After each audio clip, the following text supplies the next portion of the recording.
Looks like the gang's all here! Yep, all ready. How about you two? Green and good to go? Paimon's ready! Great, let's get rolling then. Great. Well, first things first. Wait. Someone's here. We heard your footsteps. Although... You've been here for a while now. I take it you followed the Traveler, but I don't sense any ill intent in you. Come on.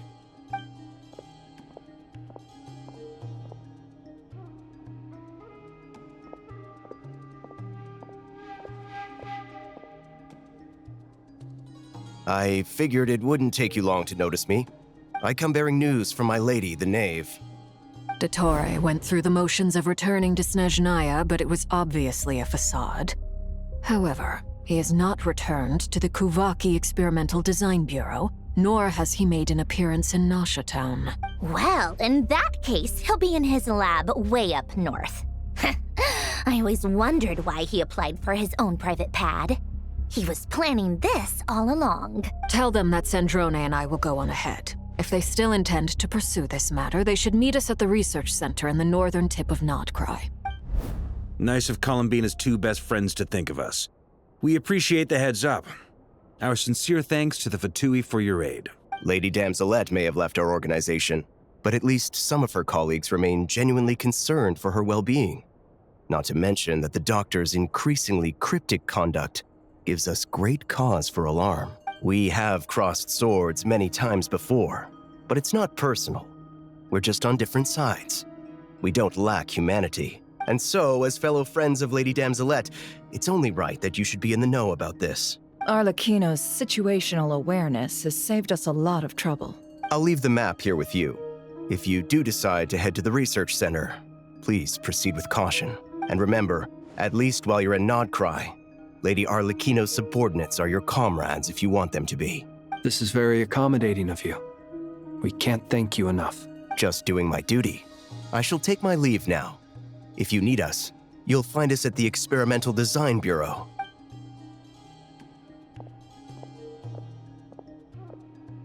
So, the doctors left the Experimental Design Bureau and headed to some research center up north. Marionette seems to think he's been planning this for a long time.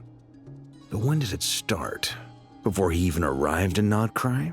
It seems his loyalty to the Tsaritsa is lip service at most. Behind the scenes, he may even be working against her. Whatever his motives, we know that he's decisive and incredibly ruthless. Facing him unprepared would be a recipe for disaster. At this stage, it's difficult to predict his next steps. I suggest we split into two groups. We need some people to stay behind and guard Nasha Town. Well, as much as I'd love to help, infiltrating research labs isn't really my area of expertise. But at least take Cool Your Jet's Ducky with you. It should be some help during the battle. And as for Miss Inefa, I suppose you will stay to protect Miss Aino? Detecting operational logic. Protect Aino. Priority. High. Just in case, Servarka, I think it would be best if you stayed behind as well. You can leave the research center to us. I mean, I would have said the Knight of Berea should probably be out on the front line, but okay, fine. Leave Nasha Town to me. Be careful out there, okay? If things get out of hand, fall back right away. Yehoda will be on hand to assist you. In my absence, she can handle any intel gathering work. You got it, boss. You guys make sure to get back here in one piece, all right? We will. Things are moving fast. We'd better head off soon if we hope to keep pace. So, it's infiltrate a secret research facility, or... Yeah, all right. Paimon will help out here instead. Sounds like it's gonna be a pretty intense fight. We all have to bring our A game here. So, anything you need to wrap up before we leave?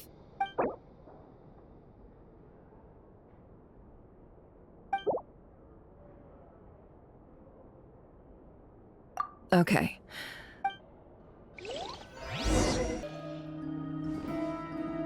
We all have to bring our A game. target! Very well.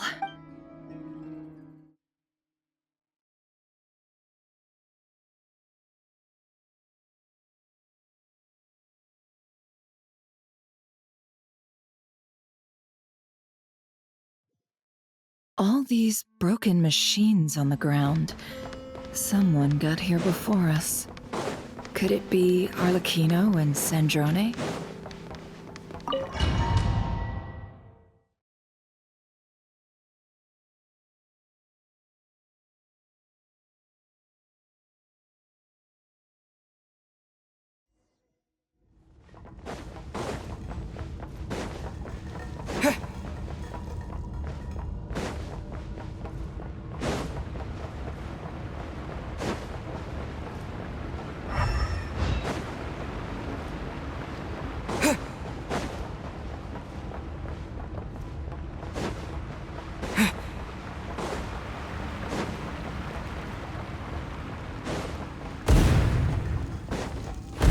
That's quite a welcome party.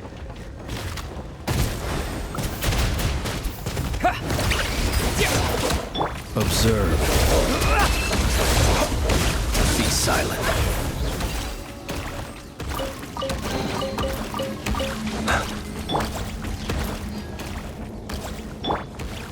Leave this place.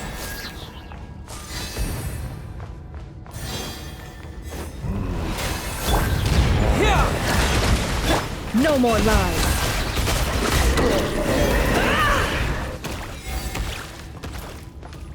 Get back! I said get back! Do you hear me?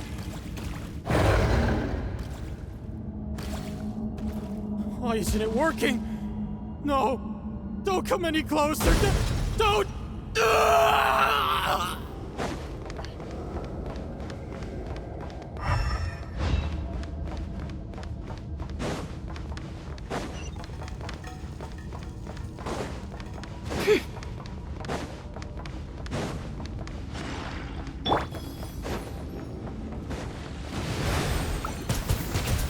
Water jet!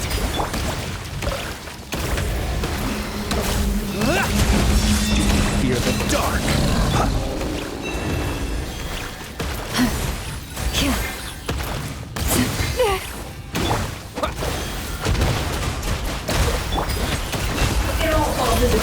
You poor souls. May your spirits find peace. Grab that key on the ground. We'll probably need it at some point.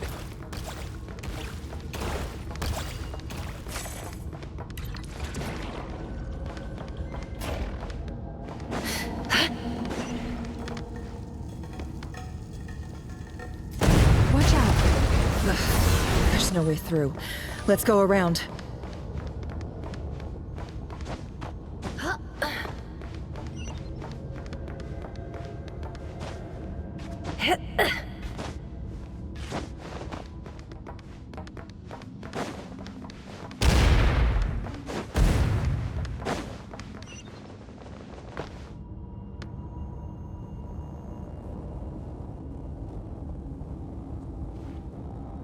What the? Trespassers? Here? What's wrong with you people? We're looking for the doctor, and we understand he might be here. I see you're fleeing the facility.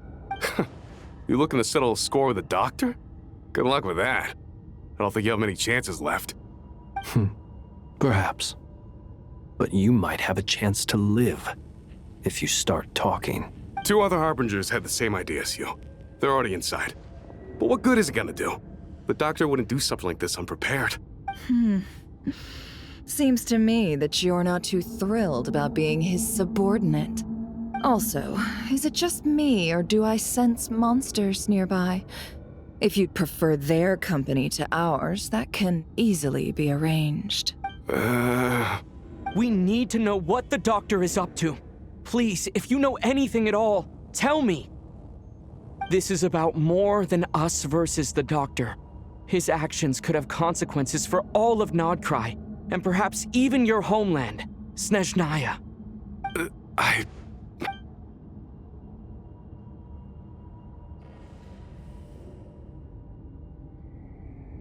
He's building something. Ambitious doesn't even begin to describe it. Feels like this could be the big one. God knows how long he's been planning it. A while back, he told us he'd be returning to Snezhnaya. We weren't expecting him back so soon. This time he brought some gemstones with him, or something. 2 of them. The moon marrow spheres. He stole them from their rightful owner, Columbina. Oh, Lady Damselat? Last I heard, she left the Fatui. Before she went, she told us she'd finished what Her Majesty asked of her, and wished to focus on some personal matters. I remember thinking that leaving us might not be the best choice. I mean, I always looked up to the captain the most, and... Back when this all started, the higher-ups dispatched 3 units to Nod-Krai to execute their plan. They were led by the Doctor, Marionette, and the Damselet, respectively. I was a part of the Damselet's unit to begin with. She never really interacted with us much. In fact, she seemed sort of detached from everything.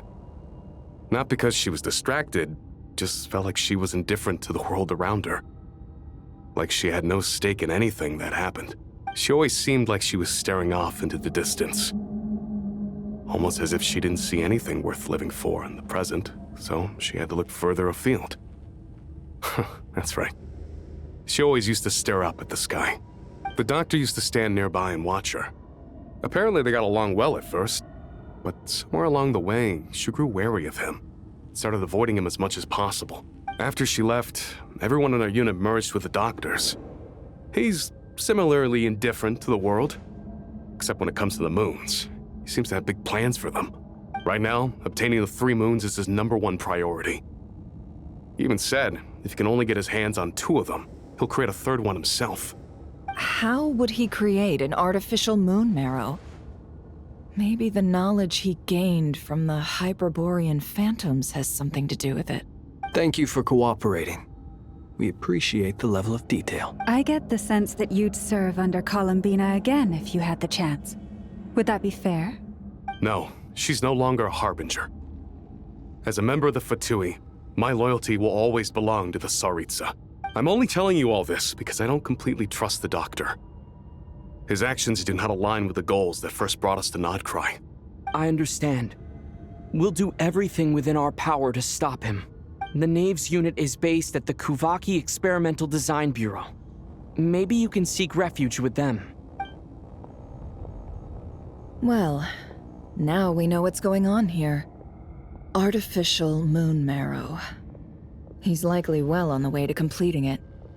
Dottore's technological capabilities are far more advanced than I thought. I fear this could get ugly. Everyone, prepare yourselves.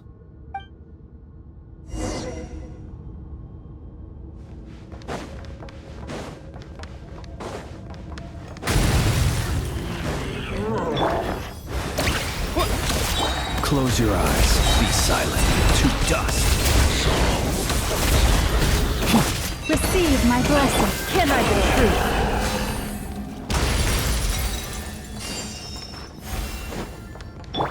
Water jet! To dust. Lush as the moonlight. It all adds up.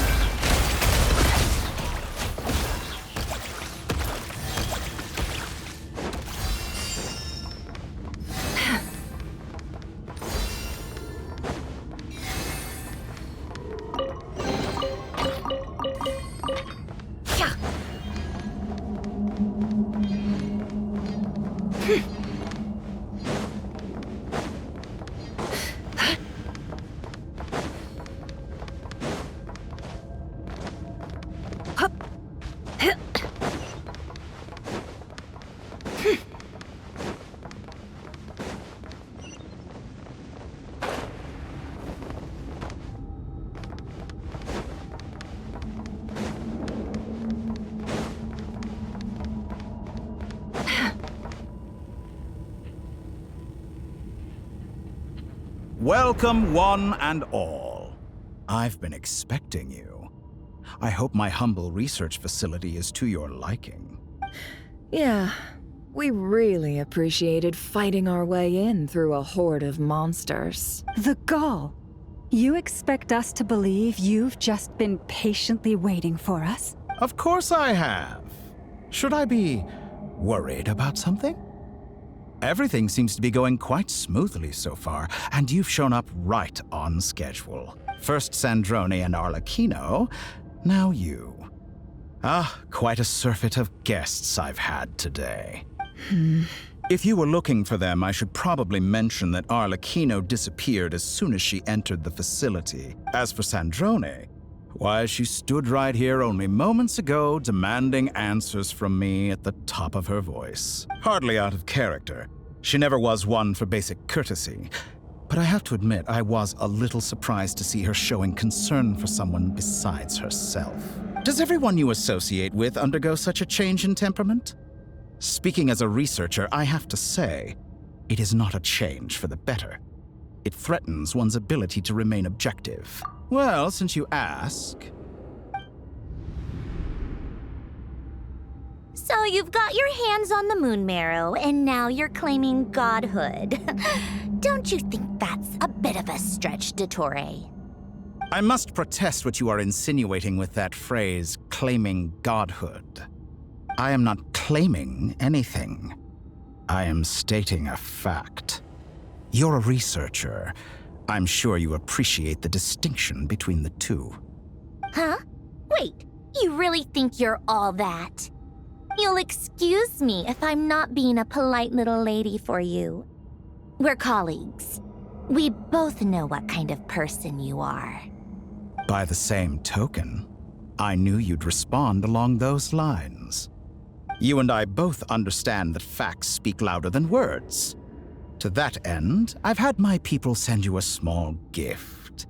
It should go some way toward helping you understand my present position. What gift?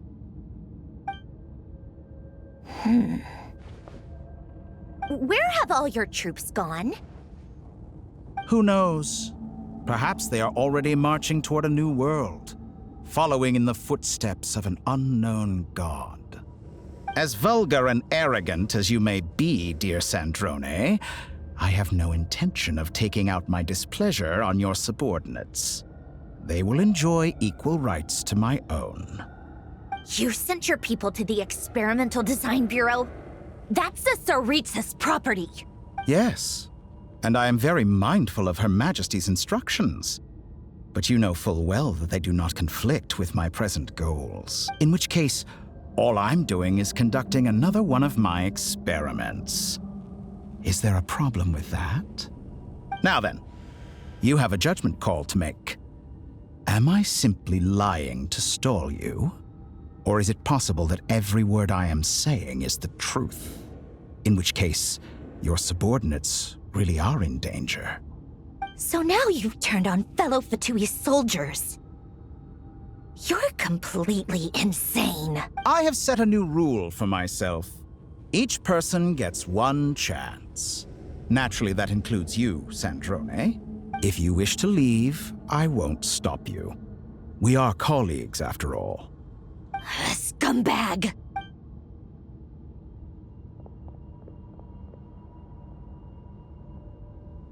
Still, I hadn't counted on Sandrone sparing any thought for the people of this world. Shame. I always found her self-centeredness to be one of her few better qualities. How can she ever hope to achieve greatness when she's so obsessed with protecting her little design bureau? It's more than a little disingenuous to speak of achieving greatness while taking hostages. Or does honor no longer mean anything to you? Honor? I have the marrow of 2 moons in my possession and will soon complete the construction of a 3rd. I will be the god of a new world. And you speak to me of honor? How charmingly naive. Those are sacred relics. You do not deserve them. In my view, many in this world do not deserve to be alive. And yet, I mercifully permit them to go on living, do I not? You'll come to regret your actions. Will I now? Let's see if you can make me.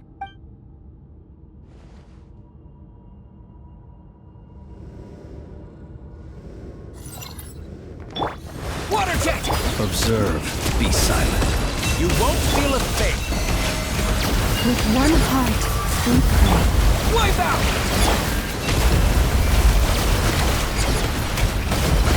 It all falls into place. Target acquired. Seek within.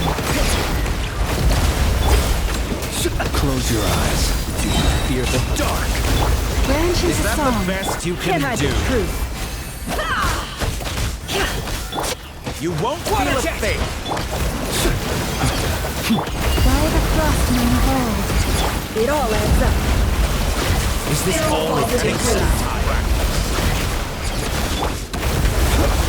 Be silent. Do you fear the dark? Receive my blessing. Go! Arlecchino. Thanks for the assistance. Arlecchino. They see you as an ally. What a farce. You're clearly here to destroy my research, not me. I'd say your research is more valuable than your life. Am I wrong? How disappointing. This is Get where lost. laid bare. Observe. Your actions betray your fear of me. Water jet!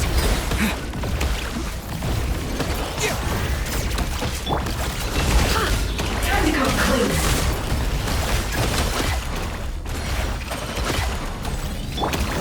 Branch into song. Is that the best you can do? Go! Yeah!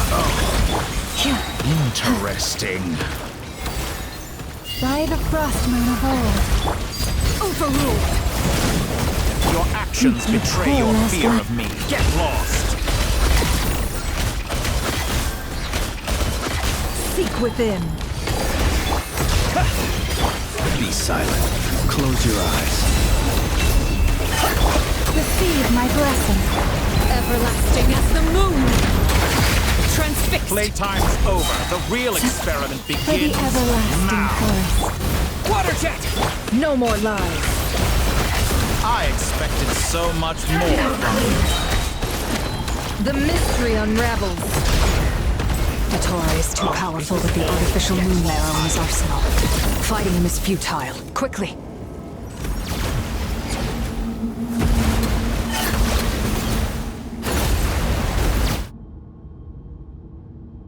Let's go.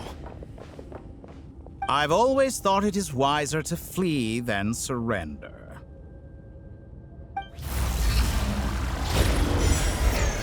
Watch out! What the? Forget about me! You should... Where's the Traveler?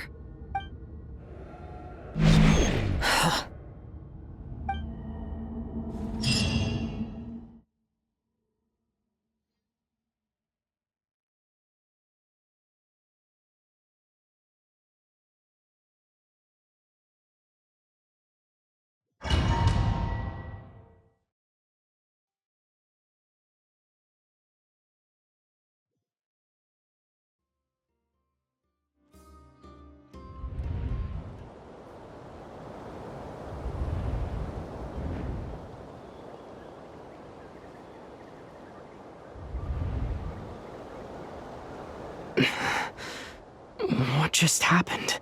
Nasha Town? How did I get here? Strange. I remember being trapped by Datora during the battle. And now all of a sudden, I'm here. Something weird is going on. I guess I'll start by exploring the area. Huh? Traveler? What brings you here at this hour? Huh? What are you in the mood for today? A hot dog? Or something else? We've got some special discounts at the moment. Want to see the menu? Sorry, I'm not hungry right now. Ah. Well, feel free to take a seat for now. Let me know if you change your mind.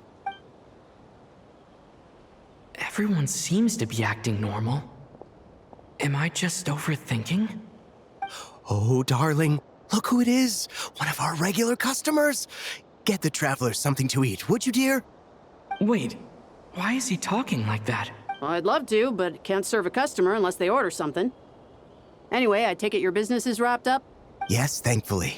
It was a long trip, and it's left me feeling pretty exhausted. But the upshot is, I won't have to leave again for a good while. We can have some quality time to ourselves. Wait, These two are a couple? I see some kids around too. I didn't know they had a family. Hey there! I haven't seen you in ages! What's keeping you so busy? I've been looking forward to playing with you again. You forgot already? You're silly. Daddy brought you over to our house recently.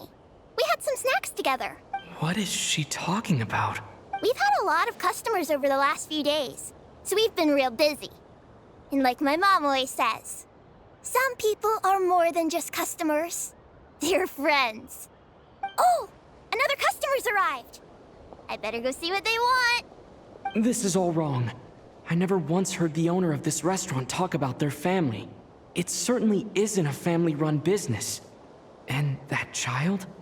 I don't recognize her at all. Could this be a false memory?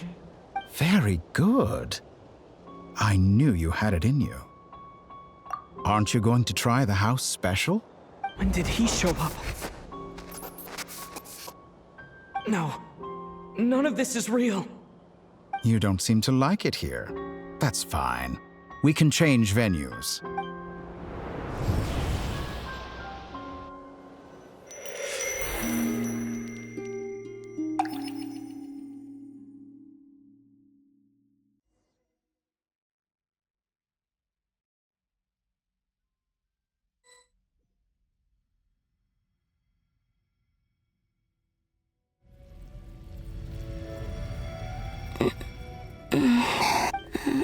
I'm still alive. Where is this place? It took all my strength to open the moon gate, and then I leapt into it. So this is the moon's reflection? The mysterious realm beyond the gate?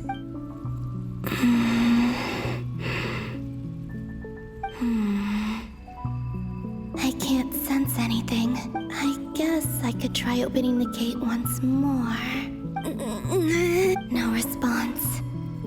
Maybe this space can't be opened from inside. If this was the space that killed both Revier and his lover, then why am I unscathed? Or... no, I'm not unscathed. Even the air here feels frozen in place. There is nothing here with which I can restore my power. I should conserve my strength and proceed with caution. I don't believe Dotori's scheming will stop just because I escaped. If there is any chance that I can get back to the others, any chance at all, I must return.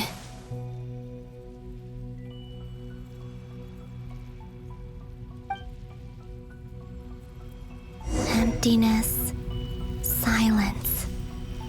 What is this place? Or maybe the real question is, what is it for? What's this? Looks like it responds to my power.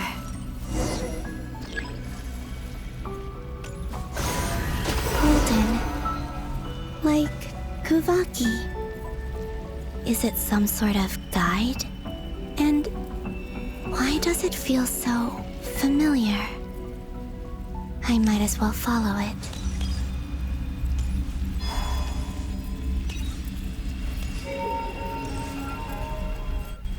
Where does this lead? Could it be the exit?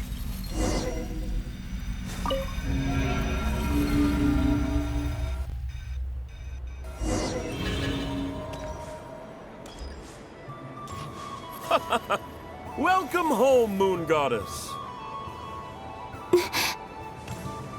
Is this Nasha Town? But isn't Moonbriar Night over already?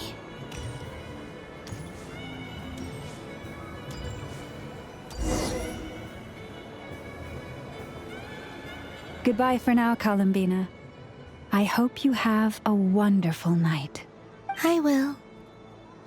Lama, everyone else, and me? Are these my memories?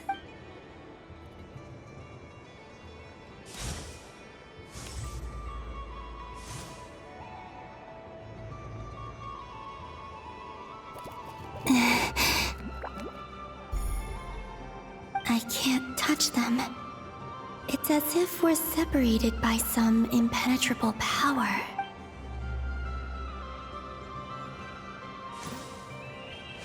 Over here! Over here!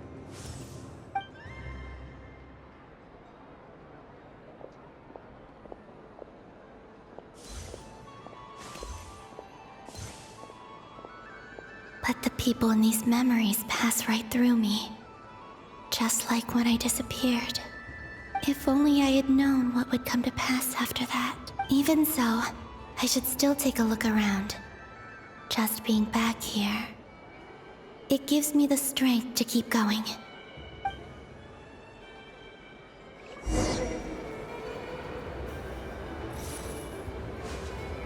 Welcome home, Moon Goddess. Oh, you're the genuine article. Alice was right. This moon prayer night was worth watching after all. Oh, yes. That was the fortune-telling stall run by Barbeloth from the Hexen Circle.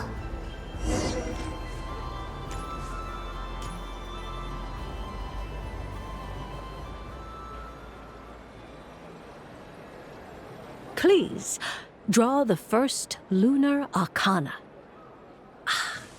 This represents destiny and is the foundation for the divination as a whole.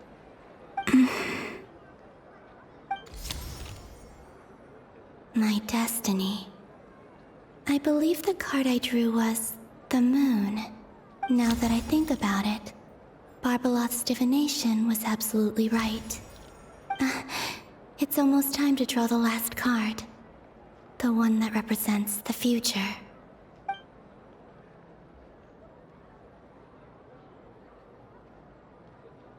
That was the card that popped out on its own. From here, I think.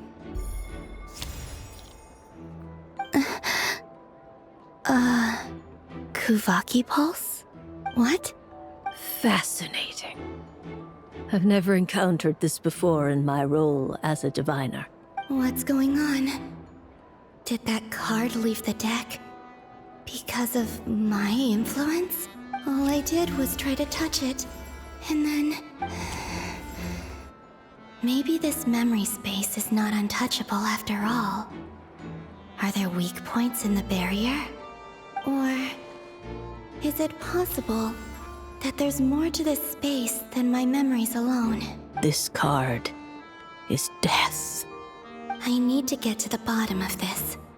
I'll try touching something else.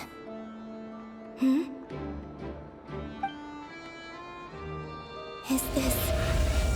the wind? No, it's gravity. It's pulling me outwards. No, Traveler!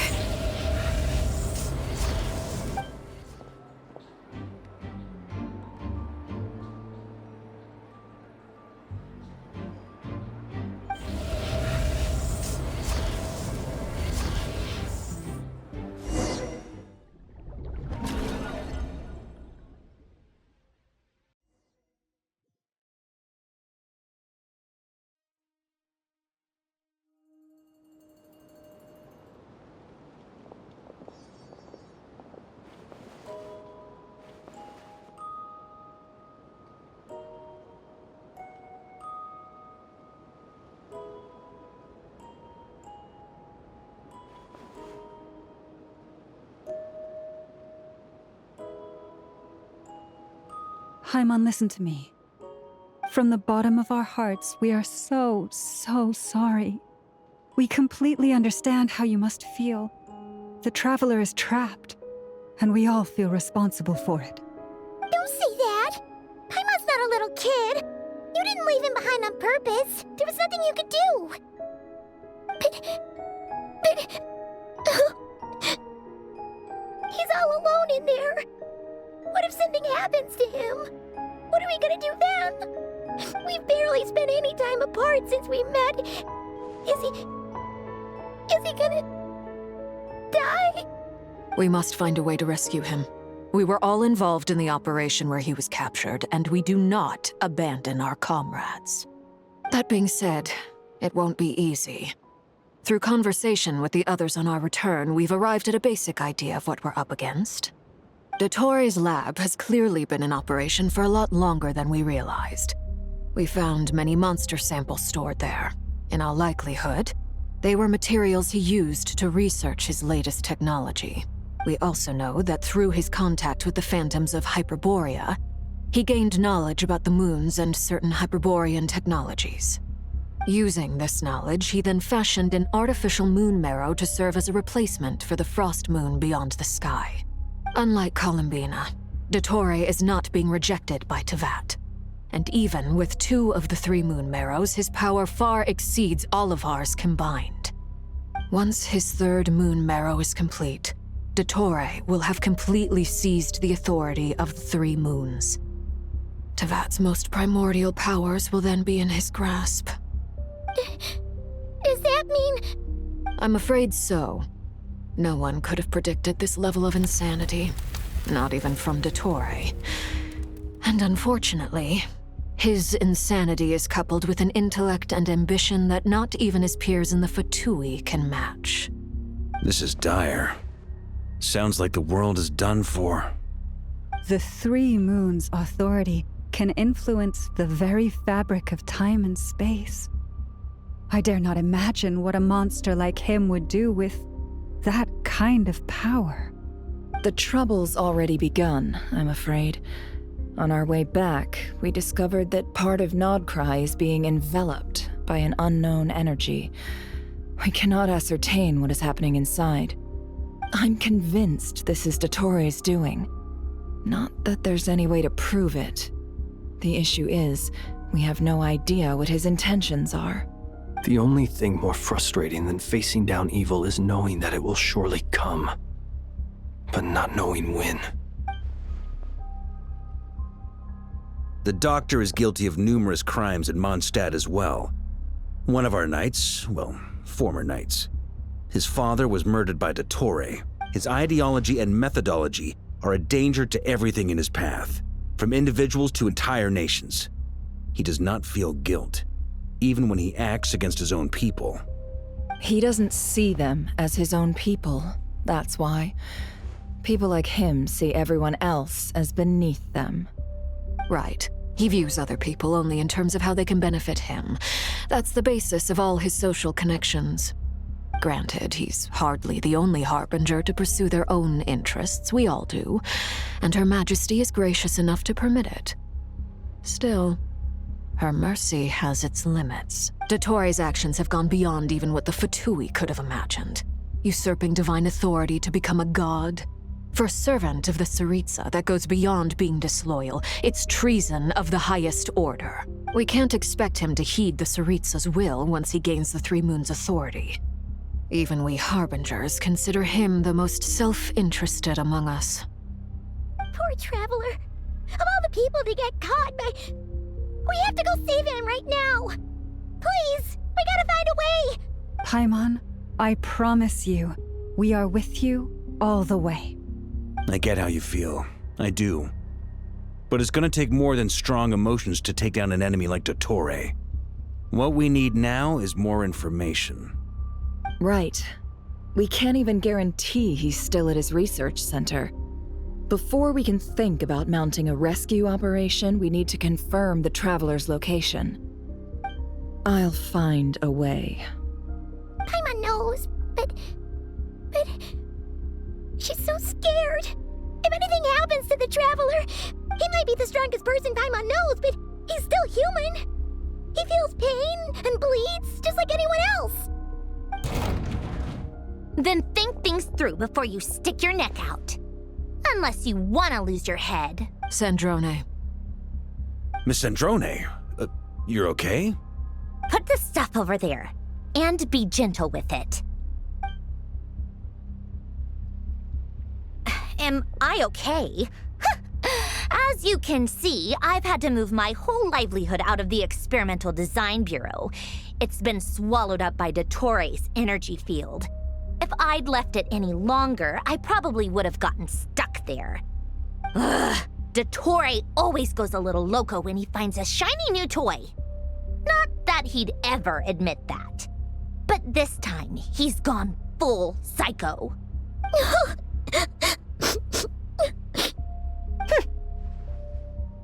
Just go ahead and cry already. Sorry. Paimon's not trying to make a scene. It's just... she can't. Oh, Paimon. Let it all out. There's no shame in it. When you're overwhelmed by fear and despair, crying can help get it out of your system. You'll feel better for it. Okay then, while the baby of the group is having a moment, how about the grown-ups get to work? Give me your hand. You've made a discovery? Polonia, scan.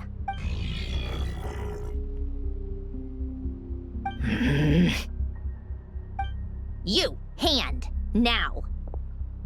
Oh, I thought you'd never ask, my lady.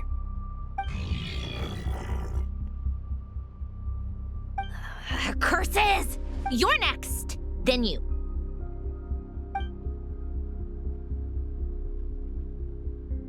Dottore, you son of a... He's done something to us! Everyone who entered his research center has been implanted with some sort of curse. I don't feel anything unusual at the moment. Does that mean it hasn't activated yet? Is there a way to figure out its purpose and what might trigger it? My best guess is Dottore created it using the Moon Goddess's powers. 1 second, analyzing. Ugh! That friggin' maniac! So, what twisted game is he playing this time? The moment I analyzed the energy composition, some encrypted text appeared in my mind's eye. And when I deciphered it according to the Fatui's standard encryption protocol, I got the following message. Feel free to run, or you will perish in Nod-Krai. He's mocking us. Yep, he loves to toy with people. Only in this case, there might be more to it. But I didn't detect any murderous intent or malice either in the message or the curse's energy. As if this is him at his least malicious. Or perhaps all people are cowards in his eyes. Maybe he thinks the threat alone will be effective. What a despicable person. And he has the Traveler in his grasp. If I may, as unhinged as Dottore may be, he has always exercised great patience with the objects of his interest. I remember a comment he made when we first arrived in Nod-Krai. He said, "This world is, on the whole, an exceedingly dull place. But at least there are a few intriguing features, such as the gods, or the Traveler. Presumably, they interest him because they're unknown quantities.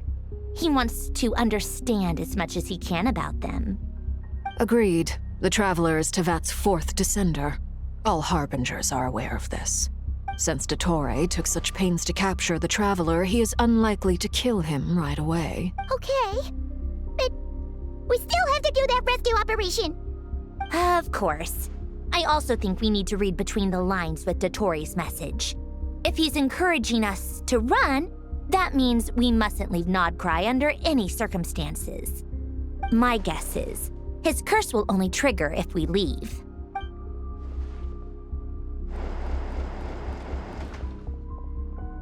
We've discovered multiple energy fields.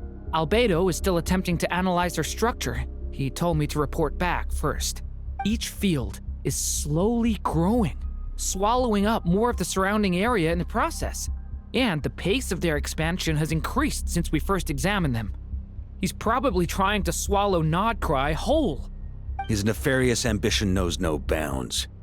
If this continues, the whole of Teyvat will be in trouble, not just Nod-Krai. The loss of Columbina could not have come at a worse time.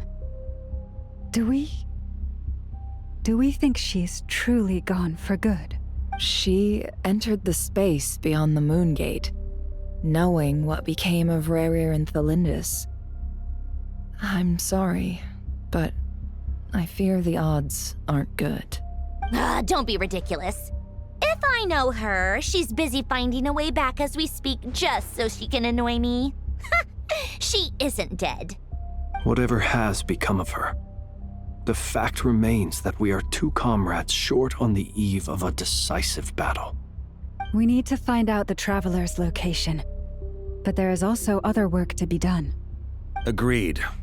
Whatever Dottore planning, we have to get the local populace somewhere safe. So, as well as a rescue mission, we have to organize a mass evacuation at the same time. It would be best if someone could approach leaders of neighboring nations and negotiate emergency asylum for Nod-Krai's inhabitants. Can anyone handle that? Snezhnaya is one option. I'll see what I can do. This would be so much easier if the Traveler was here. No! Stop thinking like that, Paimon. Paimon will join you. She's pretty well connected thanks to the Traveler. Maybe it'll come in handy. Either way, that's what the Traveler would do if he was here.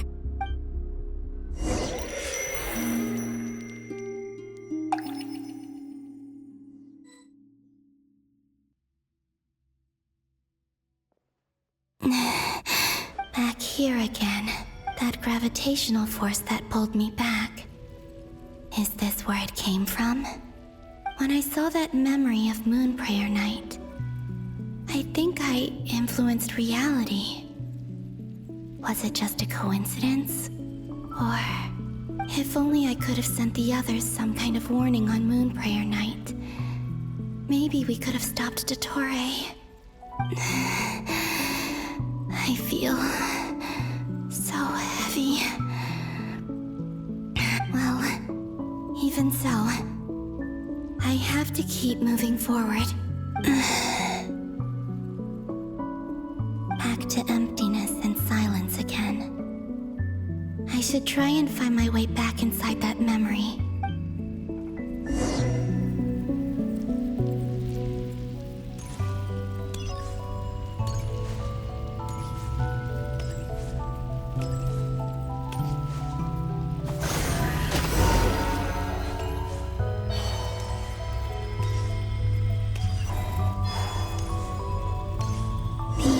From last time isn't showing up. Looks like I need to gather these scattered fragments.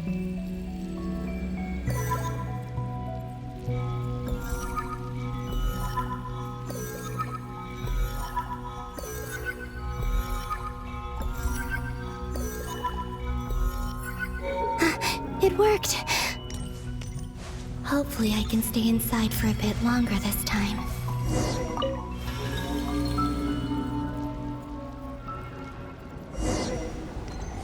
Ad Astra Abyssosque. Welcome to the Adventurers Guild. What? This doesn't look like Moon Prayer Night. Extra, extra! Latest issue of the Nasha Express! I don't think I've ever been here. Maybe this space isn't comprised of my memories after all. There aren't any festive decorations around. Is this Nasha town after Moon Prayer Night ended? Did Dottore's plan not affect the town? Or is no one aware of what happened because he used the Three Moons' authority? Let me see if I can influence anyone else. So, what do we do next? Wait, that voice. Paimon? The most important thing right now is to find that mage. Lauma the Traveler and Mr. Varga are here too. I'd better go pay the Fatui a visit. Traveler!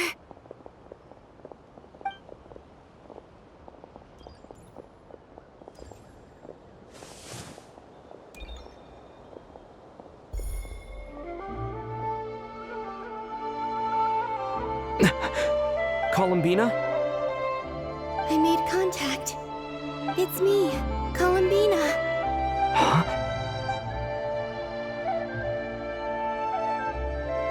Traveler? Let's go! This is no time to be spacing out! Huh? Wait a moment. This has happened before. This is what happened when I disappeared. I stood right over there, thinking that no one would ever find me again. It was only when he called my name that I decided to follow them. But did he turn around because he sensed my touch just now? Is it really possible that from in here, I can change the past? If I keep following them, maybe... Huh? It's that gravity again.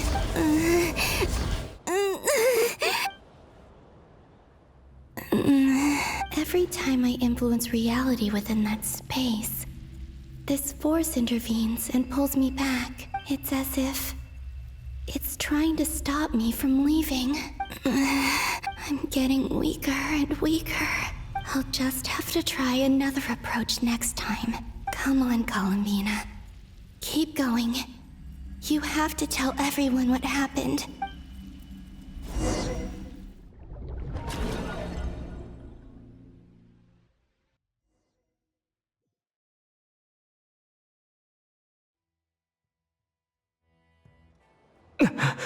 Suddenly, I've been plunged into darkness. Alone. It feels strange. As if something has grabbed hold of me. Is Toray now powerful enough to interfere with space itself? Look at you, standing so still in total silence.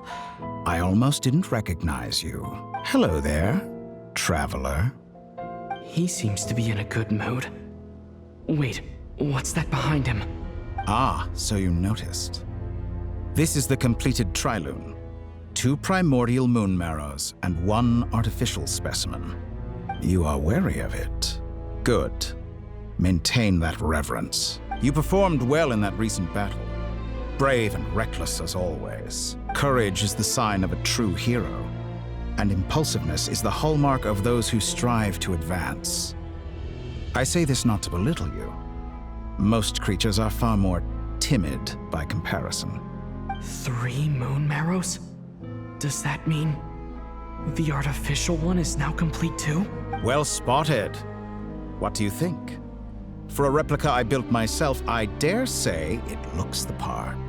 Toray, are you planting illusions in my mind? I have no interest in fooling your eyes. On the contrary, I hope to show you the true essence of all that you see before you. Is this not a beautiful city? People live in peace and find joy in their work. The streets are safe. People can even leave their doors unlocked at night. You might say it is the Elysium everyone dreams of. All available data indicates your values and worldview conform with the mainstream. This kind of society should be quite to your taste.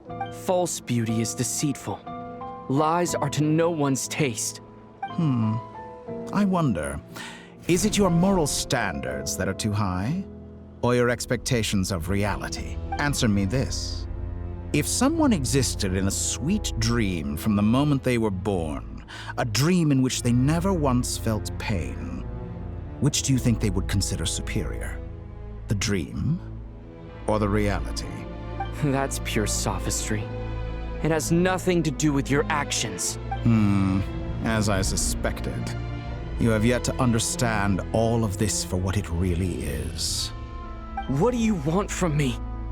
You sound impatient. Do you think the only reason I'm keeping you is because I want something from you? If it's not, then why haven't you killed me yet?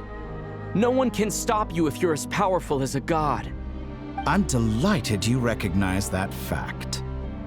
I believe we last squared off in Sumeru. Ah, the memories.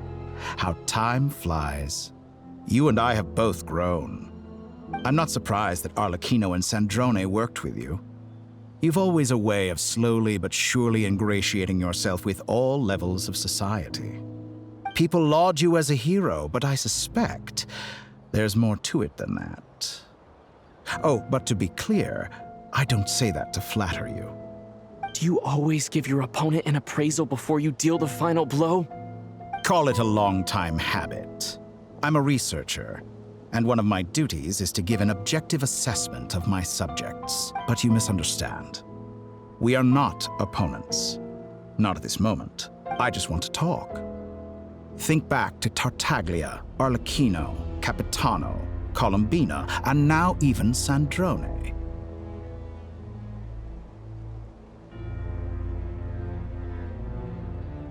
You've worked with each of them in the past. I believe you can work with me as well. What makes you so sure? Well, why not? Should the good associate only with the good and the bad befriend only the bad? I like to think we could have a more mature relationship than that. Surely you don't think all your relationships are grounded in friendship or shared ideals? People come together because it benefits them to do so. If you think of the people you admire, you must surely admit that they have provided some benefit to you. Morality, ambition, dreams. People have plenty of words to embellish the nature of their relationships. But once you break free from those ethical frameworks, you will see that the only thing connecting the two of you is mutual benefit. And that is what I'd like to talk to you about. We're finally getting into it. He's probably been planning to kidnap me for a long time now. But for what exactly? He has the authority of all three moons. I won't be able to gain the upper hand in a fight. Best if I pretend that I'm willing to negotiate for now. You say you're a god, but you also speak of mutual benefit. What could a god want that the three moons cannot provide? Excellent question. But before I answer, I would ask you the same thing. Gaining Columbina's allegiance was a rare and extraordinary feat. But the Moon Marrows are now in my hands, and I have the edge over her. For this artificial moon is not being rejected by Teyvat. Her identity and lineage may have been a thing of glory in the old world, but they were also shackles that prevented her from ever integrating into Teyvat. I, on the other hand, you may view me as a thief, but I have overcome that limitation. So what is it that the three moons cannot grant you? What stops you from negotiating with me to get what you want? I don't make deals with lying psychopaths. That's quite an accusation. Are you expecting me to get angry with you? Well, this is one aspect in which my personal growth has served me well. In the past, my less mature self might have been disappointed, perhaps even angry, over a small setback like this. Like when you and Lesser Lord Kusanali joined forces to oppose me, for example. But things are different now. Just as the rich do not quibble with the poor, I no longer find myself perturbed by these trivial affairs. Human relationships end with conflicts of emotions and interests. But relations between humans and gods are different. And ours is even more unique. I have ascended to the highest heights and laid claim to unprecedented horizons. And you were no ordinary person to begin with.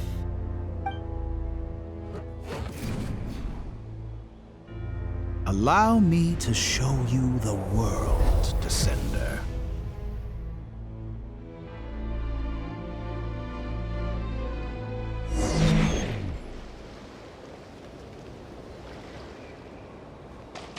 To stand, walk, jump, sit, and lie down. These are the most common of behaviors.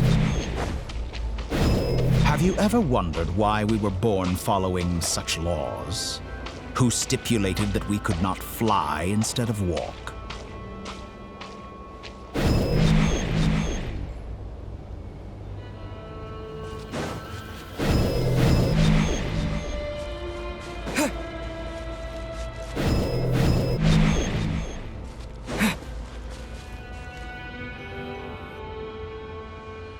Someone of your talent and experience must surely know of the four great rulers who serve the heavenly principles. They govern life, death, time, and space. One wounded by a blade will die from blood loss or infection, and one who falls into a lake will drown in agony. The elderly wallow in solitude, and the solitary age faster. Eventually, new life is born, only to embark on the same path of suffering. These four divisions anchor the world and shackle those who live in it. But they themselves transcend its boundaries, squandering the power bestowed by the heavens. All who live yearn for equality, but unless the gods prostrate themselves, and profess that they are mere servants of the living, equality can never exist. Who makes the rules we must live by? Who has the right to restrict us? The limits of the body can be rejected.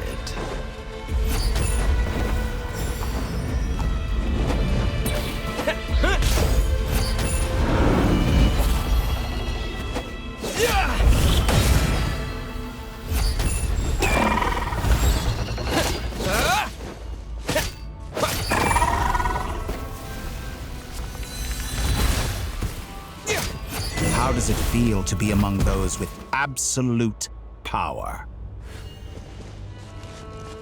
You cannot conceive the extent to which your flesh hinders your mind and spirit.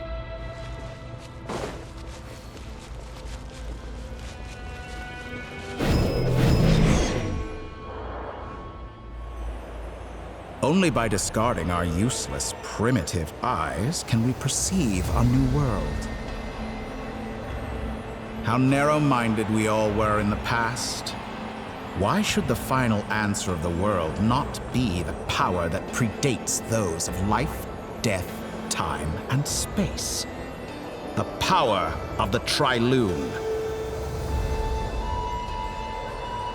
Through it, I have glimpsed new experimental possibilities. Nature suppressed, authority exiled, souls controlled.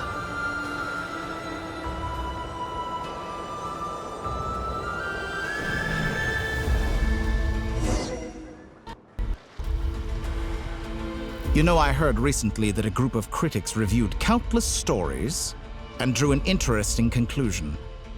They found that it is more often than not the villains who strive tirelessly to push the boundaries of progress. In fact, long before this, someone voiced a similar idea in an academia editorial.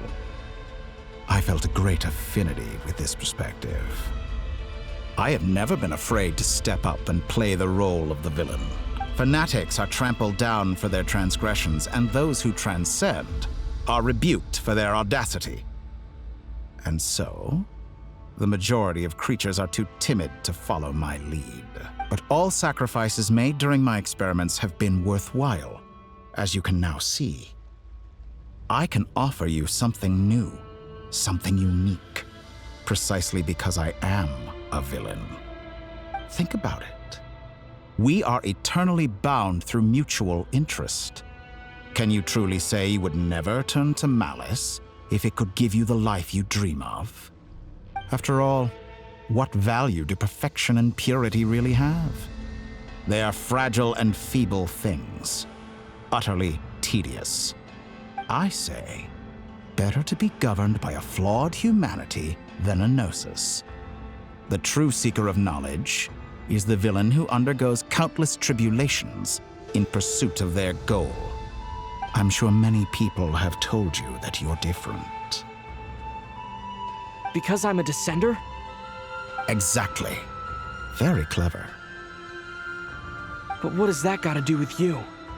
I do not conceal my wicked deeds, my selfish desires, or my greed. A true researcher must act as I do if they are to understand and speak of the truth.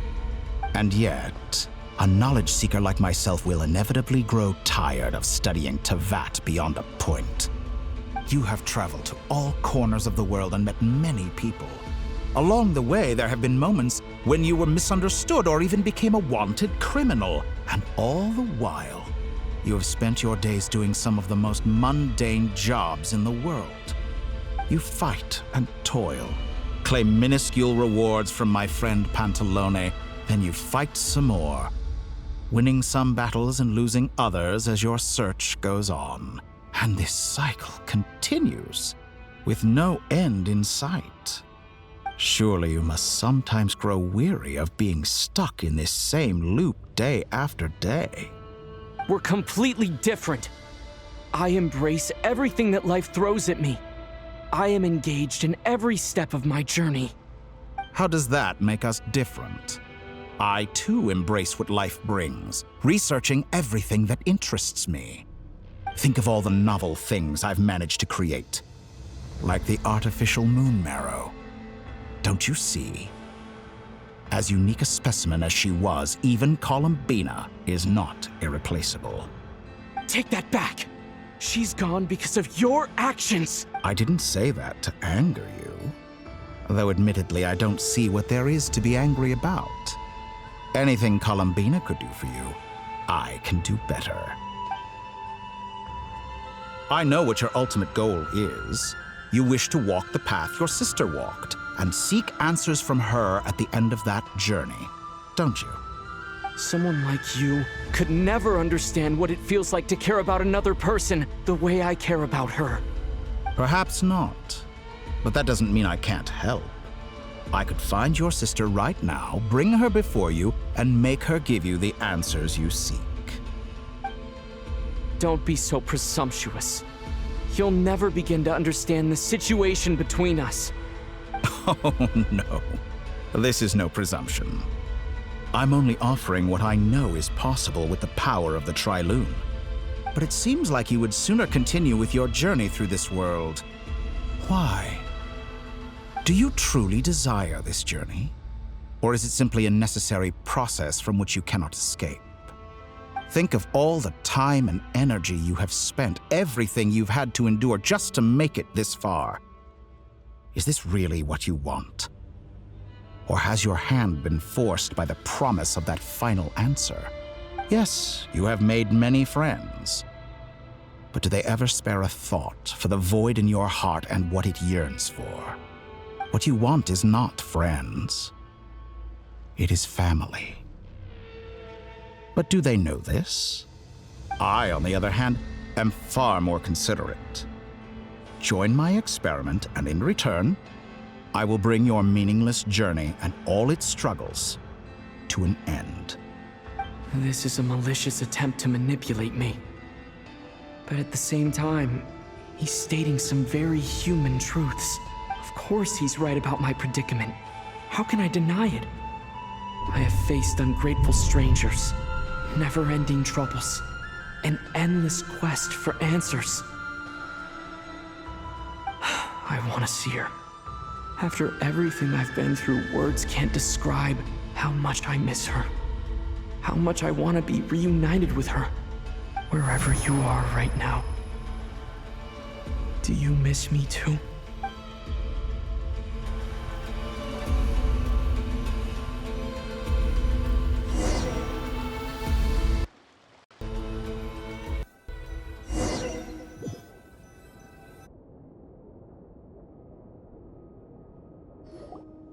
All right, everyone.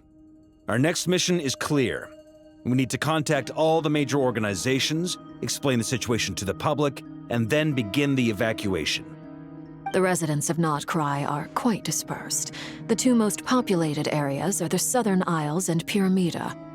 Miss Lauma, I will leave Hisi Island and Nasha Town in your hands. I will liaise with the Fatui and Pyramida. Agreed. We will reach out to Natlan and Snezhnaya. Anyone found north of the Experimental Design Bureau should follow the Fatui to Snezhnaya. As for those dwelling south of that line, I will ask the Voynich Guild to help persuade them to leave. Then I, Mr. Varka, and the Frostmoon Scions will escort them to Natlan. The Voynich Guild has dealings with the Curatorium of Secrets. I will send them a letter vouching for your credibility. Yehoda, you should help Lauma. This is too big of a task for one person. My wish has come true. You're willingly lending me your most capable employee for the day. Well, good for you if all this only takes a day.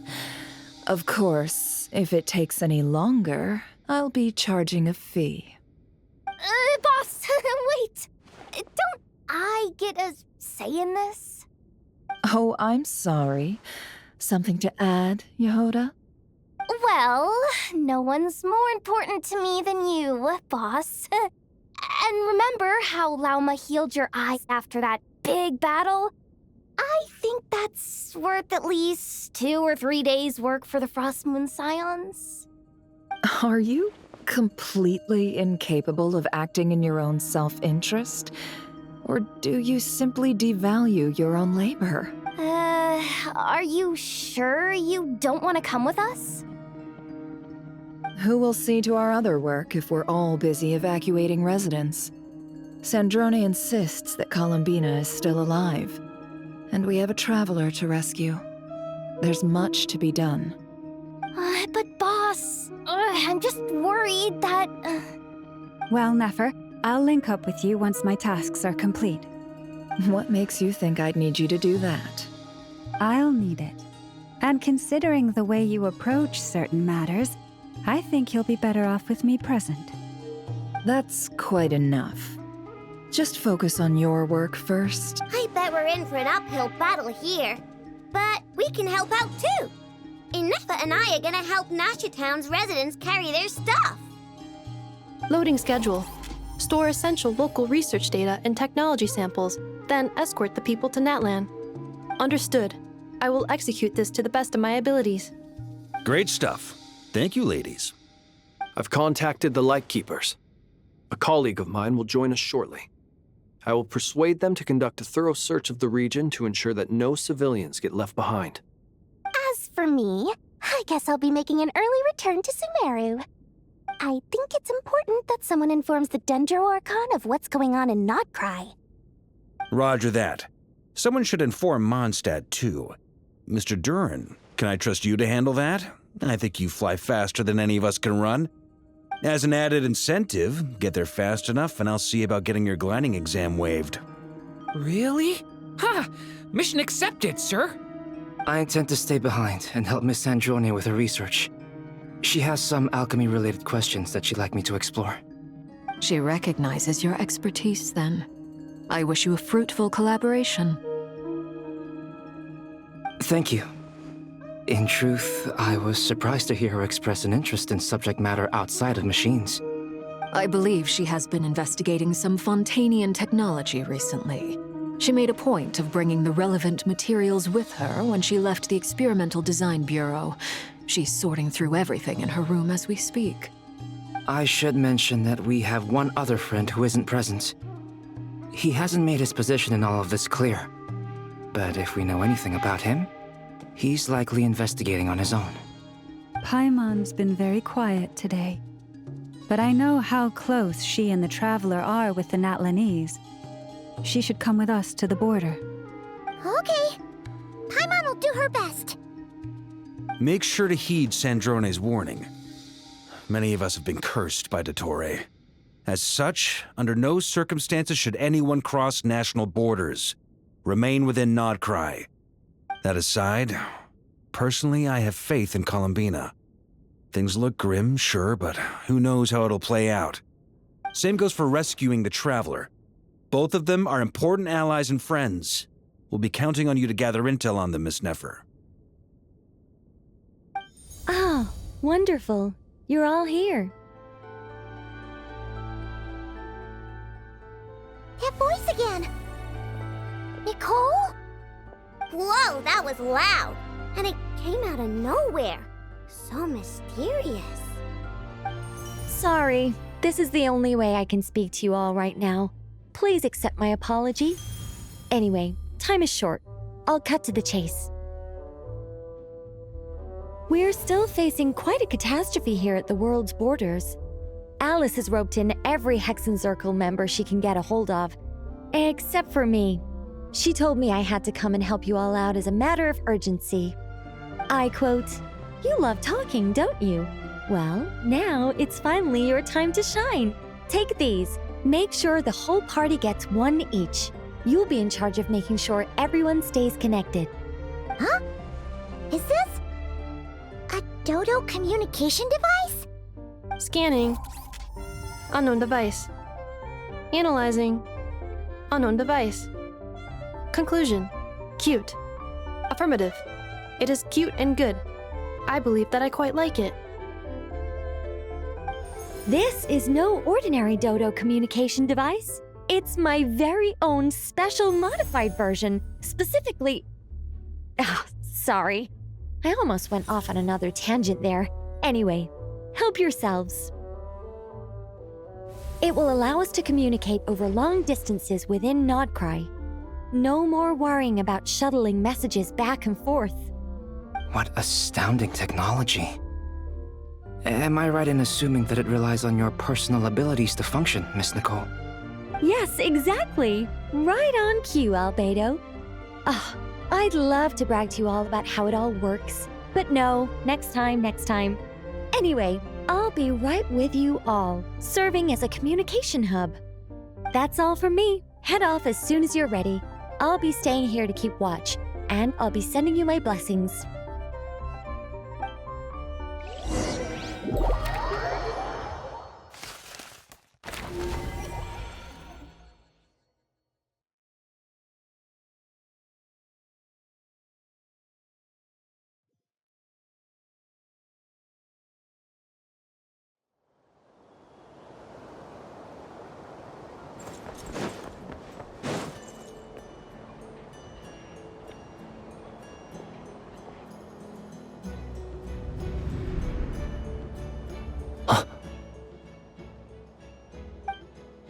Ah, Sir Flint. Perfect timing. I just arrived myself. You are most considerate, Master Ilua. But in fact, I know you have been sitting here for quite some time. If you saw me, why didn't you say something? I was curious to see how long you could sit still for. Also, shouldn't you have managed to sense me approaching? That would be a first. You always seem to appear out of thin air without making a peep.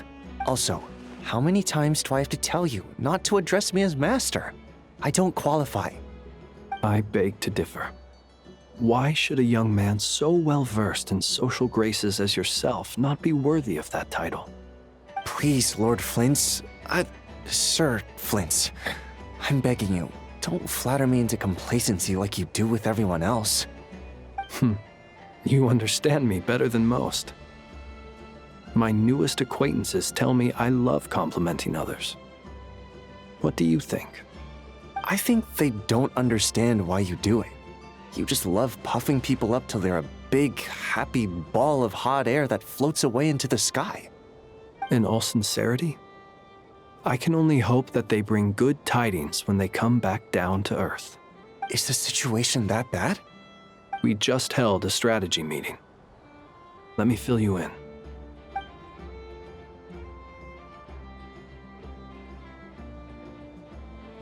In short, we need everyone gone from Pyramida.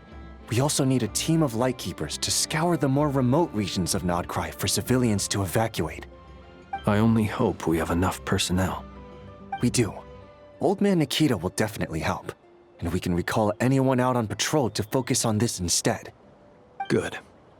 I'm sure you and the others will make short work of this. Now, don't forget, once you've completed this task, make sure you and the rest of the team evacuate to either Snezhnaya or Natlan as well. Flint? If you've got something to say, Master Ilua, why not guess what I'm thinking right now? You mentioned that you have something else to deal with later. How difficult is it going to be? I doubt it will be easy. I know you're a Lightkeeper, and it's your duty to protect others in times of crisis. But I have a feeling that you'll be walking into grave danger. However bad things have gotten in the past, Nod-Krai has never faced a mass evacuation before. But from the sounds of it, you don't intend to come with us. I don't mean to pry, and it's probably none of my business. But whatever it is you're intending, you don't have to go through with it, you know. I've been afflicted with some sort of curse, and I'm told it may well trigger if I set foot outside of Nod-Krai. As such, I cannot leave. I have to act, if for no other reason than to fight this curse. What? No. Why? Why would anyone want to curse you? There are plenty of people out there willing to trample over others in pursuit of their own goals. Frankly, Sir Flint, I am furious. You're making light of what is an incredibly serious situation. Indeed I am. And what? I told you, I'm furious about this. Nothing I can do about it, I'm afraid. Things happen, and we just have to deal with them. If you find yourself feeling angry, perhaps start by drinking a big glass of water. Hey, you mean you're completely unmoved by my anger? I'm devastated. Then allow me to express my sincerest regret. Come by the lighthouse sometime. We'll catch ourselves a few fish, have a little barbecue, play some cards, and bask in the sun. Maybe I need to spell this out. Lean in a little, Flint's. Oh my, this doesn't bode well. Word is that you were caught up in a real horror show recently. People were amazed that you returned safe and sound. They've been debating whether you're even human. I've returned safe and sound from plenty of crises. When you say people, do you mean other people? Or do you just mean you? Fine. I'll be frank. You're not human, are you? Heavens. Now that's a horrifying thought. You know what? Forget it. We'll revisit this once it's all over. A sound plan. Albeit a little ominous sounding. Just promise me you'll come back in one piece. All right? For you, Master Ilua. How could I refuse? Also, please pass my regards on to our colleagues. Tell them, thank you all for your assistance. Please put safety first as you proceed with the operation.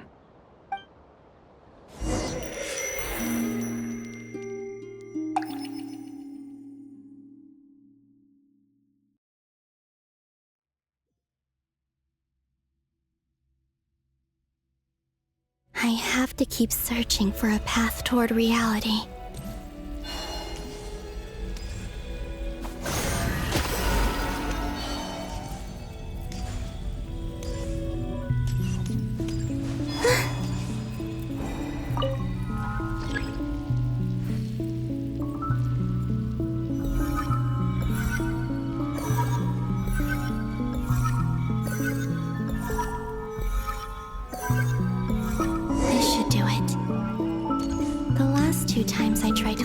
Reality in this space. It consumed a lot of Kuvaki. I'll try and be more careful this time. I need to leave key clues behind using less power. I hope everyone still remembers what I said on Moon Prayer Night.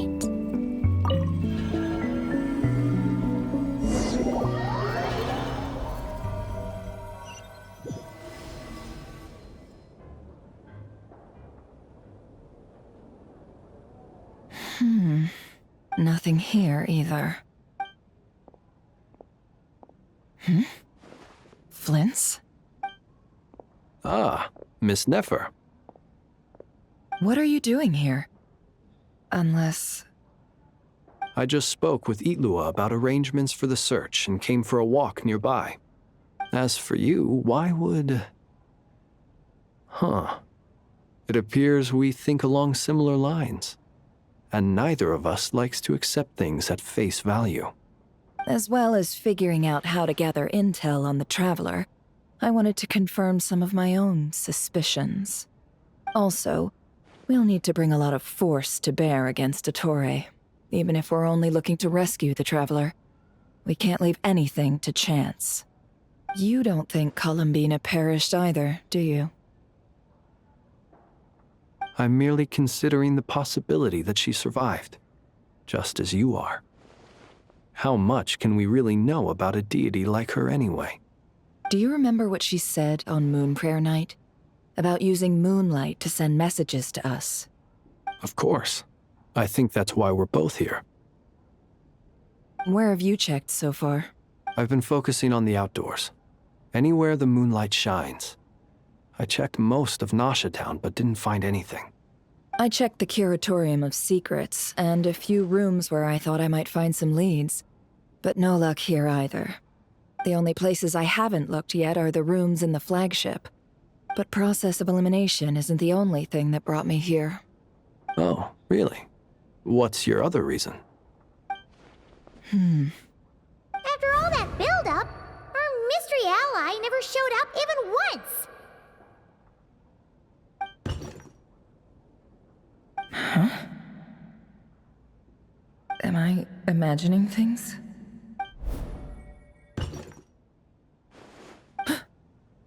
Come on, let's see what's going on.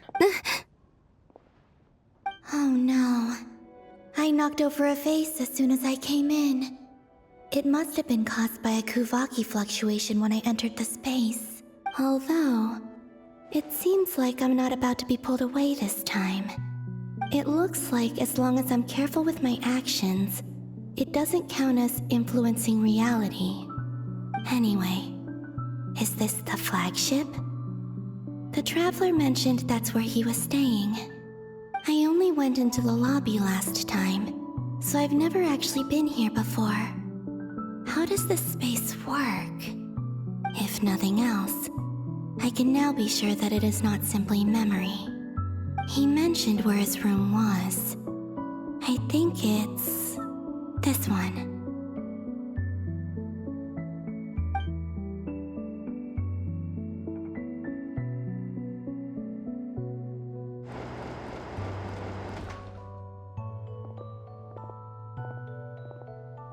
The door is closed. But if this is anything like when I disappeared, then maybe...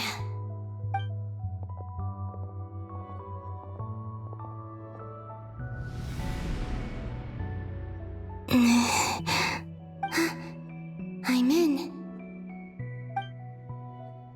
He and Paimon aren't here at the moment. I hope he's okay. I wonder what happened to him after that battle with Dottore. Best not to dwell on that for now. I need to try and leave them some clues. Please, Traveler. I really hope you find this.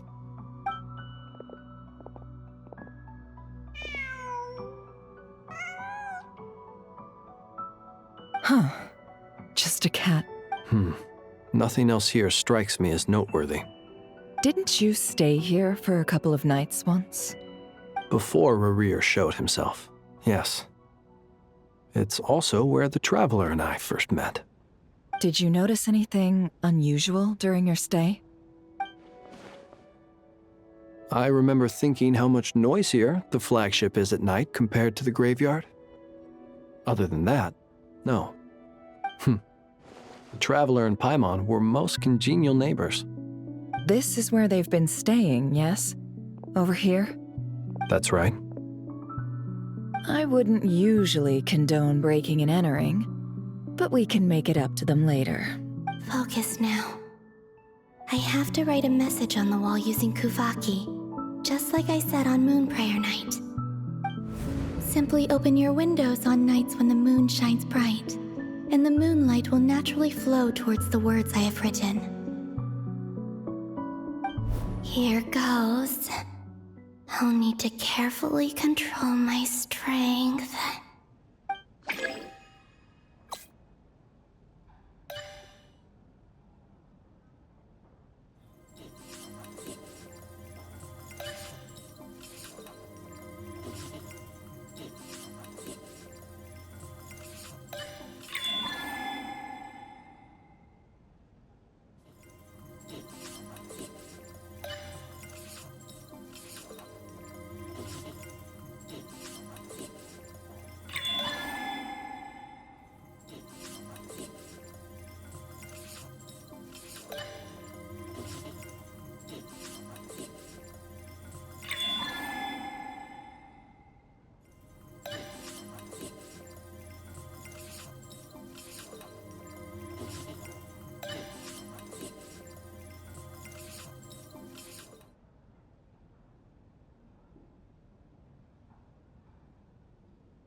There's a noise outside the door.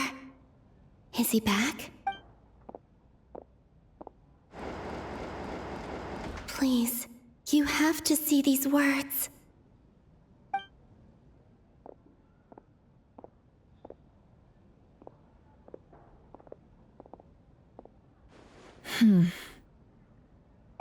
Well, do you sense anything? Unfortunately, no. And this place was our last chance. Not necessarily. We've only looked in Nasha Town so far. Miss Columbina said she would leave messages at her friends' dwellings. It's still worth checking where Miss Lauma lives and where I live. Let's try and make some time to look into those then. Wait. What are you waiting for? Paimon might have overeaten slightly. What's that look for? This is a victory feast. It's normal to eat a little more than usual. The Traveler in Paimon. It's really you, but why are they talking about a victory feast? Huh. You worried Paimon sick while you were out there fighting Rare. So this is your chance to make it up to her, alright? Wait. So this is the night after the battle against Rare. How did I end up here? That's quite a long time ago now. Wait. Time. That's it. Every time I've entered reality within this space, it's been at an earlier point in time. Every one of those points has been before I fell into the moon's reflection. And everything I've done to affect reality really did happen in the past. Does this mean that within the moon's reflection, time flows backwards? Starting from the moment I fell in? Not long till Moon Prayer Night now. It's gonna be even livelier than tonight. Although, it's gonna be sad saying goodbye to the damselette. She seems like a really nice person. Paimon. No, I can't. Even if I make contact, they probably won't understand what's going on. And in any case, I'll likely get pulled away again if I do. Instead, I have to find a way to get them to notice what I've written using the Moonlight. Wait, even I hadn't thought of doing that before Moon Prayer Night. They'd never conceive of that possibility. Is there truly no other way? Don't lose heart. We'll find a way somehow. Huh? Oh, you say that, but the Frost Moon is beyond the fall sky. If we wanted to go visit her, how would we make it through to the other side? We might not have all the answers now, but I'm sure we'll find a way one day. Huh. Guess someone's gotta be the optimist. The present. The future. That's right. There are still things I can do. What's your plan? Flint's, when you were staying next door, did you ever open the window? No. The rooms here are dark and damp. And there's such a buildup of dust on the windows that the moonlight can't even get in. I didn't think it was worth the trouble. The moonlight? I think I see where you're going. One moment. I'll see if the owner is available. Don't bother. Time is of the essence.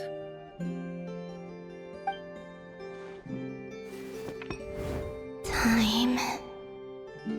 Even if no one sees what I've written at this moment, maybe someone will remember what I said after Moon Prayer Night. I need to write down as much information as I can. And maybe one day... Huh? What's up with you?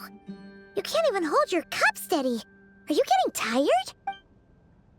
A little. Well, you should probably hit the hay then. You've had a really tough couple of days for you.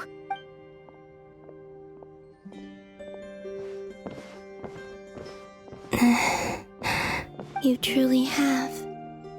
You helped defeat Rare, helped me reclaim my name, and you helped the others organize Moon Prayer Night.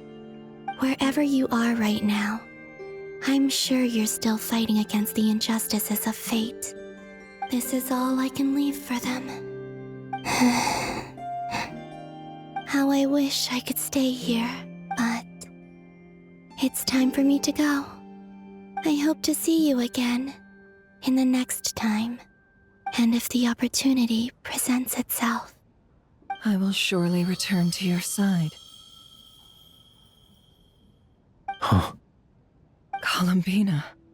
She's alive. Not only that, but she's left us an entire wall's worth of clues. She even wrote down what would happen on Moon Prayer Night. It's just a shame we found it too late. I am here. Time in this place flows backwards. I am constantly moving forward. It sounds like she's found a way to influence the past using Kuvaki, but her future is our past. So, these words have been here ever since we defeated the Ray hero Solnari. We just never discovered them. Which came first, the chicken or the egg? Do you ever mull over questions like that? Only when I'm in a good mood, and at leisure. Well, I never do. Everything that has happened already belongs to the realm of fact. As a business person, and especially an intel broker, what I do is extrapolate from those facts to try and read the future. An admirable philosophy. It's a means of survival. Let's go. We have a wall's worth of clues to share with the others.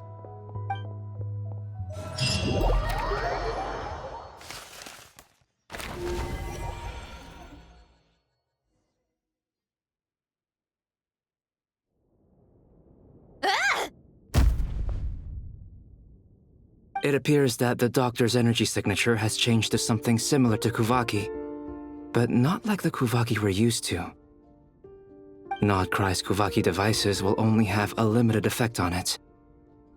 I can see why you've chosen to place your hopes in alchemy instead. Also, I must say these books are rather profound. My subordinates just shipped them in from Fontaine. Some of them are from the Narcissenkreuz Ordo. Some are incident reports from Petrichor, and then there's a few test reports for these junk machines. Additionally, after some further scanning, I've discovered something extremely annoying. What's that? Teyvat's skies contain multiple moons. A long time ago, when I did my first scan, I detected 3, just as the legends say. But when I checked again just now, I detected 4 moons. So there's one extra? Yeah. Originally, I thought that if I could still find 3 moons, that would at least mean Columbina's still alive. But then it occurred to me that apart from the frost moon, Teyvat's moons are just husks. And husks surely shouldn't show up in the scan, since they're not alive. It's weird, isn't it? If we can't even distinguish between a dead and a living moon, how are we supposed to know whether a moon goddess is still alive? Or does this mean that the moon marrows are equivalent to the moons themselves? It's certainly possible. In which case, the 4th moon you detected may be Dottoro's artificial creation. So he wasn't bluffing. He really built his own moon marrow. Ugh! I'm so mad right now! It's easy to get overwhelmed when you have too much on your plate. Maybe you need to relax. Perhaps try going for a walk, or simply take a few deep breaths. Nothing can calm me down at a time like this. I need more time, and I need progress.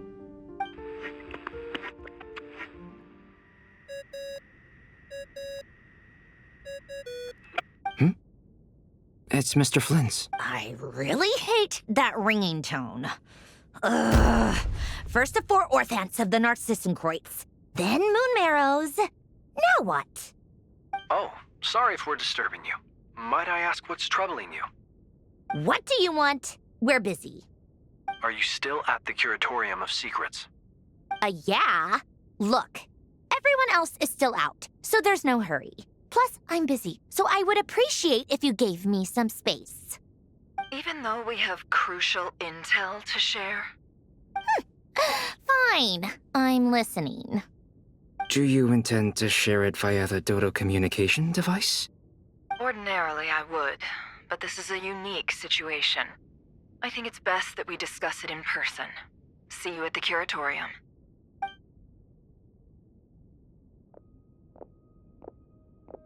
All right then. So, what's the situation?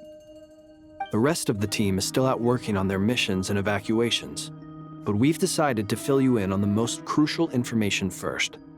Sandrone, you were right. Columbina is most likely still alive.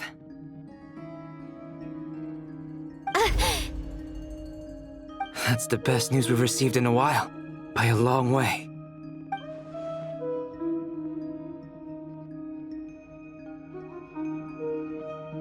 Random locations. Appearing in reverse order?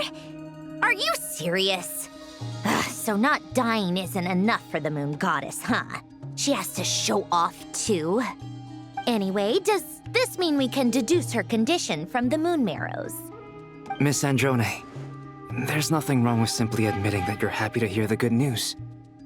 I'm not. And she's the least of our problems. We're facing a huge crisis. If she can't control the flow of time in there, she's just gonna keep moving backwards. Different points in time won't intersect, and she'll never find a way out. Let's say life begins with a drop of water. When did time begin? The moment this planet came into being? No, that's not right. Her final destination would be the moment at which the space she is in was created. But it doesn't seem like we can influence that space from the outside world. So how can we help her? Also, if she's alive, Rerir and Thelindis might be too. But as far as we know, neither of them have come back out. That space may not have an exit at all.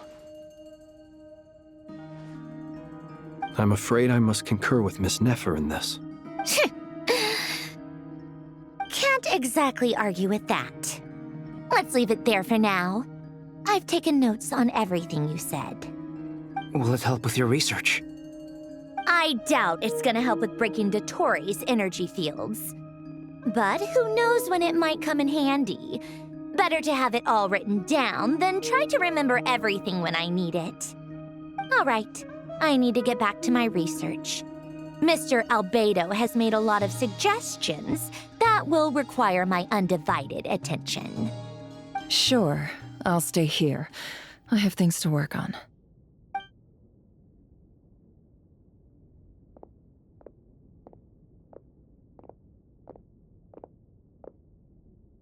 Paimon, are you there? Oh, right. She went with Varka to Natlan, didn't she? Good thing we've moved her and the Traveler's luggage in here. Speaking of the Traveler, where could they be? There's a note from Paimon. Paimon here. Not in at the moment, but if anyone needs to borrow her stuff or the Travelers, go ahead and help yourself. Paimon won't be mad. Also, Traveler, if you get back before Paimon, make sure to get some rest. Paimon misses you a lot, but put your health first, all right? How sweet. Well, since you offered, Paimon, don't mind if I do. This is the Traveler and Paimon's luggage. All the items they use day to day are here. It's well organized. I wonder which of them is responsible for that. What do we have here? The camera captured a special moment that can only occur between people who are close to one another. You can really sense how the photographer feels about their subject. I wonder why this picture was placed outside. Is it because Paimon recently looked at it?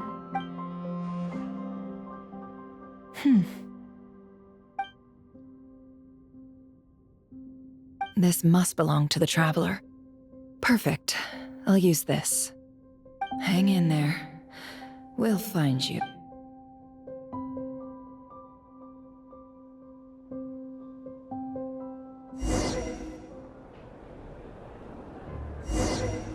Polonia, Search keyword world formula and bring me all relevant books.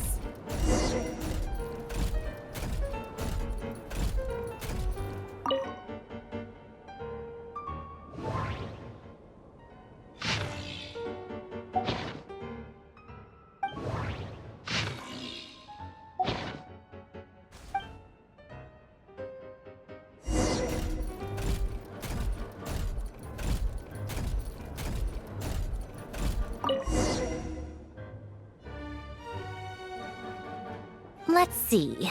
This one is Ontonki Sermon Dictation concerning the apocalypse.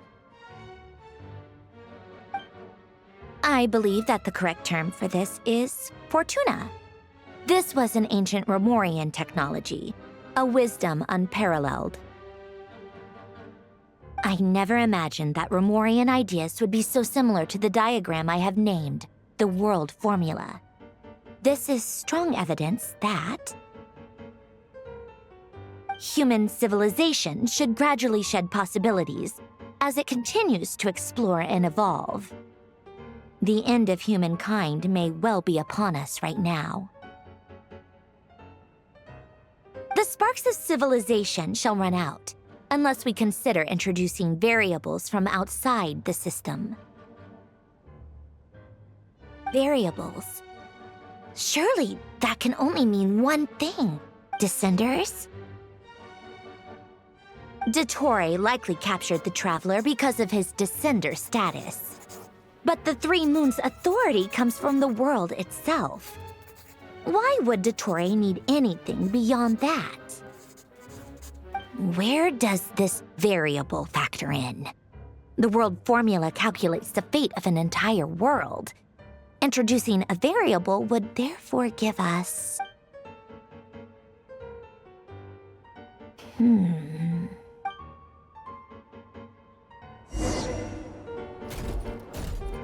Polonia, search keyword pathway and bring me all relevant books.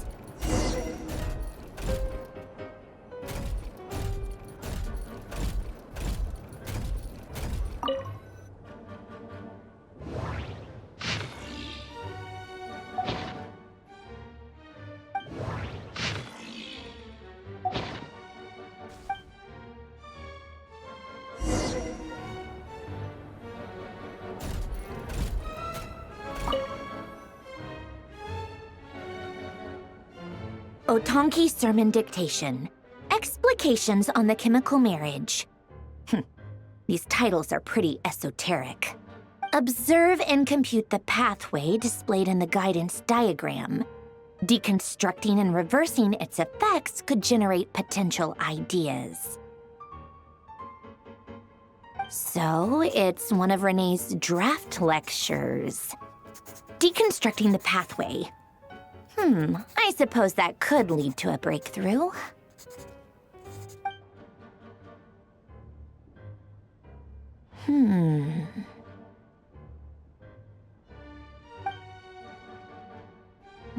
This is so long. This guy sure loves showing off his knowledge.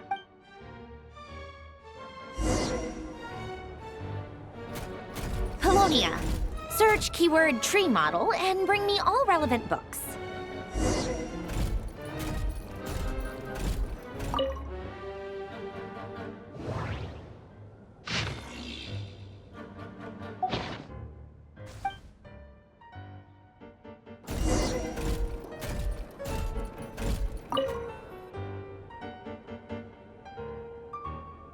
Most of the experimental devices proposed by the Lilia Crucis Ordo are built based on the simple and basic logical structure of a tree model. Lilia Crucis. Guess they were trying to cover up the name of the Nod-Krai Ordo? When Duke St. Germanus departed, he said, "It seems that there's no going back." Alas, he is only a genius when it comes to machines. In all other things, he is but ordinary. Excuse me? I'm sorry. That's just ridiculous. What kind of book is this? Great Detective Herlock, The Alchemist and the Clockwork Saint? Isn't this a novel? Come on. Still, the author swears that they knew Renee well. Whatever. I guess it's not beyond the realms of possibility that Renee would say nonsense like that on occasion. Memory, wishes, souls, and persona. Frankly, this sounds more like occultism, but if Albedo vouches for it, I suppose there must be some alchemical basis to these techniques. The way Alain Guillotin saw it, the world was comprised of machines. The universe needed machines, and thus his technologies were created. That's why I was born. Renee, his full name was Renee de Petrichor, if I recall correctly. Sounds like he and the town must be intricately connected. That place was also the source of most of our information regarding Remurian civilization. Seems like some of his projects were based on their technology. The cutting of souls and storing them in vessels. These seemingly unrelated techniques underpinned Renee's research, assuming that the 4 orthants correspond to alchemical categories. The chemical marriage model? Alain would have scoffed at that. He never would have let those theories or parameters anywhere near his mathematical formulas.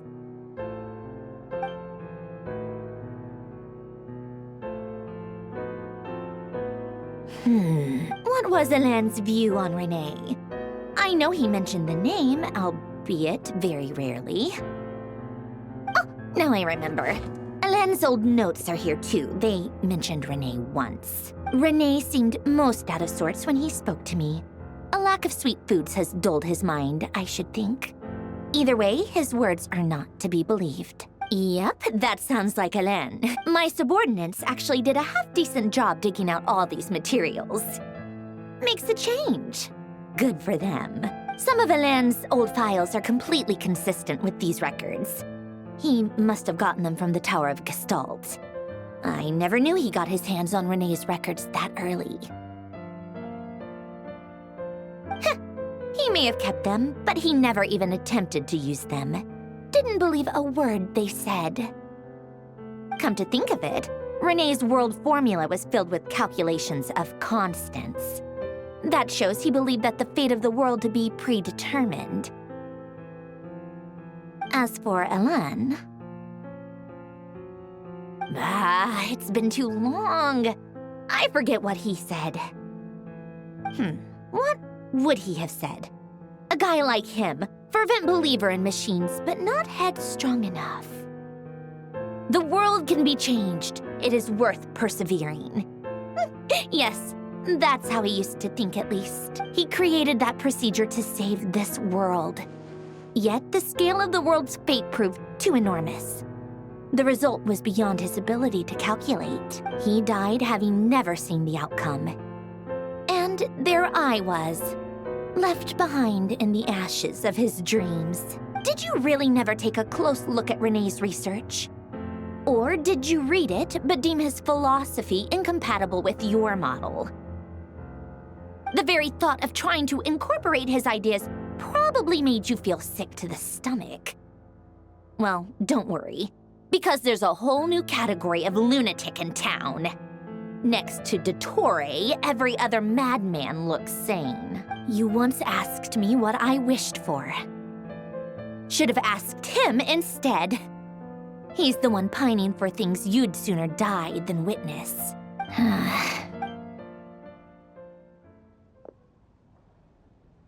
Even the tiniest variable can make big waves in the present. Now then, allow me to put these incompatible fragments together in your stead. First, establish and verify the existence of the Great Circle. Absolute nihil on one end, absolute reality on the other. Now, search between these two extremes. Then, the construction criteria. Variables. The sparks of civilization shall run out unless we consider introducing variables from outside the system. Input variables. Traverse the world, space-time, and civilization. Then extract the essential nodes from the records to determine which variables they point to. The primordial power that differentiated itself from the void. The power of light. Yes, light. Records. Hyperborea. This is horrendously complicated. After all that, I'm still missing a few variables. I need to think this through again. How do you think it looks, Polonia? Like the frenzied scrawlings of a madwoman? Fine, keep it to yourself. It's not like you can talk anyway. I'll assume you gave it a passing grade.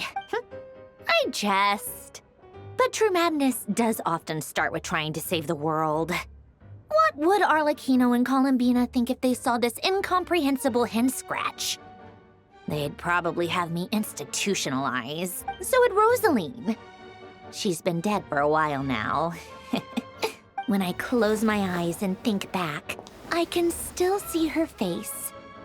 And that enormous dress she used to wear. Such a bizarre choice. What possessed her? Oh, and the clack-clack of those heels used to drive me insane.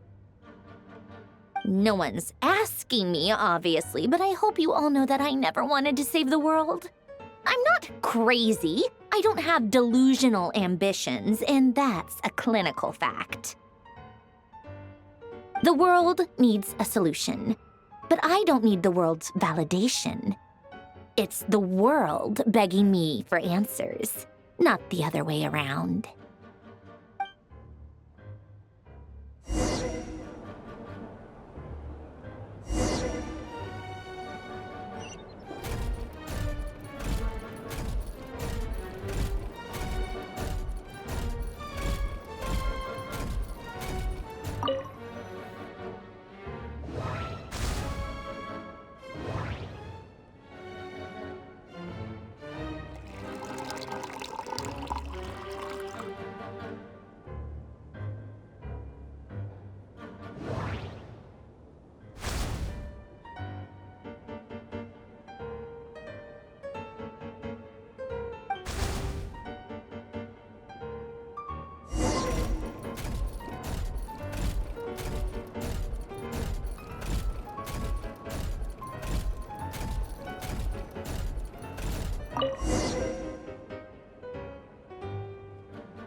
Oh, cookies to go with the tea.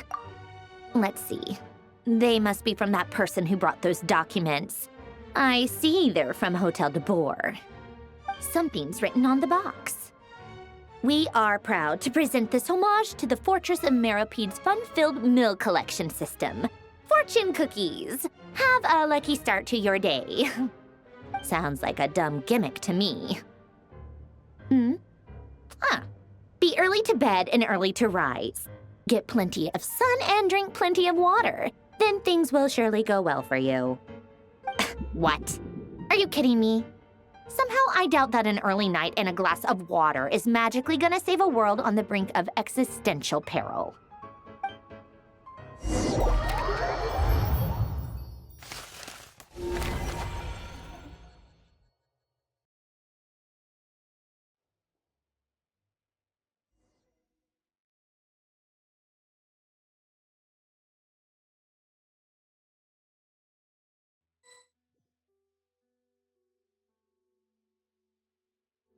Lady Arlecchino, word has reached us that Lady Marionette's troops are all in position. They are ready to act as soon as the order is given.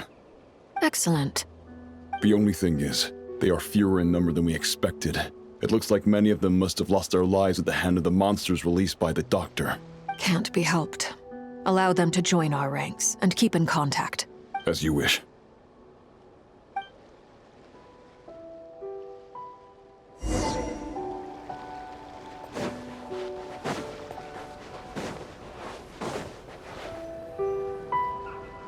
It's been a while, Arlecchino. You look well. Did Dottore really have to build his lab right on the sole path between Snezhnaya and Nod-Krai?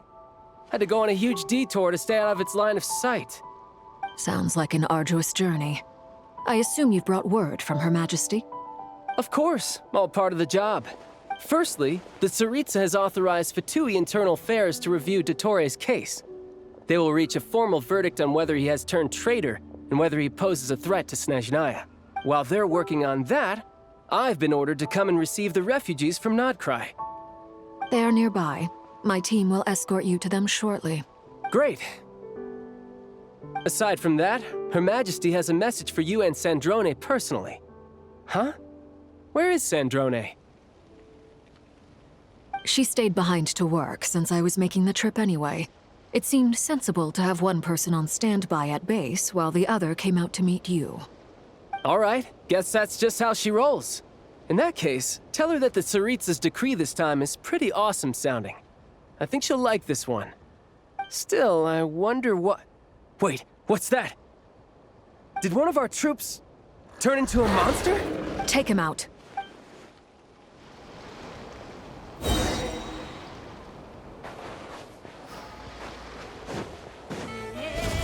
Overruled! Shouldn't let your guard down.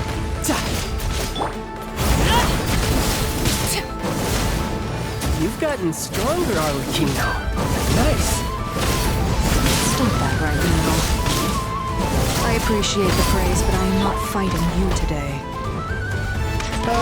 I knew it.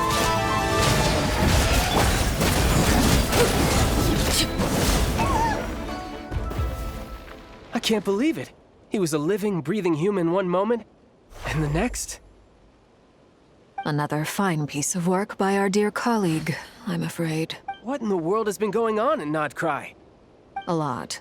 But long story short, Dottore stole 2 moon marrows that should have belonged to Columbina, then built a 3rd moon marrow of his own to concentrate the Trilunar Authority in his hands. What? What do you mean he built a moon marrow? People build roads and houses, not moon marrows. What's his next DIY project? He's gonna build a god? You could stand to be less surprised. We are harbingers. The work we are engaged in makes the creation of gods seem mundane by comparison. I tell everyone who asks that you once crossed swords with Rex Lapis while serving as a key supporter for Rosaline's plan. But right now, you're acting like a common adventurer. Thanks for speaking up for me.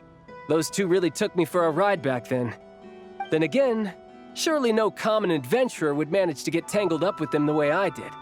That's gotta count in my favor, right? It almost sounds like you wish to repeat the experience. I might have to lower my opinion of you. No. I'll stop talking. Please, go on. Dottore is currently still experimenting with his newfound power in ways that continue to corrode the outside world.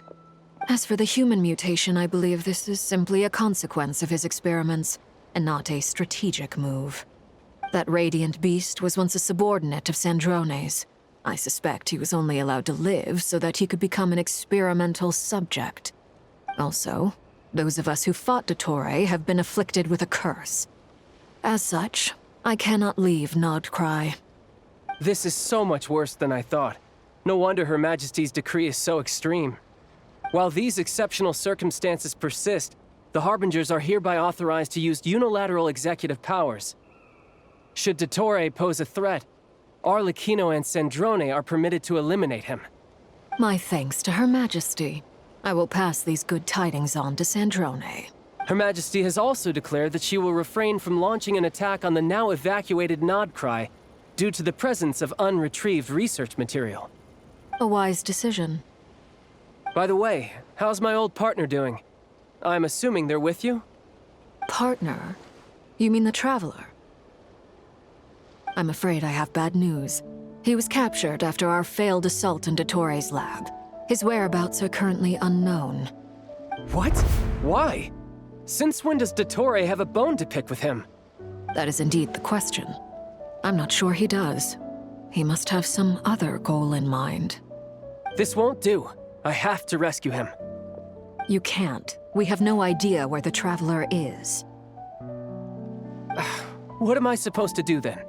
Stand here twiddling my thumbs? Sandrone is working on it. The best thing you can do right now is complete your mission. Fine. I guess I'll leave this to you then. One last thing. Tell the rooster to get the message out to the gods and citizens of every nation in Teyvat. Beware, an uncontrollable pollution is spreading forth from Nod-Krai. The source of that pollution is a madman drunk on the success of his experiments. The Fatui and our allies will endeavor to contain the threat. However, if Nod-Krai falls, things are likely to escalate. Considering Dottore is one of our own, all Fatui stationed in Nod-Krai consider it our duty to stay and fight him to the bitter end. Whatever the cost. Hey, don't be too pessimistic. If it comes to it, I'm sure Her Majesty won't stand by and do nothing. I hope you're right.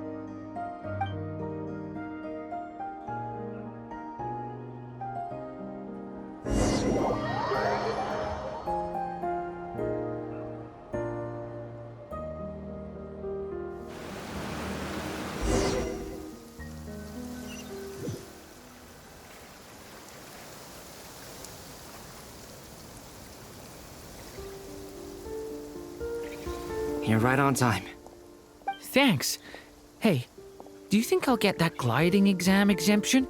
I made sure I was on my best behavior in Mondstadt. I landed well outside the city and walked in through the gates. I'll help you apply, don't worry. For now, let's see what we have here. What are the doctor's energy fields even made from? The usual attract and repel principles that govern Kuvaki don't seem to apply to them. They are very mysterious, but ultimately, they appear to be comprised of energies from the 3 realms. Thanks to research by Master in the Hexen Circle, we know that Teyvat's 7 elements are derived from the more primordial power of the Light Realm, which is antagonistic with the power of the Void Realm. Since you have the power of the Dragon Durin within you, I'm sure you can already tell that this energy field contains no abyssal energy. That's true. It's not abyssal energy, it's something pure, wild, and untamed. I've been thinking about something. Do you still remember the device that Dory supplied from the Academia when you and Miss Columbina fought Raria? That was one of the most marvelous feats of ingenuity I've ever seen. The design, the craftsmanship, the material selection. I couldn't fault any of it. Not to mention the operating principles. Surely the most ingenious feature of all. Dory didn't go into detail on how it functions, but I have a working theory. The clue was that Miss Columbina was somehow able to use the pyro energy that you provided, despite the fact that, as a moon goddess, she should only be able to use light realm energy in principle. Now, all elemental energy is, of course, derived from light realm energy to begin with. Hence, I suspect that the device works by restoring elemental energy to its original state. This presumes a theoretical model of the 7 elements akin to that of light refracted through a prism. Perhaps it is no mere analogy. Maybe there is indeed a prism in this model. I almost wonder if the idea for the device was conceived based on direct observations of said prism. It would explain how such an ironclad design concept was achieved. It is at once a masterwork of engineering and a groundbreaking application of the Academia's latest elemental theories. I suspect only Lesser Lord Kusanali herself could have devised such an ambitious technology. But back to the energy field before us. If this is pure light realm energy, its relation to elemental energy is one of integration versus division. Or you could say that the former contains the latter. Could this mean that elemental energy can dilute the power of the light realm? Should we give it a try? We should.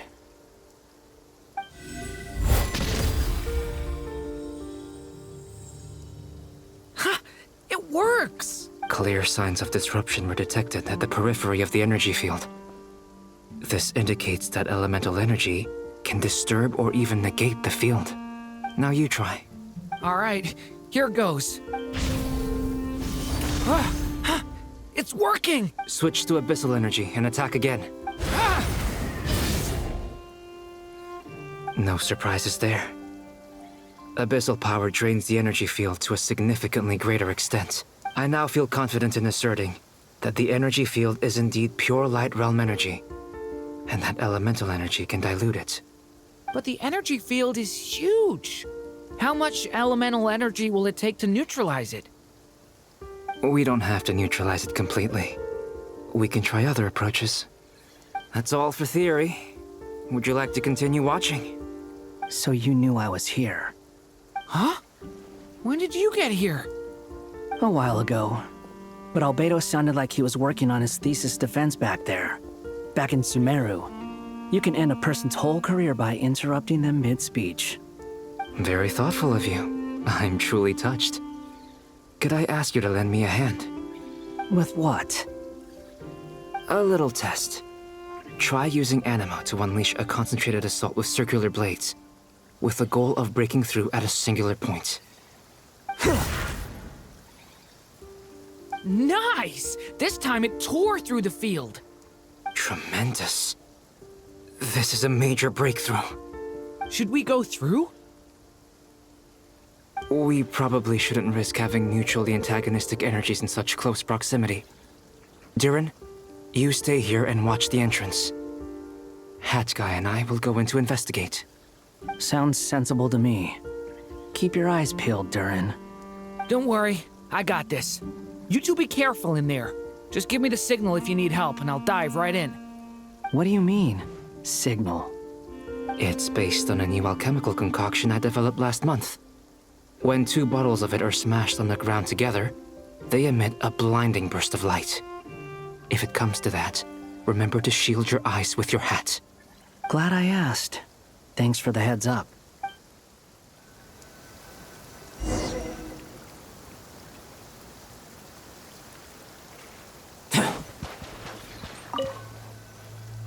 Like I thought. Beyond a certain distance, we can't see the opening where we came in. Maybe that's to prevent people from escaping. Sounds like Dottore style to me. Not much has changed. Things are basically the same here as they were before the energy field appeared.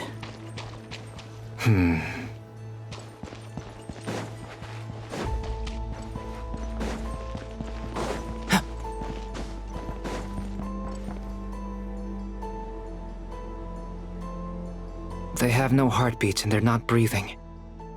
We can only assume they're dead. But there are no visible wounds. Also, there's an animal squatting next to each body. It's watching us. That's not an animal's gaze. What are you trying to tell us? Doesn't seem eager to talk. I guess maybe it's just an animal after all. Let's keep looking around.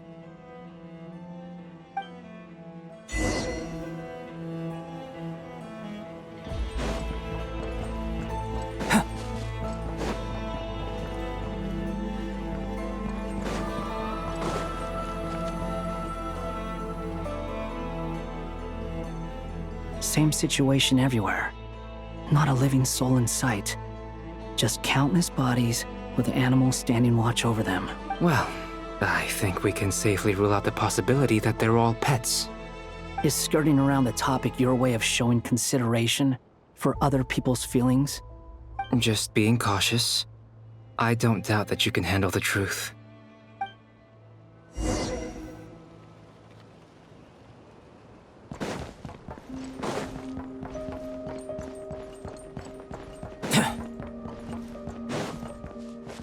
Careful. Please, help us. Please. Over there, I hear a voice.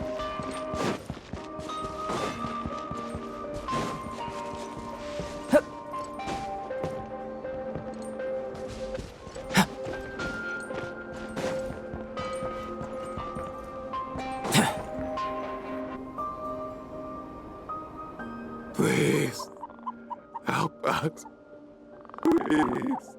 What happened here? I don't know. Suddenly, everyone collapsed.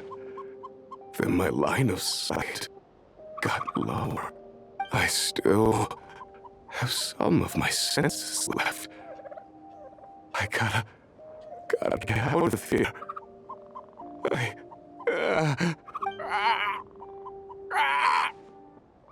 It looks like there's a huge experiment going on inside this energy field. Maybe each energy field is its own giant experiment. Vile. He's swapping human minds with those of animals. Even without the other circumstances, this would be an extremely radical experiment. Those people may have lost their sense of selves, but they are not fully animals either. If they were, they would have left. But instead, their instincts are driving them to remain by their dead bodies. We should go. No sense in sticking around here longer than we need to. Agreed.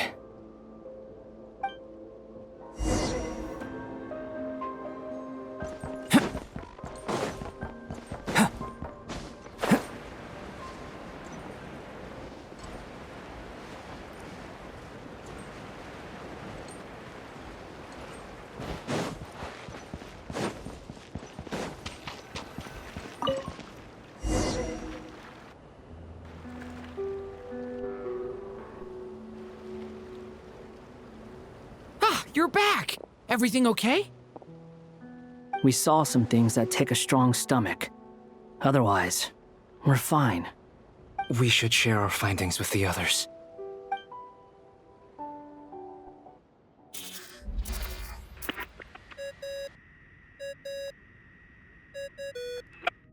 Yes? Who is it? Miss Nefer, it's me, Albedo. We found a way to break through the energy fields. With enough control, it's possible to tear them open using elemental energy. Also, we managed to take a look inside. Dottore is carrying out his cruel experiments on an immense scale. Any residents who have failed to evacuate in time will likely meet a grisly end. Sounds like he's living down to our expectations. Might I ask how things are proceeding on your end? I'm just about to get started. I'll be in touch once I have a result. Understood. Stay safe. I will.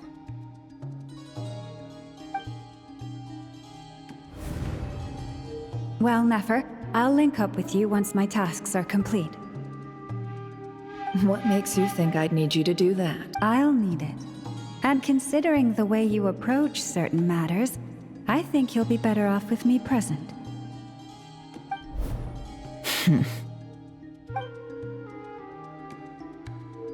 Let's begin.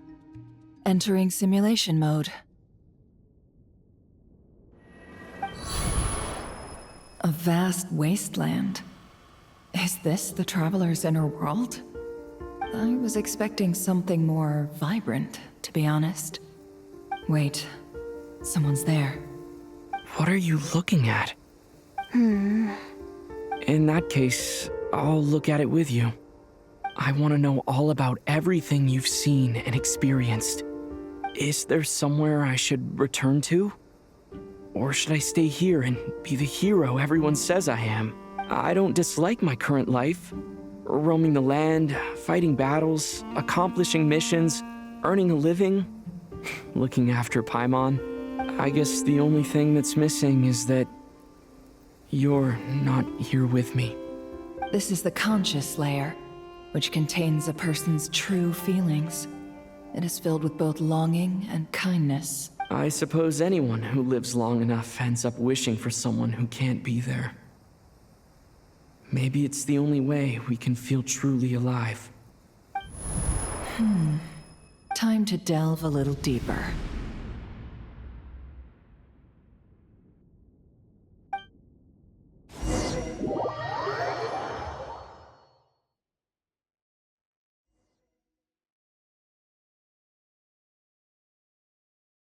Nasha Town is hardly the optimal choice for a place to live, but it has character and a reasonable population density. What are you trying to say? Oh, don't be nervous. I was just thinking where might make a good starting point for your journey. Perhaps I should send you further afield. Conria, perhaps. Conria ceased to exist long ago. Once again, you fail to understand the possibilities that the Tri-Lune creates. anything that has existed in the past, I can now recreate. You simply do not wish to see that happen. That might be because you miss your sibling and fear getting answers that you are not ready to learn. But this is not for me to judge. If we are to collaborate, we need to maintain an amicable relationship. In a moment, you will be able to... Oh no. What are you...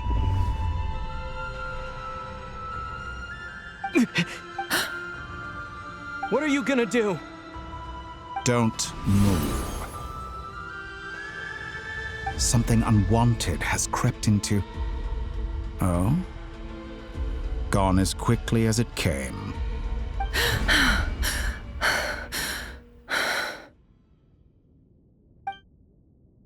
Did you save me? If I hadn't cut the connection, Dottore might have caught you from the other side and destroyed you. This was a good idea, but once is plenty. You were exceptionally brave. Excellent work. Thanks, but now's not the time for that.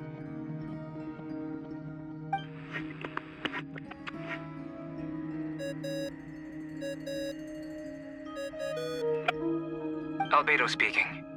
I think I know where he is. What is this endless darkness? I can't see anything, even though my eyes are wide open. But why? What happened? Ah, sorry about that. I take it you didn't notice. Just now, a friend of yours took a little peek into your mind. Could it be Nefer? How did she do it? Did she use something as a medium to connect to me? Do you think she's aware of your current circumstances? Oh dear. Have I stunned you into silence? I only wanted to slow down your time a little so I could stop your intruder in her tracks. It would have been nice to capture the spy. I must say, I'm finding the ability to adjust the flow of time rather intriguing.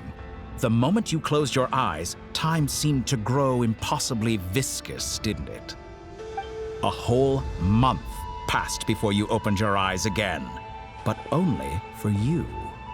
No one else was affected. I dare say this is something only a god can achieve. Point taken. You've proven once again that you have god-tier powers. Oh, you misunderstand. This wasn't about proving a point. I was testing things out. I find I learn best by doing, and I have to admit, time is not the easiest dimension to control. I only wanted to make you sleep for a short while, but it ended up lasting a whole month. Clearly some finesse is required to wield the authority over time as I wish. I hope you're not angry with me. It was only a month's discrepancy, nothing too serious. Had I been off by a year, a decade, or even a century, that would have been quite a different story. You could have frozen me for millions of years. So much for collaboration. You aren't showing much sincerity. Millions of years? To what end? I wonder if you don't understand humans all that well. They are very pragmatic creatures who understand only that which they can perceive with their senses. If I had you sit here for a week, I imagine people might sympathize. But if I left you here for 100, 1,000, or 10,000 years, the sheer size of that number would cause it to lose all meaning to them. They would not have the capacity to comprehend your suffering, and thus they could not empathize. Unfortunately, while gods do exist in Teyvat, it is ordinary humans that account for most of the population. Their lifespans are so limited, their bodies so fragile. Did you ever really hope that they could begin to understand someone like you? Your long life and unique origins make you fundamentally different from them. How long will it be before they start to treat you like the alien you are? Before you are ostracized, outcast? Alien? Even I feel bad for you sometimes. This world has made you into a slave. So many times you have served its will, and not once have the powers that be ever thought to grant you the one simple thing you wish for. You have been treated most unfairly. I can change that. I will grant you special privileges and give you back the status you rightly deserve as a descender.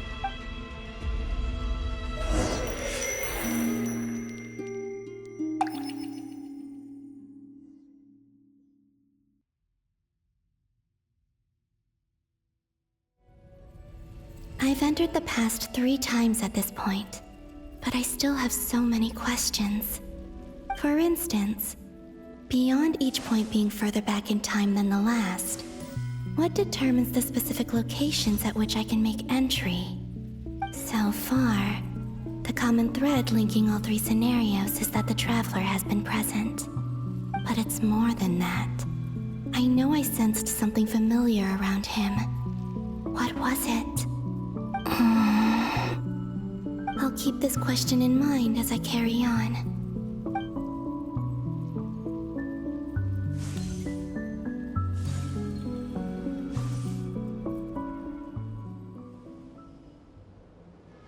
Humans, you never change. Always trying to use powers you neither comprehend nor control. This looks like Star Sand Shoal. Was this before Rerir regained his physical form?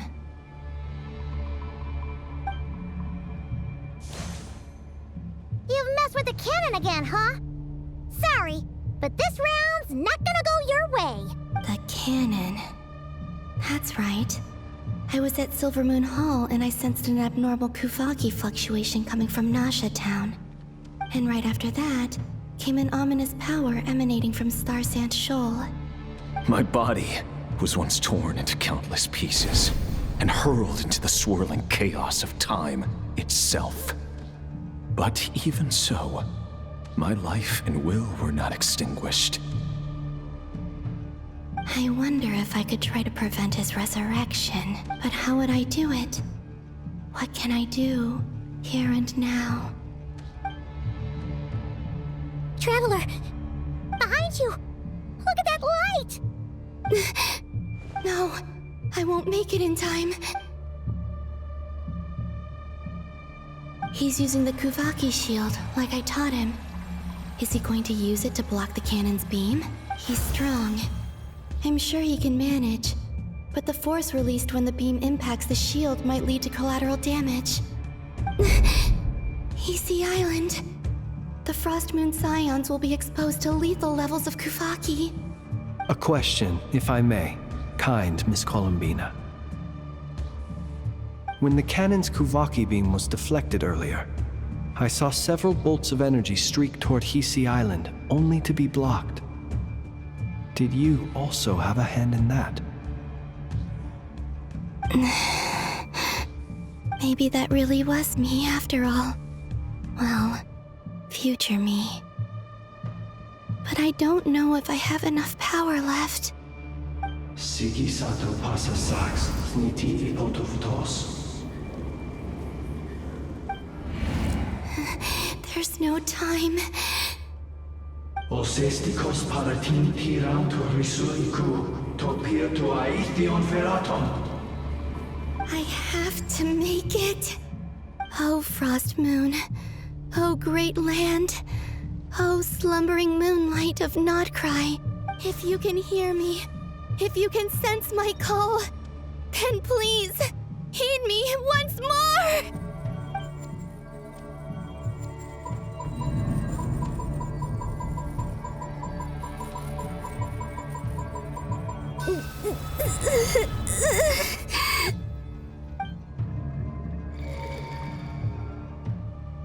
Did it work?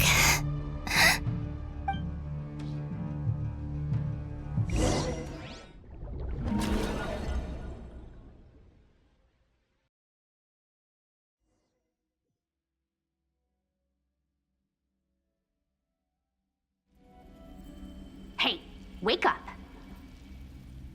Hey, Hey, did you hear me?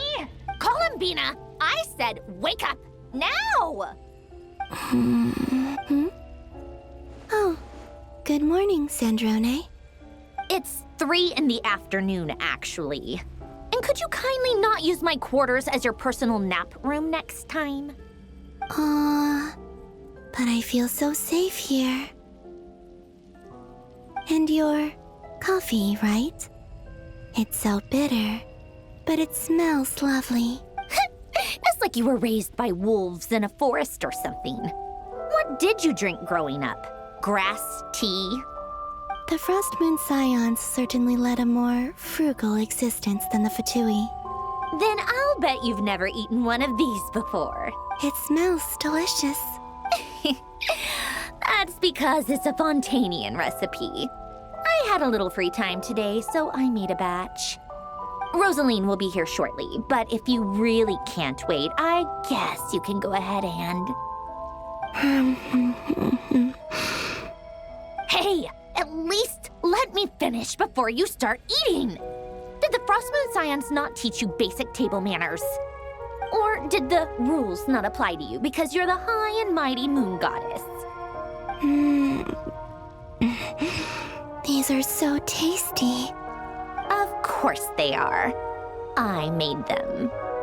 I was worried they might contain traces of machine oil. What? You know, there's something I've always wanted to ask you. Why did you leave your old home and join the Fatui? I mean, I'm sure their food was awful. But there's gotta be more to it than that. Well, life there didn't go quite how I imagined. What were you expecting? You're a god. Your followers are gonna make some demands of you, right? Surely you can just answer a few prayers here and there in return for the free food and drink. How bad can it be? Well, would you help other people just for free food and drink? The doctor told me that you were created by a great mechanic, Lord something Fisher. The Lord Artificer.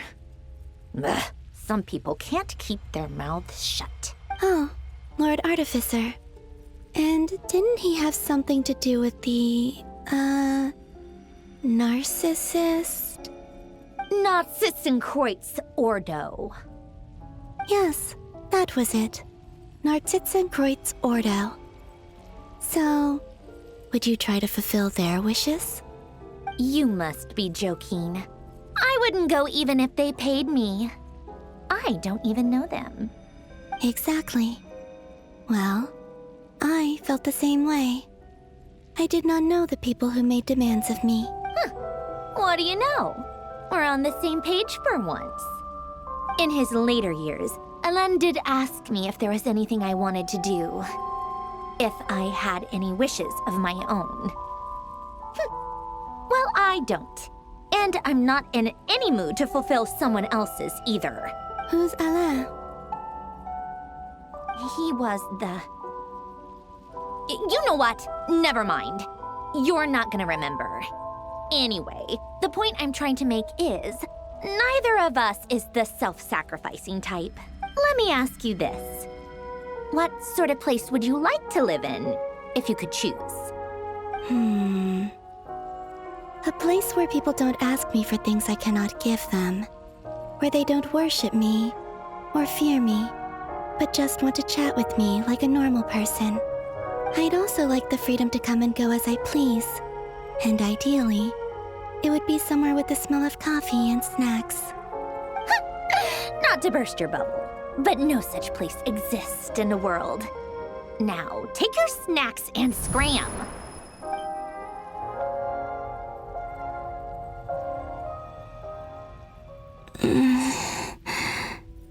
Did I pass out? Of course. I'm back here again. I dreamed of events from my past. Sandrone. Traveler.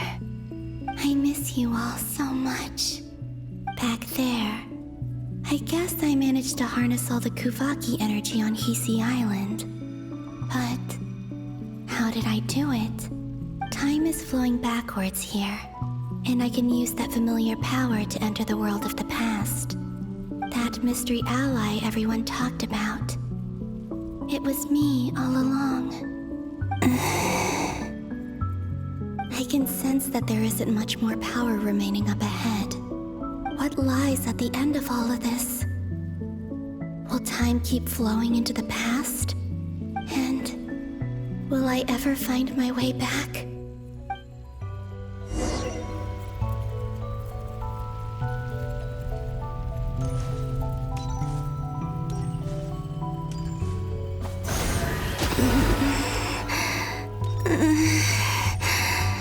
It's getting harder and harder to use my power.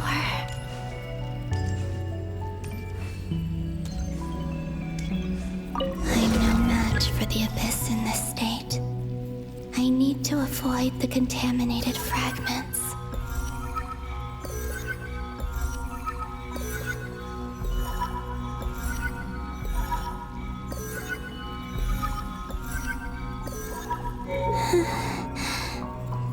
Time to go. I wonder where I'll find myself this time.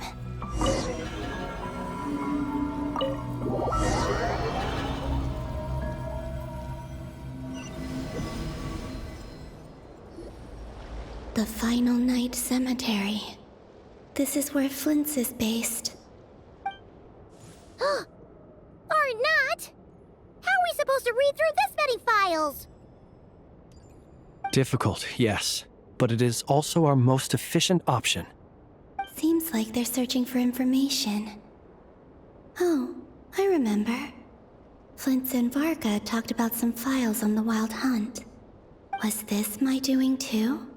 To expose the true intentions of this Rereer, we need to dive into Nod-Krai's history. Are my actions changing the past? Or are they simply completing a process? Is all of this inevitable? Or am I the one making these decisions? If I choose not to help them now, will it change how things turn out? Hope we don't land on our heads then. They're my friends. I can't not help them.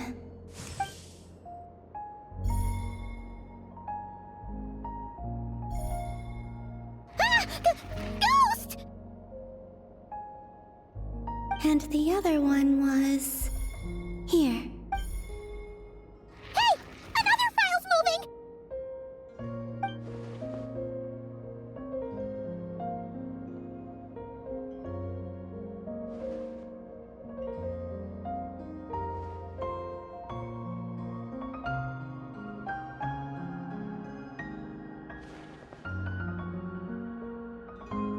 That should do it.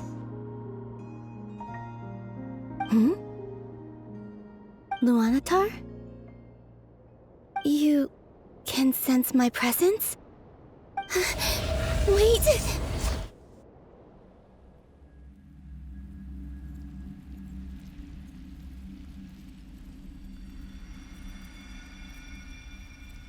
Luanatar. So she's that familiar presence I've been sensing all along. She's always been by the Traveler's side. That explains why the Traveler has been there each time I've entered the past. But why Luanatar? Is it because she has a connection to me as the Moon Goddess's familiar? If so, why not any other Kuhenki? That's...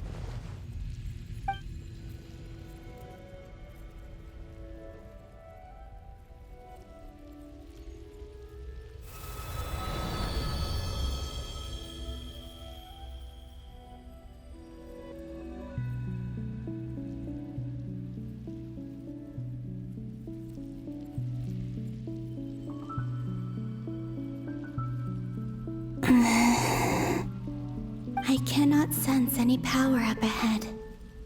Just a void, stretching out into infinity. This is likely my final chance to enter the past. It's now or never. I have to find a way back.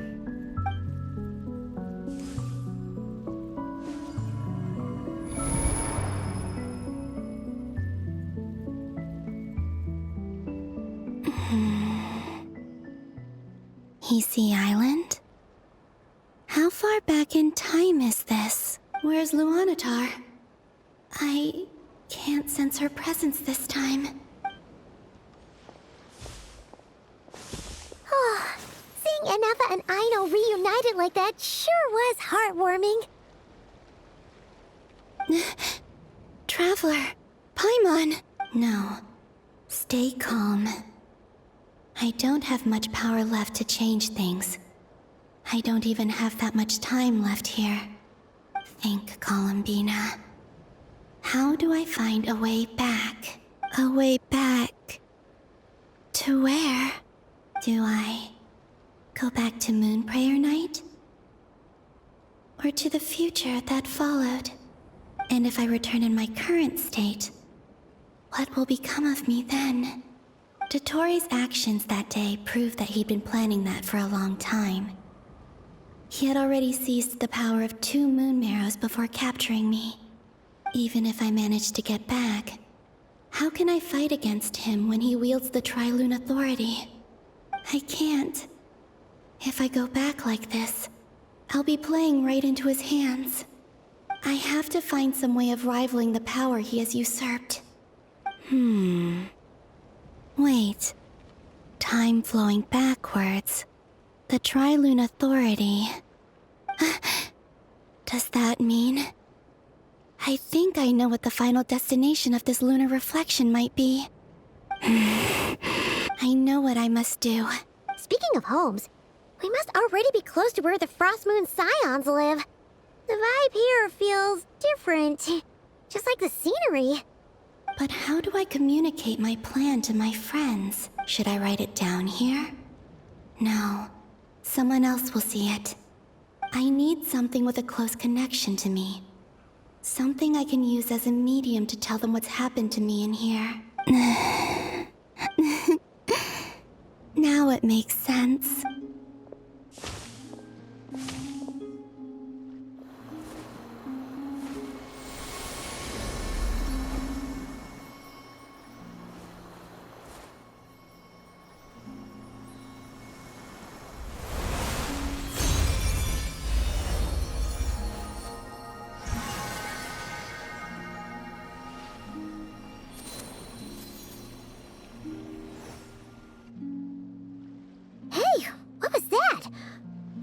Some sort of breeze blew by, and then the petals suddenly turned into...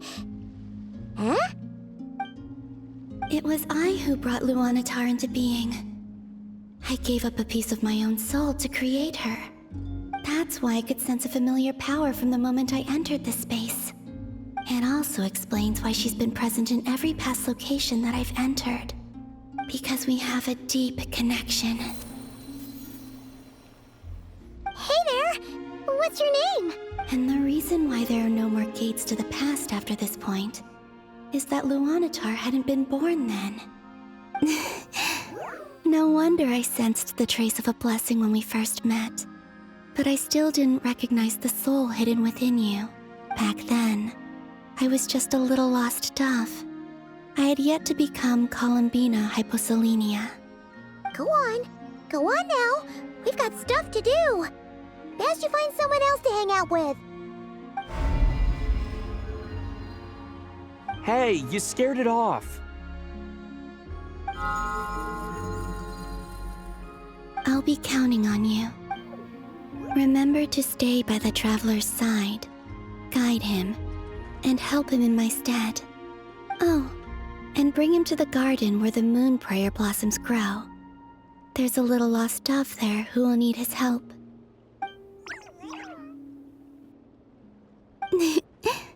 Go on.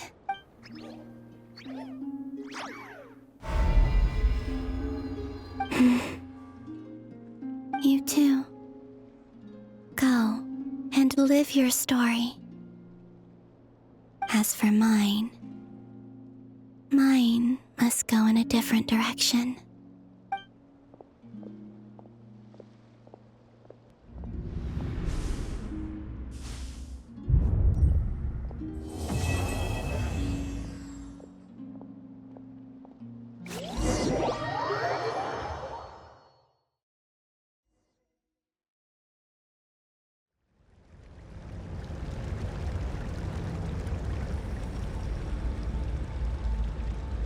How would you like to experience the thrill of never being held accountable for your actions?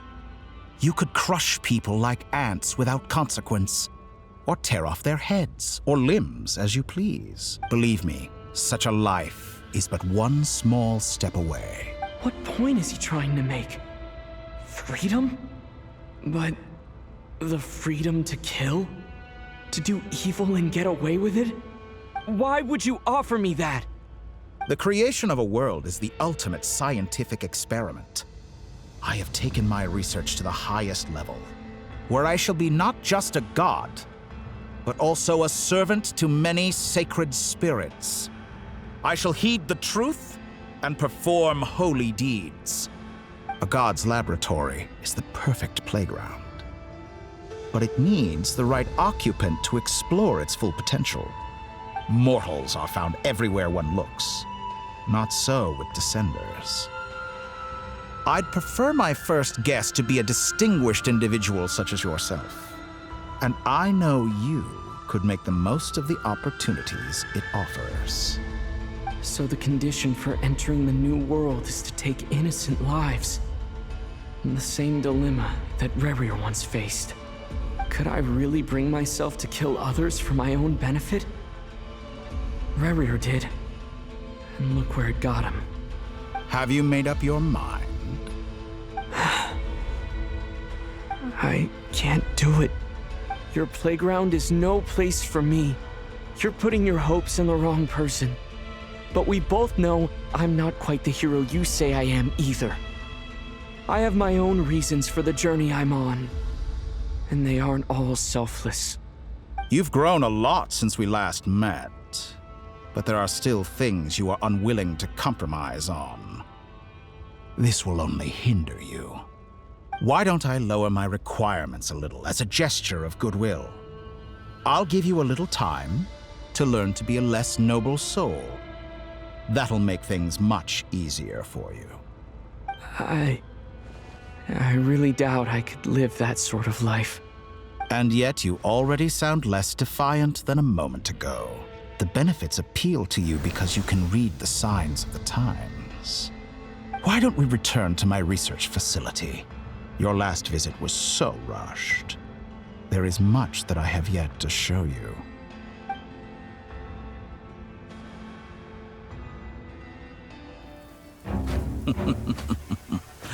Now to that question,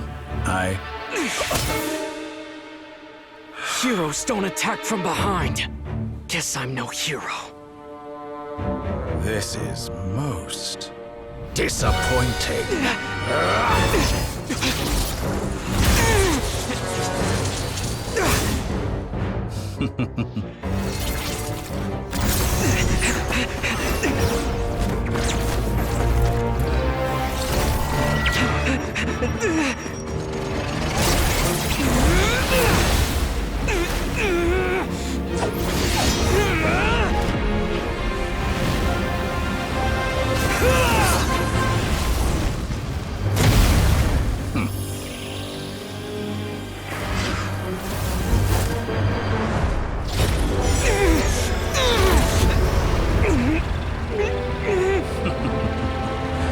Now then.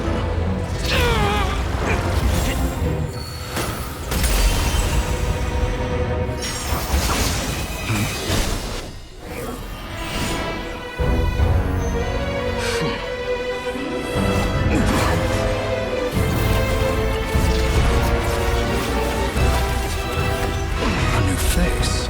Interesting.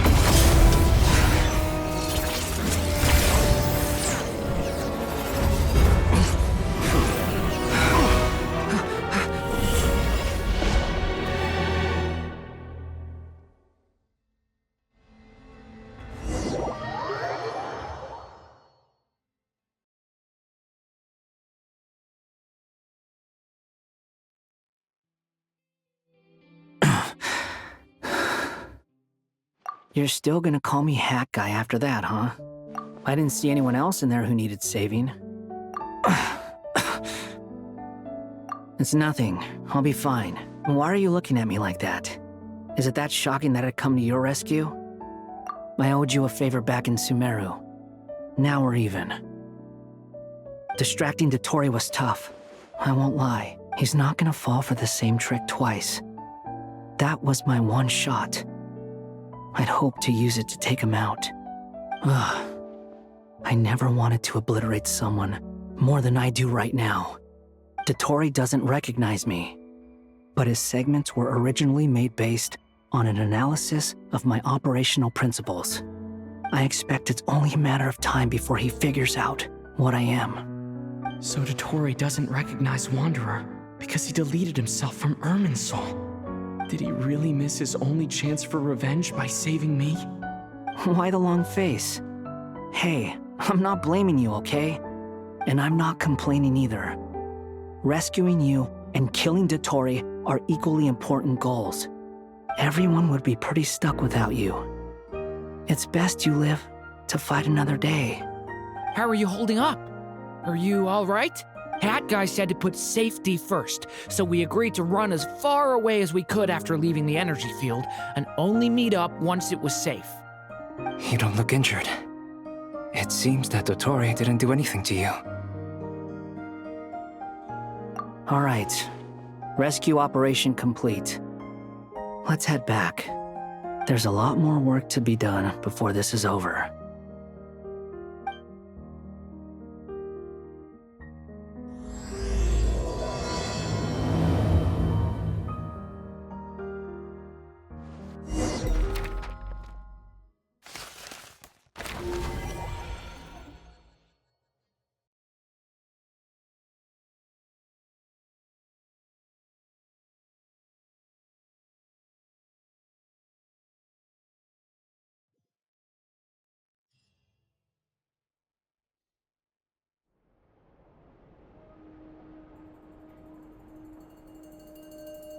Understood.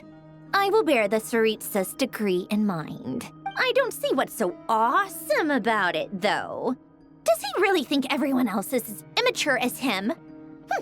I'm not stooping to Tartaglia's level. I thought you might say that. How's your progress? Quite promising, actually. That alchemist Albedo gave me a few ideas. Remember how I asked you to look up some files for me? That stuff on the Nazi-Kreuz Institute. René de Petrichor and Jakob Ingold. Alain Guillotin despised René's theories and methods, but he never managed to come up with better alternatives either. So I adopted some of René's ideas. I thought Alain was like a father to you. He and René were mortal enemies, were they not? And what would you say if Linny and his friends one day learned something useful from someone you utterly detested? I would applaud them for it. That would mean that they have surpassed me. For all we know, Alain Guillotin might have thought the same thing. Not that it matters, though. He's dead, and I'm alive. So it's my call to make. Once you die, it doesn't matter how great you were in life. Only the living get to decide what happens next. Hey, come on out. They're back. Huh?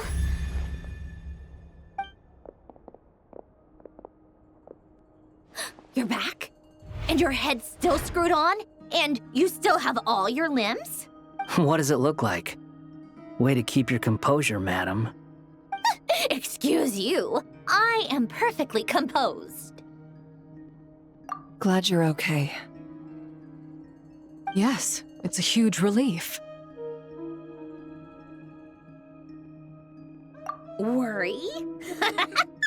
Oh, yeah, right. You think we, the Fatui, were worried about you? We were worried sick. Hey! The Traveler and I were already friends. You are free to join this mission in whatever capacity you please. Much like your tea parties. It's a laugh a minute with you guys. I must say, I was quite surprised when Mr. Albedo told me he would need no additional aid. We discussed this on our way back as well. I am rarely so unequivocal, but in this case, we had full confidence in Hat Guy. He said he knew what he was doing. Albedo and I pretty much had to just wait outside on standby. Meanwhile, Hat Guy broke into the energy field and rescued the Traveler solo. You didn't have to mention that. Well, I'm thoroughly impressed. You are a force to be reckoned with, Hat Guy. Is he back? Is he really back? Traveler! It's really you! Oh, thank goodness! Paimon missed you so much! You can finally breathe easy, Paimon. It's great to have you back in one piece! Oh, Paimon's been having nightmares the whole time you were gone! Look at them. You know, once you reach my age, there's nothing better than watching a misty-eyed reunion between friends. It's nothing. Same goes when you get to my age, too. I bet Aino and Anefa would be tearing up as well if they were here. Varka, I'm not sure Anefa can cry. Oh, yeah, good point. Hey, your eyes are looking a little red and puffy. Come here, let's hug it out. What? Ew, no! No, thank you. You're not my dad, okay? Knock it off! Everyone, I'm sorry for all the trouble I caused you. But the silver lining is, I didn't come away from this ordeal empty-handed. While I was being held captive, I learned a lot about Dottoro's current capabilities, and what he plans to do with them. Allow me to explain.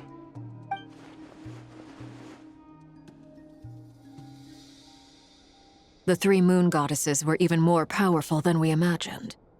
No wonder Dottore believes himself to be equal to the gods, maybe even superior. Utter blasphemy. While everyone was gone, Nefer and I made an interesting discovery, and I believe Miss Sandrone has something to share too. Ma'am, perhaps you could do the honors?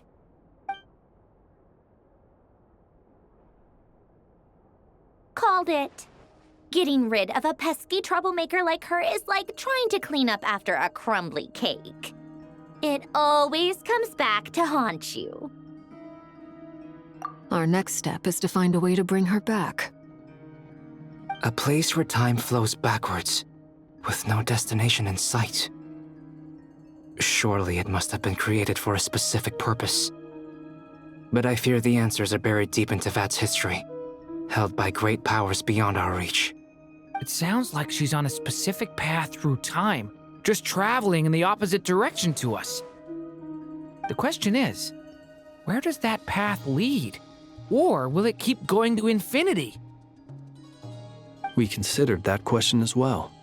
Strictly speaking, time is not infinite. Indeed not.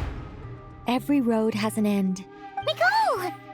You sure loved quietly sneaking in mid-conversation. I do, in fact.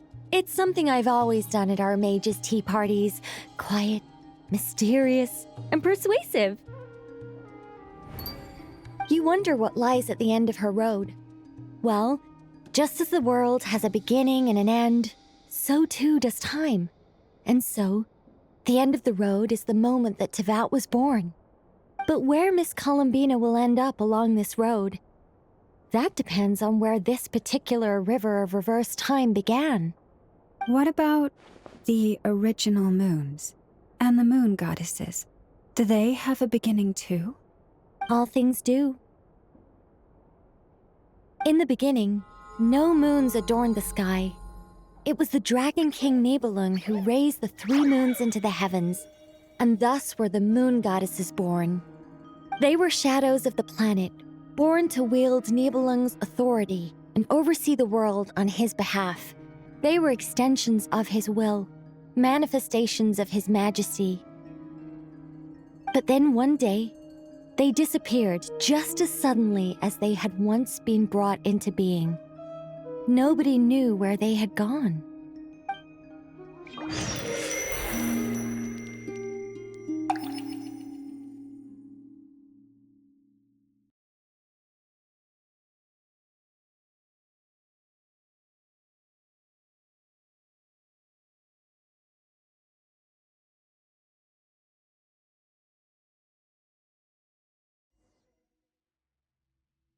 Like I thought. No more paths back to reality have emerged since. But how can I be sure that I'm going the right way without scenes from reality to keep me on track? I can't even be sure of how long I've been walking for. The further I travel, the less stable this space becomes. There are even moments where I can sense something that feels like abyssal energy. They can just materialize out of thin air. I have to keep my wits about me.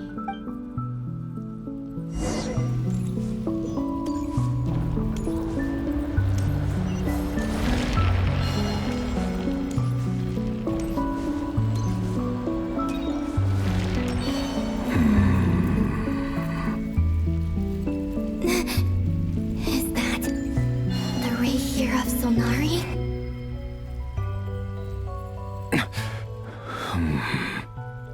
You're the moon goddess. But how?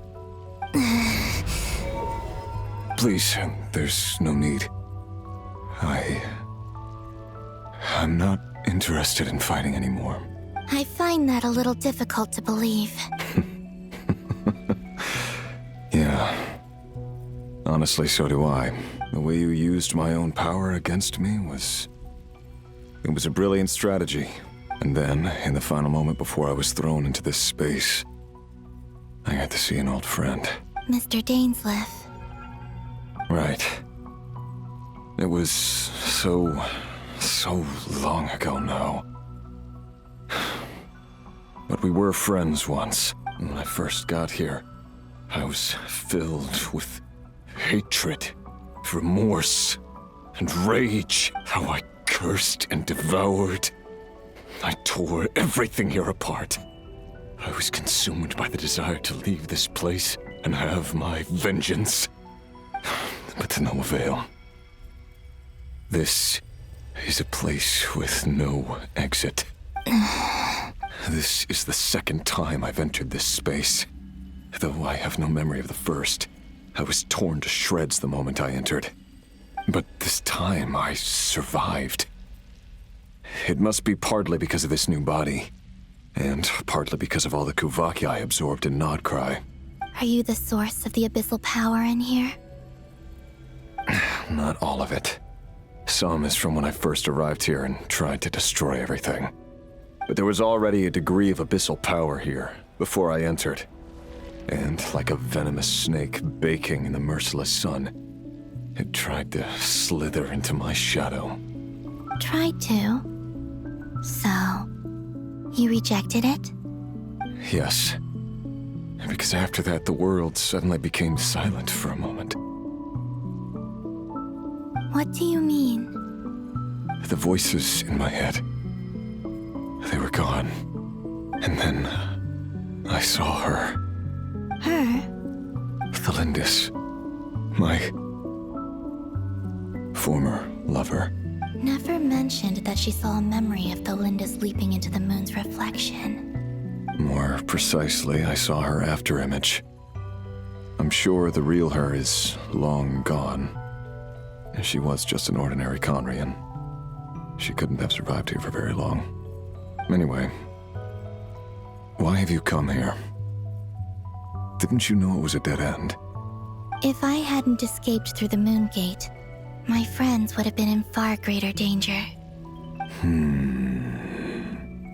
Oh, I see. Because of your power. The power of a moon goddess. What? You'd like to know how I know, wouldn't you? The one who resurrected me said so. I could hear a deep lust for power in his voice. Do you mean... Dottore?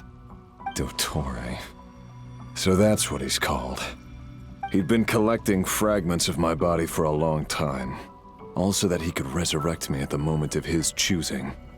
I had no interest in his research. But being as corroded by the abyss as I was, we were aligned as far as hunting the moons and recovering my strength were concerned.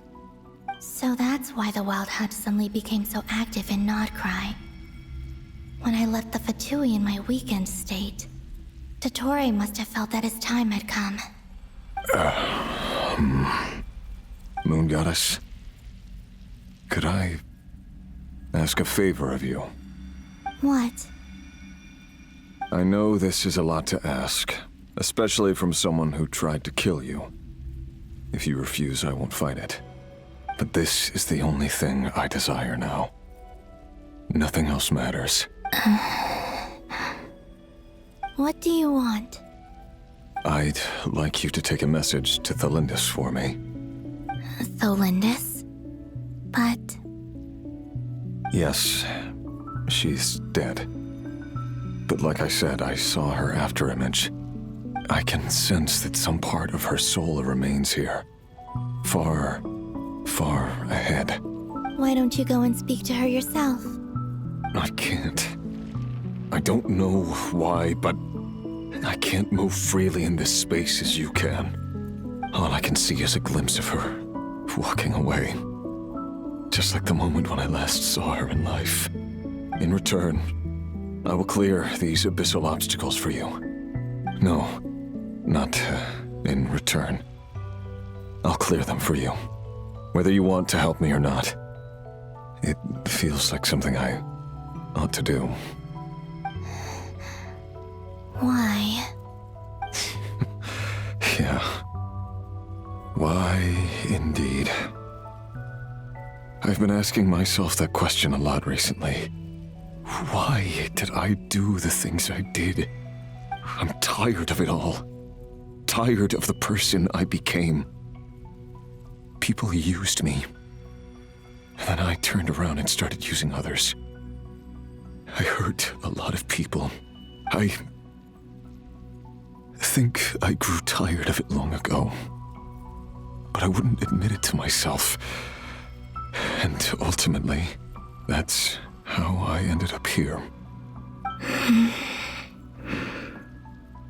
What do you wish to tell her?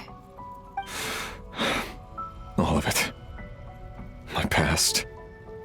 My mistakes. Everything that happened after we were separated. Is it okay if I give her the abridged version? Yeah, I'm sure there's plenty you can skip over. Just tell her the important parts. Whatever you think that means. Like the part where you relentlessly tried to kill us? It's up to you. Love demands honesty. But my relationship with Thelindis was built on lies. We hid too much from each other. But after living my whole life in the shadows, I don't want to hide anything anymore. I will do my best. There.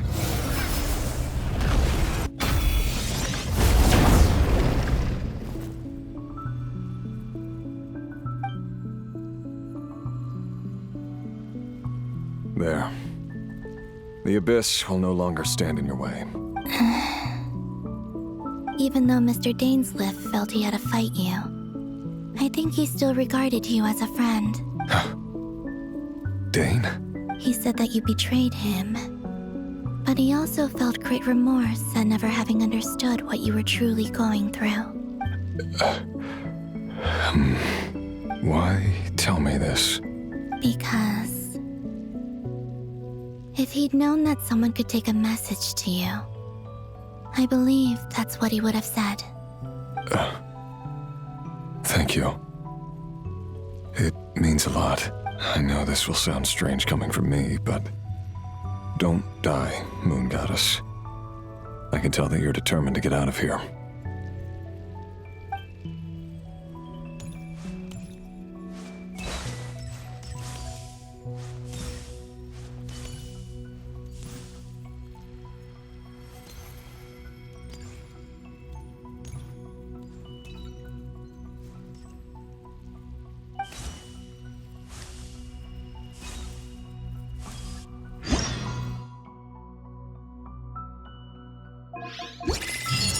Hey! A letter from the Knights of Favonius! Sounds like Albedo's back and he's waiting for us on Dragonspine. No time to waste! Let's get going!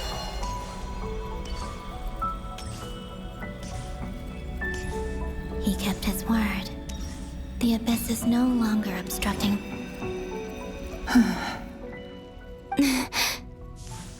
Is that the Lindis? She wasn't far off at all. And yet, they can never meet. Hello, Miss Delindis. Who are you? How do you know my name? I've never seen anyone else here before. You can call me Columbina. I promised Rerir that I'd bring a message to you. Rerir? My Rerir? Is he well? He's doing better than he was. Better than he was, huh? Sounds like he's had a pretty rough time. Others have had a rough time on his account too. In many cases, their time ran out because of him. And I'm not just talking about the children of the Crimson Moon. So, things got worse before they got better.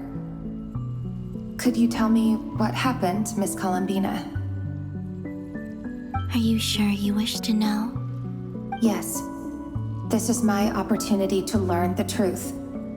No matter how hard it is to hear, I have to know. I admire your courage. However, time is short. I cannot stay here for long.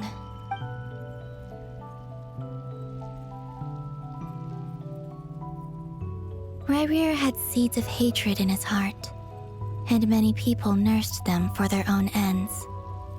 On some level, everything he did was to try and find a way to see you again. But in the end, he came to regret his mistakes.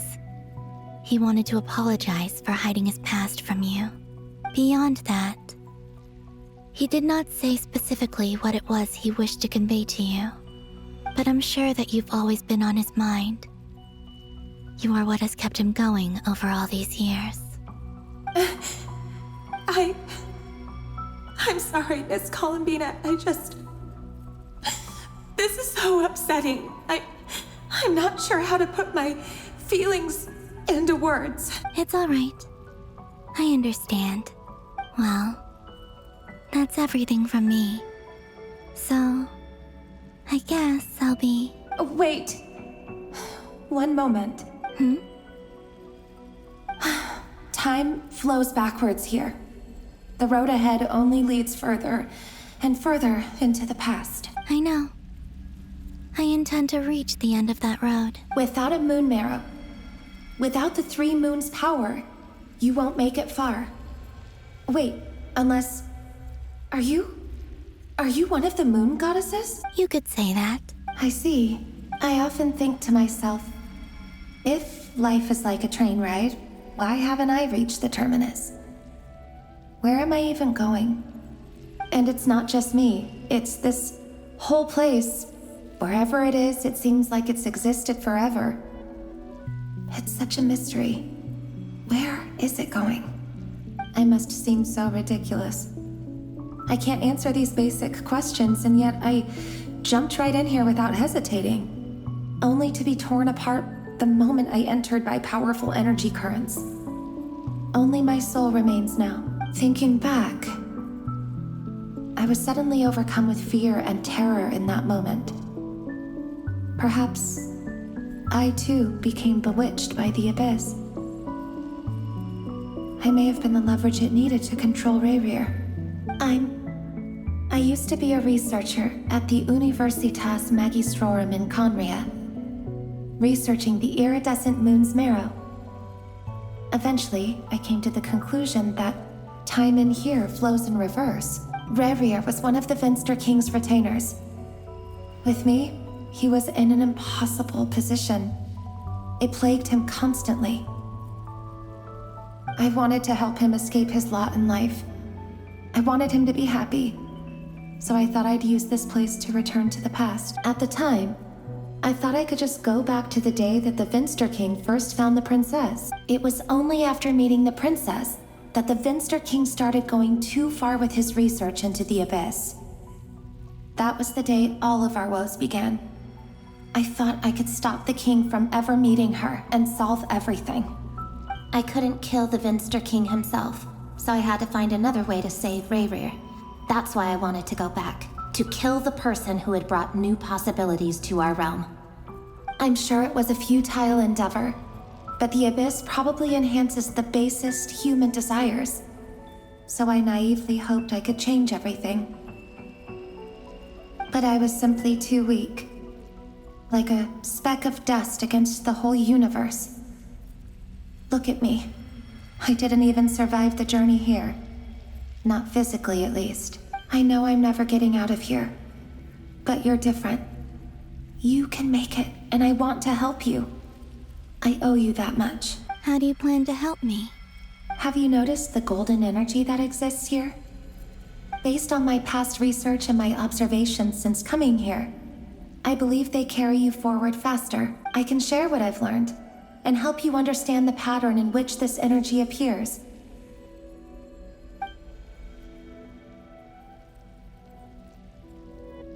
I think you just might... Now, I know you will be able to change the past. Also, I've been speculating about where this phase ends. The documentation was scanned, but from what I know of the legends about the moons, the oldest ones seem to begin with Nibelung, king of dragonkind. I have no way of verifying any of it by this point. But if it's true, you might be able to reach that era if you keep walking. Understood. Thank you, Miss Thelindis. I'm the one who should be thanking you. If you hadn't entered this realm of everlasting death, what use would my deductions be? Thanks to you, they have some meaning. About Rayrir, I'm so sorry. For everything. It wasn't your fault. That's not true. Because we both feared bringing trouble upon each other, neither of us ever told the truth. And that dishonesty sealed our fates. But enough about that. I wish you a safe journey, Miss Columbina.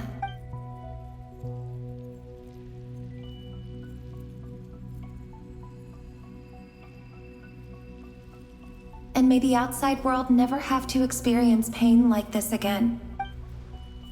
Rayrir, you're there, aren't you?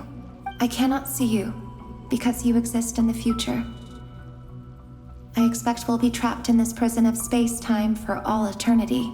But please, gaze upon the past, and then sit for a while. Let's find a place to sit down together, just like we did when we first met.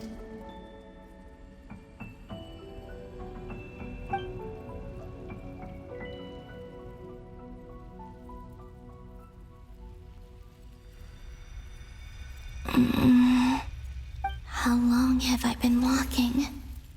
How much further till I reach the end? Is there even an end to be found? Everything's getting blurry. Huh? Are you all right, little sister? Have you come from the distant future?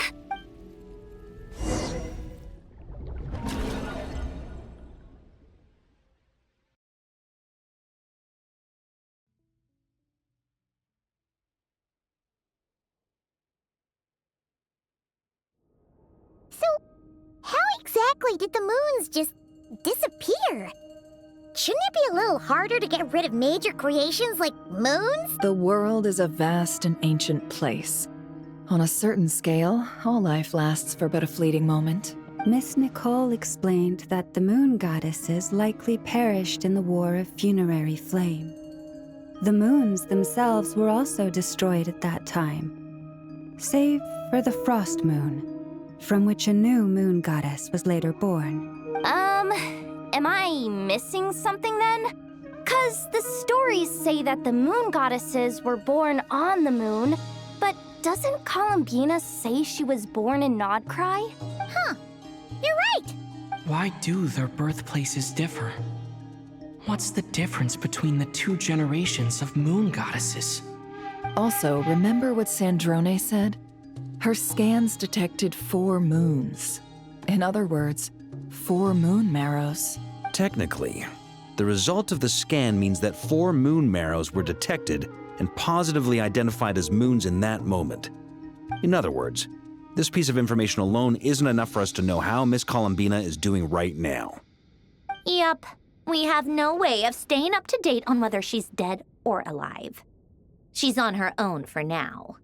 But at least she's trying her best to get back to us. Yeah. She's a tough cookie. And a sore loser, too. We have to trust that she'll find a way. Because we really need her power. As much as it pains me to say it, we've got no chance of beating Dottore in a straight-up fight. He's much too powerful. It wouldn't even be close. That maniac is going to devour everything in his path until he reaches us. We need to find someone or something that can stop him before he does anything worse. I'll be frank. Our only hope of defeating this false god is with a real moon goddess on our side. I'm not just saying this because Columbina's a friend and I want her back safe and sound. It's just the truth. And I know that even she was no match for him when he attacked, but I don't have a better solution. We're not giving up on saving her, whether she can defeat Dottore or not. Right. Don't worry, Miss Sandrone. We're all aligned on saving Columbina. No one's trying to argue that we can only justify saving our friend because it will help save the world. This is about multitasking. We want to save both. So, she's more than just a moon goddess to you guys? Absolutely. Duh! She's part of the gang! And you are too, you know.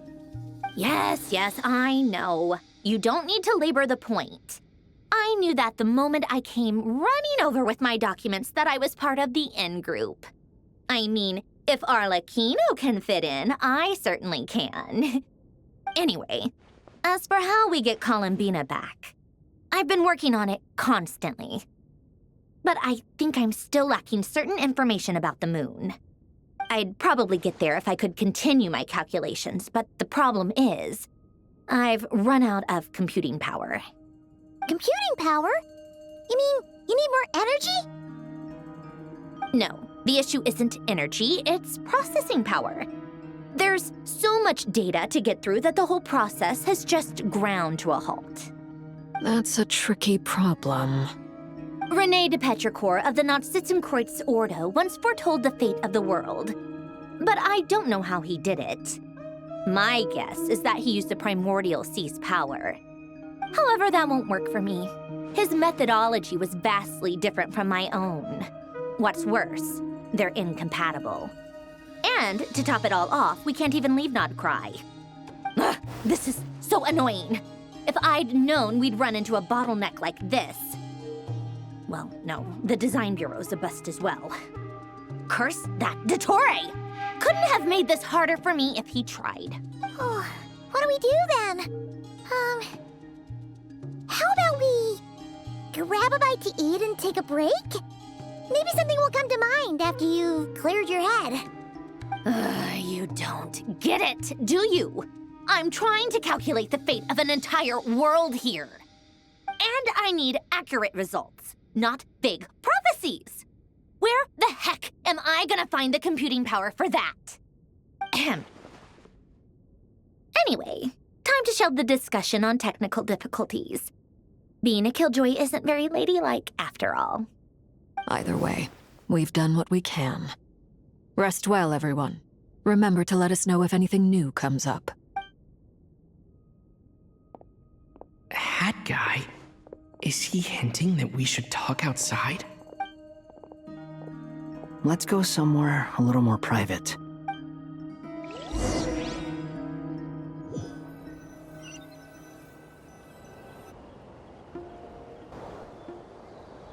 You know that Dory went back to Sumeru, right? Yeah, she mentioned she was planning to head back. Things aren't looking good for Nod-Krai. She's gone to spread the word so that Sumeru has a chance to prepare for the worst. From what I know of Dottore, There are two possible reasons why he hasn't made a move yet. One is that he's still working through some kinks in his new powers. The other is, he wants to see how we're going to react. He'll easily devour everything eventually, so I guess he's in no rush to make it happen. The first false god he made was me. Now it's his turn. Even though my records were erased from Irminsul, Dottoro's ideas haven't changed one bit. He once told me that becoming a god was like turning yourself into a hungry wolf or giant serpent to devour the moon. Clearly, he began studying the moon goddess's powers long before he even tried making a god. He's always wanted to get his greedy hands on divine authority one way or another. And in the end, he devoured the moon where I failed. In the desert of Sumeru, there is a chessboard built by King Deshret, also known as Al-Ahmar. I don't know if it was a real game, or if he was just trying to challenge his servants and citizens in some way. But creating games and setting rules, gods do that as a matter of course. That's the kind of power Dottore craves. Now he has the Trilunar Authority. His power is leagues beyond the common people. I don't think there's any point in other nations rushing to the front line. They're better off focusing on defense and hoping they can fend off any threats that spill out from Nod-Krai. Either way, Dori will inform Lesser Lord Kusanali, and she will contact the other gods in turn. The Seven will have some recourse available. If nothing else, their protection should keep the rest of the world from descending into chaos as quickly as Nod-Krai has. So on the bright side, even if Nod-Krai is doomed, your friends in other nations won't be in any immediate peril. That's good to know.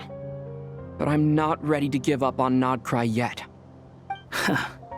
There's a word for people who refuse to let anything go. It's called being greedy.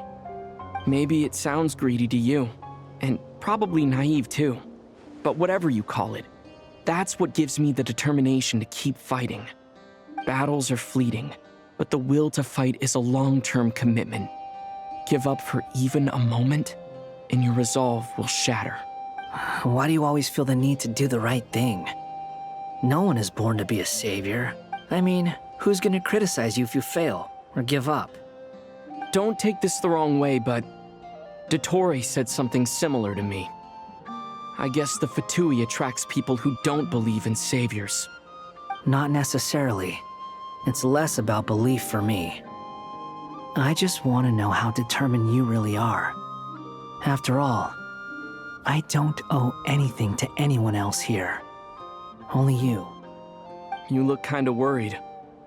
If your arch-nemesis was about to achieve their ultimate goal, I think you might feel a little worried too. That's true. Dottore is about to become an omniscient, omnipotent deity. That's gotta be a bitter pill to swallow. Still, you're calmer than I expected. Obviously. I have to admit that my past self was a reckless fool who misunderstood not only the point of revenge, but how to achieve it. And as much as I want my vengeance, I know I'm not gonna get it by acting alone. If the world's taught me anything, it's to think before I act. Too bad it never taught me any other virtues, though. So, I am going to destroy Dottore, no matter what it takes. So, what's your plan? I'll get to that. First, tell me, what do you think of Sandrone? Just like Paimon said, she's a friend, part of the gang. How much do you trust her? This is a serious question. Think carefully before you answer. Although she's with the Fatui, she has her own values, and she's helped us a lot. If nothing else, she's clearly going the extra mile for Columbina. I see no reason not to trust her. If you say so. In that case, the three of us need to talk. I have some thoughts about her computing problem. It can be solved, but it will come with a cost. How much? If I can afford it, I'll cover it. Sometimes your heroism really backs me into a corner. You know that? Come on, let's go talk to her.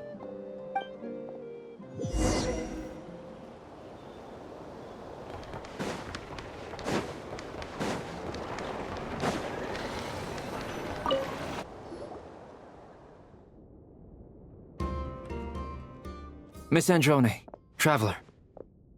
Hey there. Paimon's here too! She was just helping them sort through their things. How did your chat go? That was fast. The call only just ended. Well, you said it was urgent, so we got here as quickly as we could. Albedo, I have some alchemy questions for you. I see. Looks like my knowledge proved useful after all.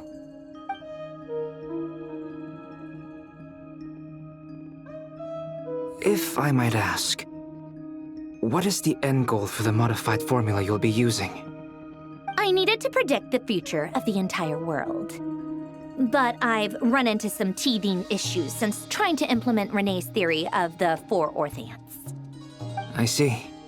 I'll have a look at it. Still, computing power is the real issue here. How do you plan to solve it?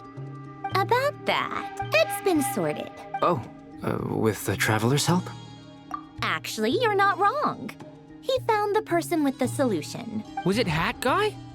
Yeah, it was him. Wow! Go Hat Guy! Seems like all that time studying at the academia is paying off big time. But where is he? Wasn't he the one who asked Albedo and I to come here? Come with me.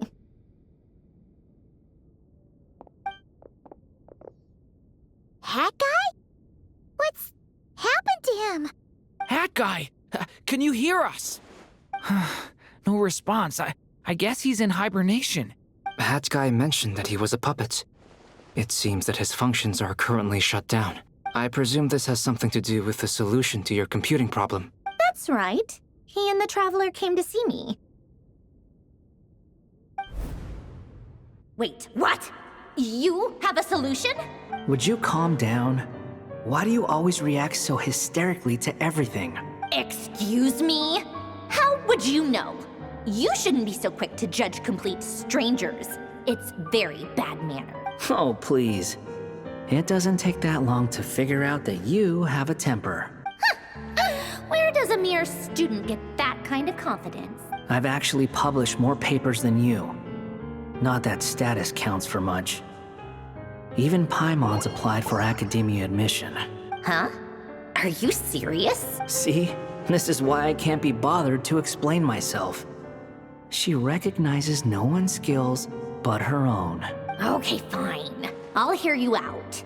So, tell me, how do you propose to solve my computing power problem? This world itself is constantly processing all kinds of information. If it's the world's future you're trying to calculate, you need a processing device that's designed to cope with that volume. Easier said than done. Only Irminsul can handle that kind of... Wait, is that what you're suggesting? But surely we can't just plug my formula directly into the ley lines. You should be able to tell that I'm not human, right? Yeah, I noticed. The technology, though, seems pretty ancient. Very different from Fontaine's. It's a completely different system. Conrian, to be precise. I'm what they would have called a puppet. Puppets need an energy source and processing power. The artisans who built them sought out the materials most suited for that purpose. You? Do you mean... The Traveler and I have talked it over. He's willing to vouch for you. So, I'll allow you to borrow my core for your calculations. It was built using wood from a silver white tree, which makes it a small part of Irminsul. Conrian technology and Irminsul wood. Who in the world could have built you? Are you sure about this? A puppet without its core will cease functioning completely. And if it's left in that state for too long, it might not recover. You could die if you do this. You do realize that, don't you? I can put 2 and 2 together, yes.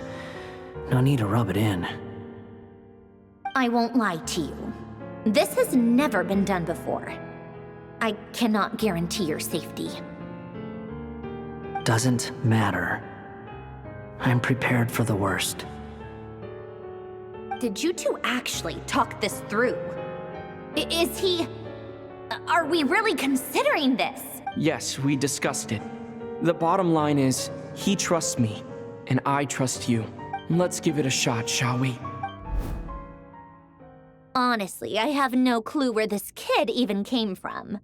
But for whatever reason, he lent me his core to use in my formula. I'm very close to finishing my calculations now, and the core is currently in use. So I'm sorry, but I can only show you a sketch right now. This is what the core looks like. A silver white branch.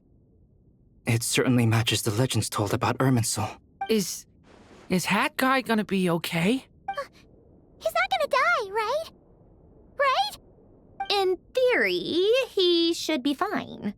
As long as we put his core back in time. Beyond that, all I can say is that I'll try my best to avoid risk and make sure the core doesn't sustain any damage. I think I know why you called us here now. Someone needs to watch over his body and make sure it's protected until the process completes. Correct. He said that the only ones he trusts here are you two, and the Traveler.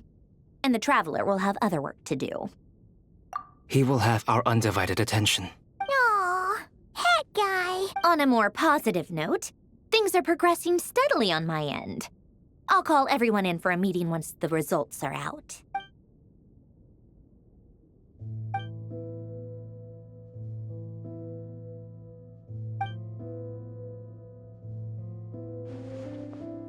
The worst case scenario with the core removal is either a system reset or a total loss of function.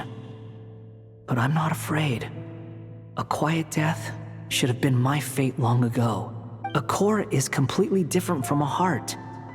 It's like another vital organ entirely.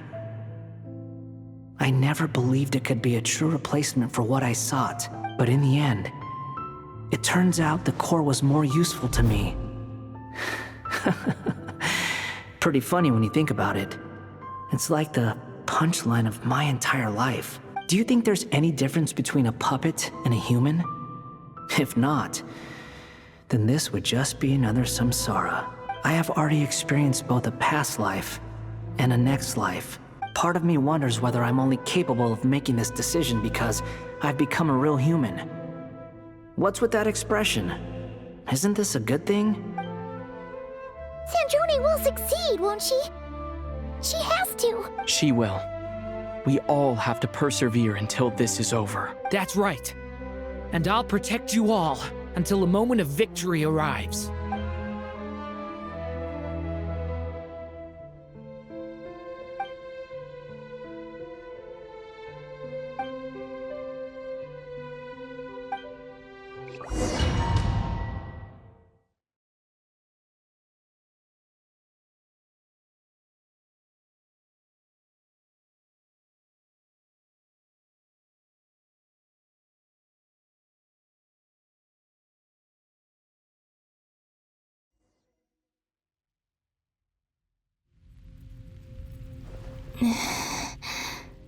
Who are you? Call me Sonnet.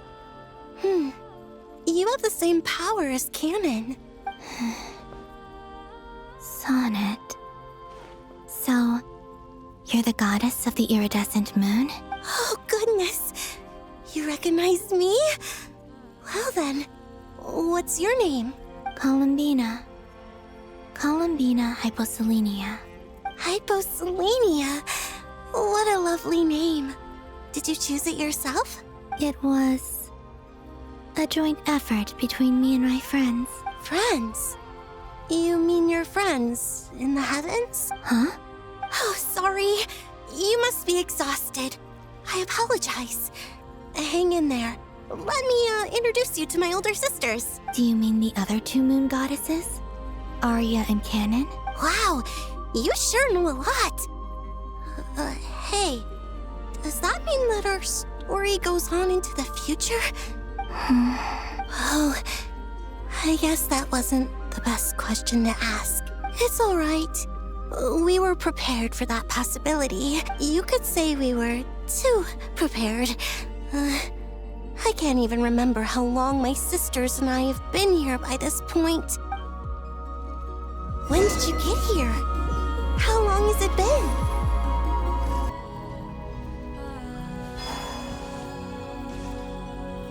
We don't have far to go.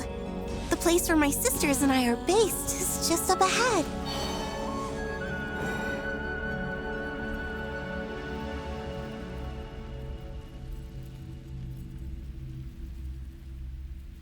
Sisters! I'm back! And look who I've brought with me.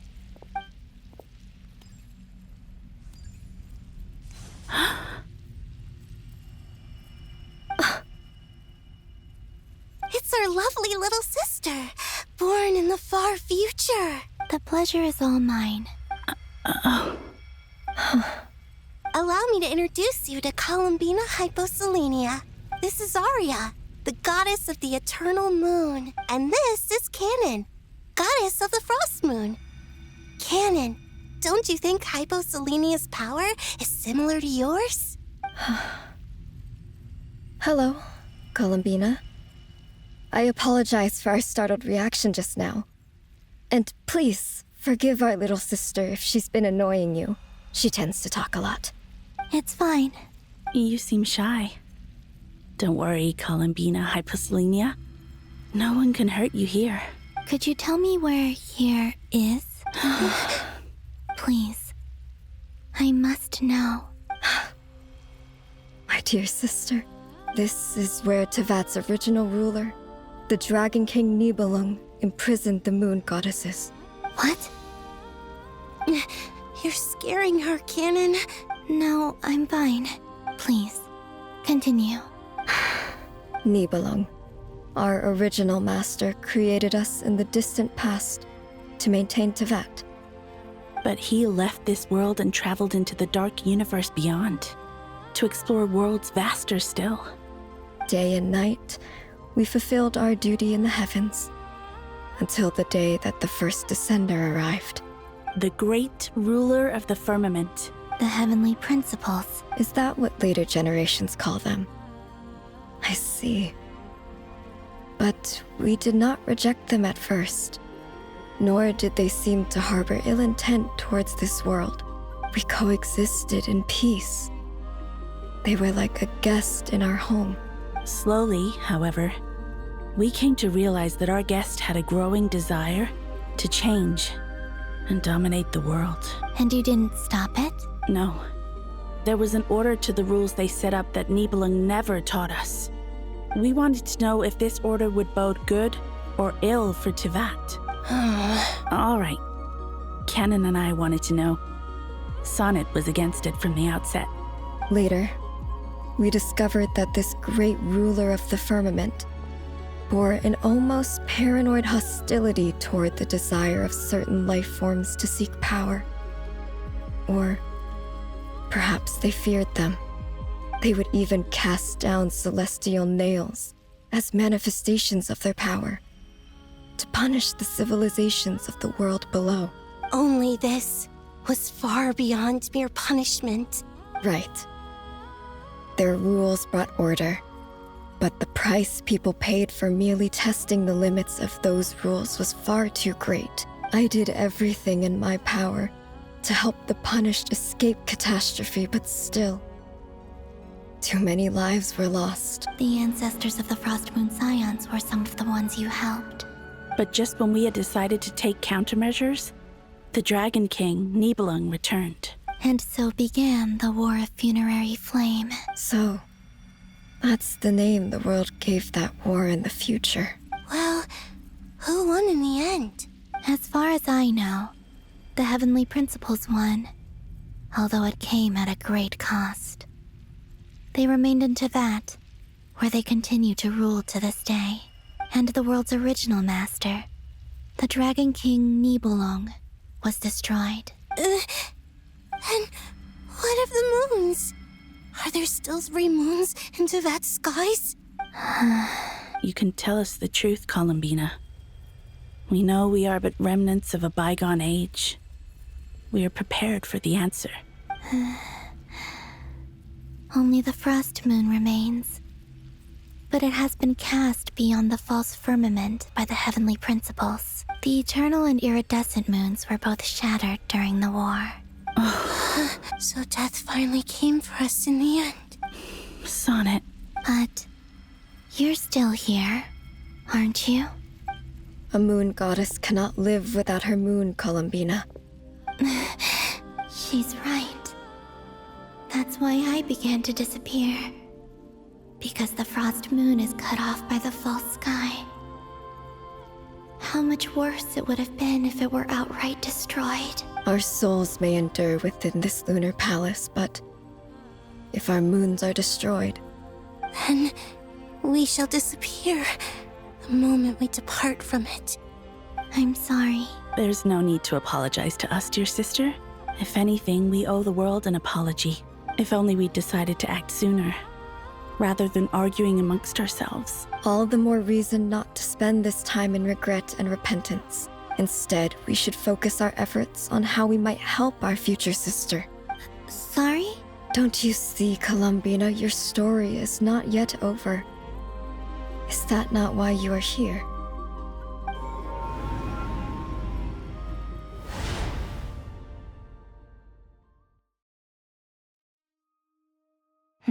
It's done.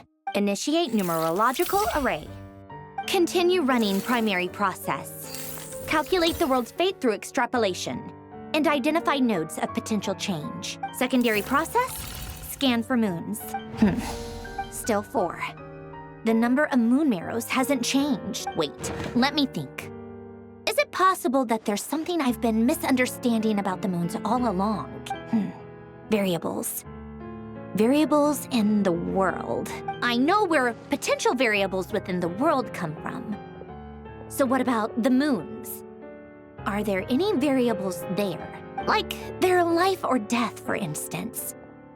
What if being alive or dead makes no difference to a moon? But that's so strange. Even immortal gods can die. Why would the moons alone be... Wait! I've got it! If alive or dead is considered a variable, we might have had this wrong the whole time. No one ever said that a moon marrow equals a living moon. We just made that assumption ourselves. Initiate secondary process. Scan again, this time filtering out interfering perimeter, moon marrow. I don't care if they're natural or artificial. Get them out of my search results! Why? It says 3 moons still exist in Teyvat, even after excluding the moon marrows. But we know for a fact that 2 of them are dead. Redo the scan. Narrow the results to living moons and real moons. No, scrap that. Narrow it down to moons that have lunar authority and remain alive. Why? Why is it still 3?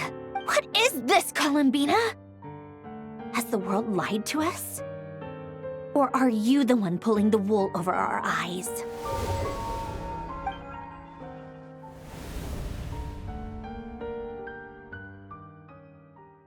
So, you think that the moon's reflection might be where Nibelung imprisoned the 3 moon sisters? Yes, it would explain a lot, such as why that space would respond to a moon goddess's power, opening the moon gate at her command. It would also explain why Miss Columbina has been unable to leave, and why time flows in reverse there. In the messages she sent, Columbina promised us she'd find a way to return, but we have no way of knowing how, when, or where this might happen. The fact that she still has yet to reappear in this world indicates that returning from that place is no easy feat. We cannot afford to simply wait for her. So you're saying, if she could return by her own power alone, she would have done so long ago? Yes. She certainly wouldn't leave it to this late stage when it's so touch and go. I've been giving this some thought, and I've come to believe that Luanatar might be an anchor that she left behind, as a sort of future waypoint. This could also explain why Luanatar is always by the traveler's side. Sounds like a plausible theory. If that's the case, There must be some criteria we need to fulfill to allow Columbina to return to the present. The question is, what could they be? Hello? Listen up! This is extremely important!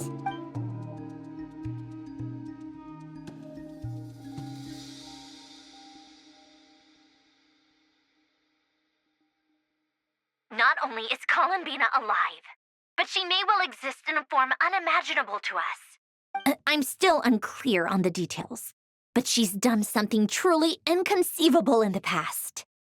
And the clue to what she's done lies in the moon and Teyvat sky. Truly amazing. Oh, I'm so delighted for her. I'm sure we all feel the same. And I'm sure Columbina is ready to get back here and fight by our side. I'll keep my calculations going and try to find some way of coordinating with her. But that's not an excuse for everyone else to slack off, okay? All of you had better keep trying to think of solutions. How can the dead moon still live? And Luanatar.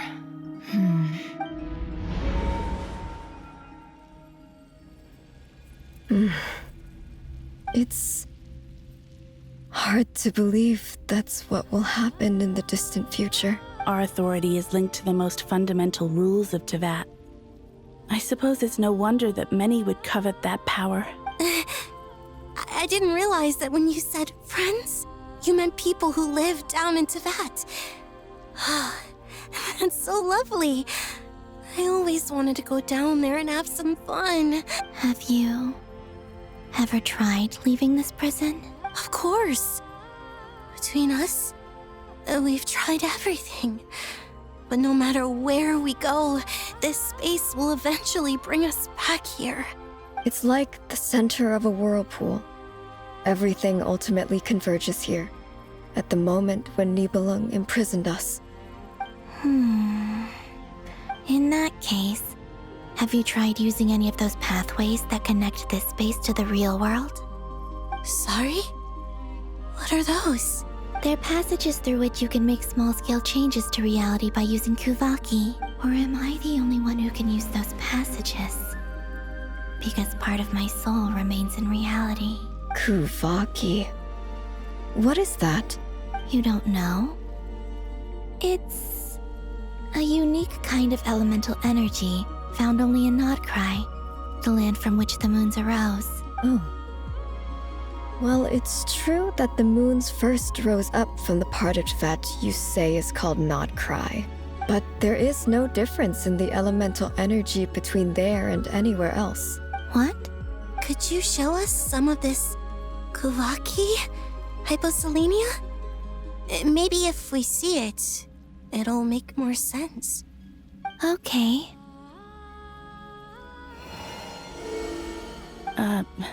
Isn't that just your power? What? But it's everywhere in Nod-Krai. In the air, in the land. Even the creatures who live there have adapted to its influence. How curious. This Kuvaki certainly did not exist anywhere in the world before we were imprisoned. Let alone influence living creatures. So, how exactly does it affect them anyway? Can they float in the air like us? This is so strange. Why would their reality differ so much from mine? Columbina, you're looking for more than just a way out of here, aren't you? Yes. If I am to help my friends, I will need tri-lunar authority on par with that of our foe. You mean you'll need our power? This sounds extremely risky. The three moons' powers are not mutually compatible. Concentrating them into one goddess will be a very painful process. And if anything goes wrong, it could tear you to pieces. I know. But I'm willing to take that risk. Even so, let's say we successfully transfer our authority to you. How will you take it outside this prison? Nibelung constructed this realm specifically to prevent us from using our powers to interfere in his war. No moon goddess can leave this place alive. What if I don't leave alive?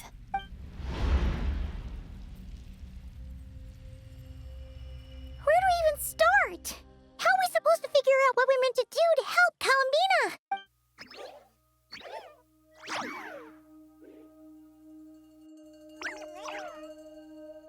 Columbina? What do you need from us? If she really got to the beginning of time in there, how do you think she'd leave us a message? You don't think she'd write it down on a stone tablet somewhere in the hopes that we'd find it, do you? Seems unlikely. Columbina may not talk a lot, but she thinks deeply about issues like this. Let's review what we know. This is the Columbina who fought alongside us against the Reikir of Solnari, and with whom we celebrated Moon Prayer Night. She knows our personalities, our ways of doing things, even our unique strengths and abilities. So, if she wanted to tell us something from a long, long time ago, what would she do? Oh.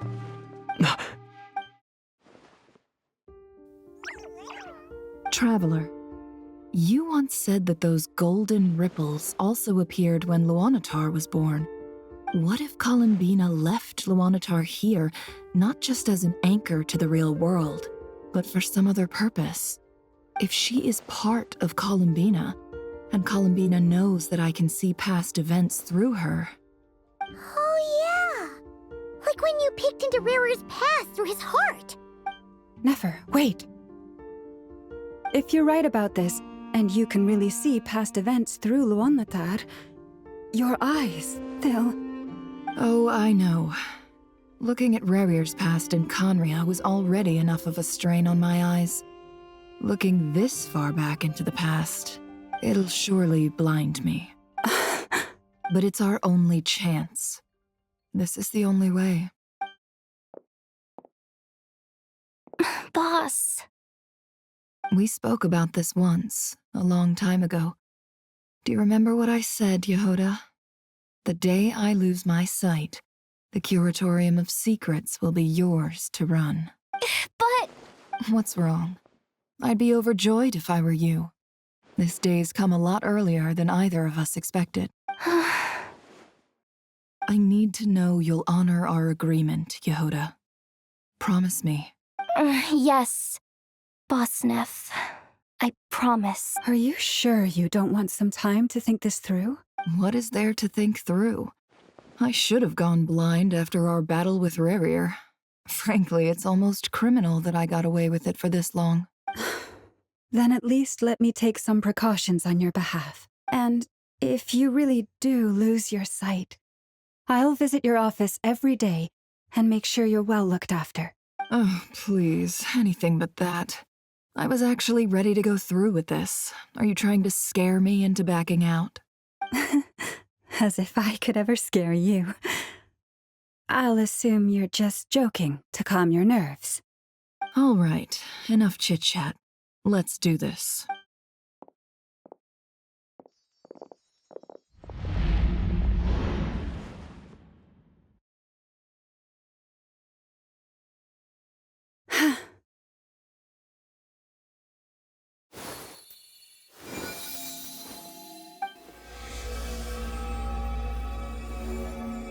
All done.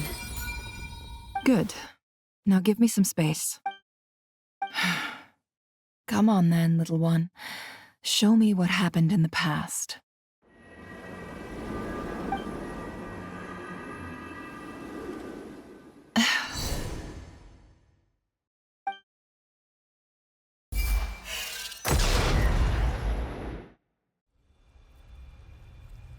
Between the Trilunar Authority, Kuvaki, and the soul-surviving moon, the Frost Moon, I think I might know how to get back. But I will need my sister's help. Time to go talk it over with them.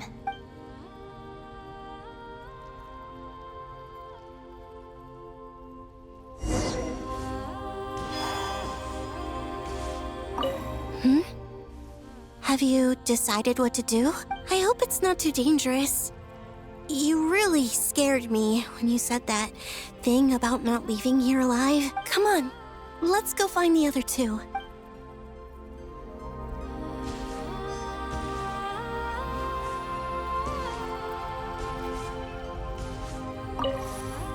It seems you have reached a decision.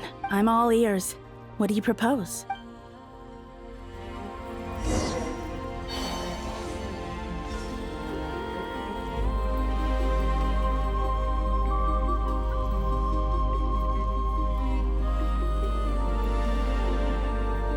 Have you figured it out, Columbina? Tell us, how do you plan to leave this place? I intend to die here, in this moment, and then be reborn in the future with the help of my friends. What? What are you saying? How can the dead be reborn? And how will you inform these future friends of your plans? You can't exactly leave oracles. Nothing can escape this place. Not a single ray of moonlight. And even if you found a way, what if they never find the message you left for them? You'll... No, that won't happen. Come again? They will find my message. I'm sure of it. I'm not following. How exactly will you achieve this? It's quite simple, really. First, I will leave my soul here.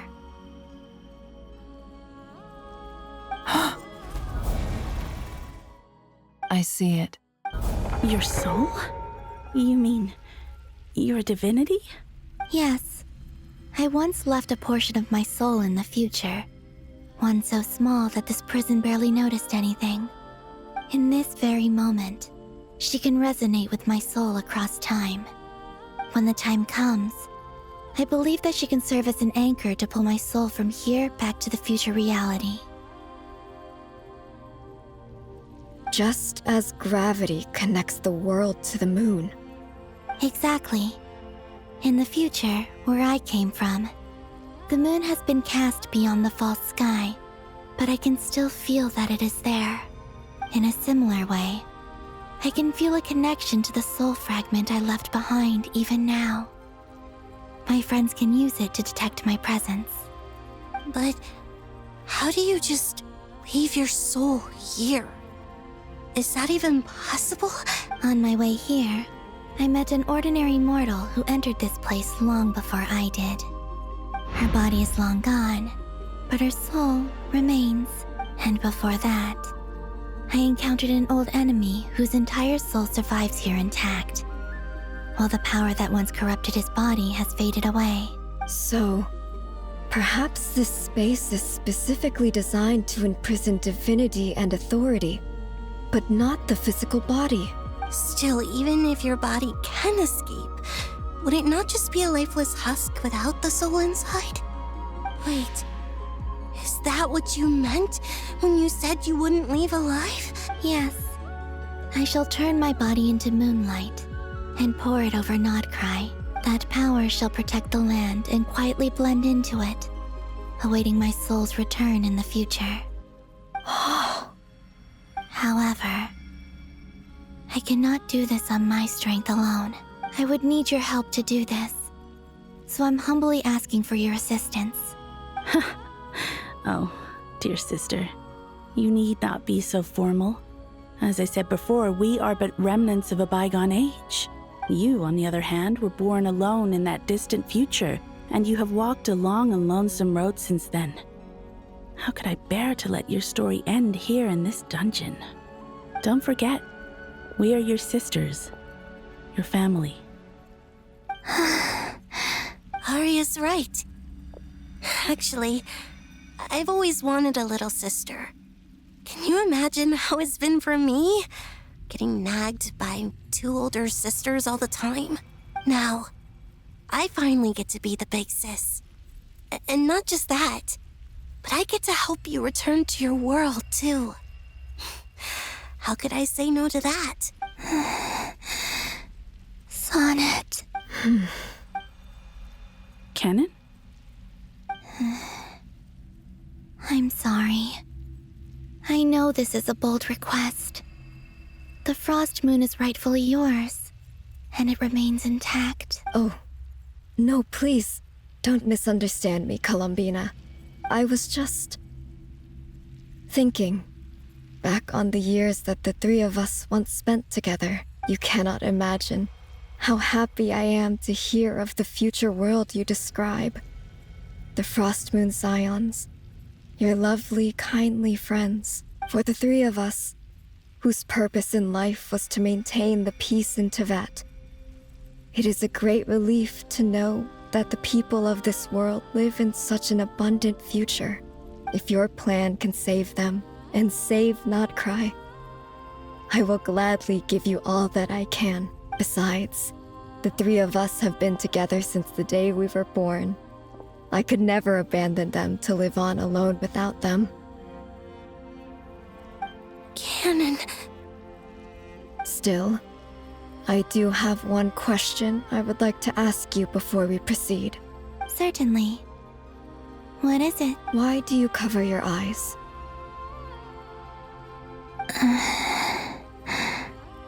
Yeah, I was curious about that too. But it seemed personal, so I didn't want to intrude. There was a time when I refused to look upon the world. I believed it was full of nothing but lies and falsehoods. I wished to hide my feelings, seal my heart, until I could return to my true home. I see. Perhaps that decision saved you from ever having to see the false sky again. But at the same time, you likely missed out on many true and precious things, like the smiles on your friends' faces. Promise me this, Columbina. When you return to the future, open your eyes, take a look at the world around you, and see your friends. I'm sure that you know this already, given that you long to return, but that is your true home. Give me your hand, Columbina. Arya, Sonnet, you too. Okay. All right.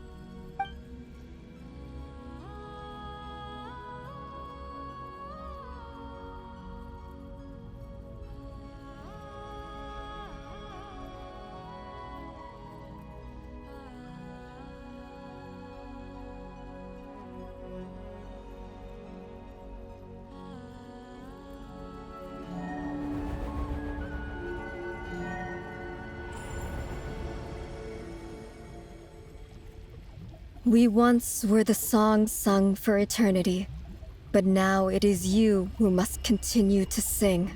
We once were the tides in the great river of time, but now we subside, and you arise. We were the messengers of madness and inspiration, but now the lies have faded, and your truth must endure. We are souls awaiting the sun. You must return to be with those who smile when they see your face.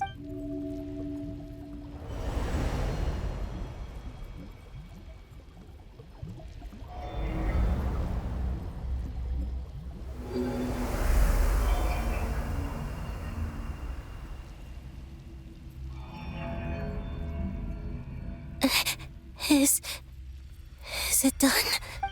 Yes. We have transferred the authority over all 3 moons to Columbina Hyposelenia. From this moment on, she is the Tri-Lune Goddess, the one and only moon goddess of this world.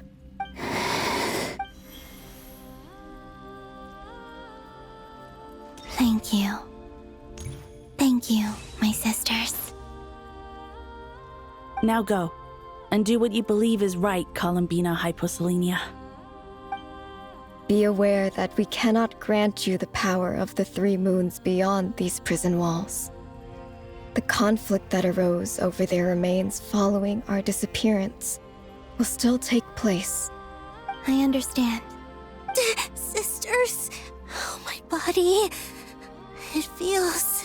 Now that we have given up our power and authority, our bodies are merely mortal shells. This prison is dissolving them as we speak. It's okay, Sonnet. The end must come for every god, just as it does for every human. That's all this is. The final destination of our lives. Canon and I will be by your side the whole way. We have one final request, Columbina. Could you use the 3 moons' power to send us back into the real world?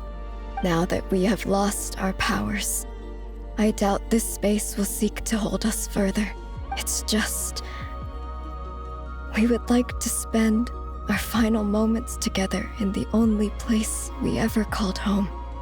Of course. Gladly.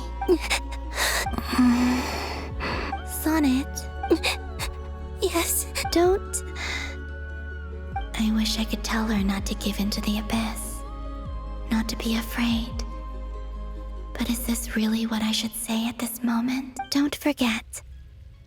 I'm so glad to have a big sister like you. No, Hypo. Thank you. I'm okay. I'm not afraid. As long as my sisters are with me, I won't be afraid. It looks like this is goodbye, sisters. Goodbye, Columbina. Take care of this world in our stead. I will. And now, it's time for me to bid farewell to my body, too. May it become the moonlight that keeps Nod-Krai company through the long years ahead. So this is why Nod-Krai was not always home to Kuvaki. It only appeared after I poured my body out upon this land. And only this land. Kuvaki responds to me because it is me. My body, answering the call of my soul. And the golden energy I've encountered on my way here was, in fact, that very soul, which I am about to leave here to guide me. O power Trilune, eternal moonlight, I, Columbina Hyposelenia, lay aside my body. Let it be cast into the dark night to illuminate the future. May it be a companion to all who dwell beneath the moon.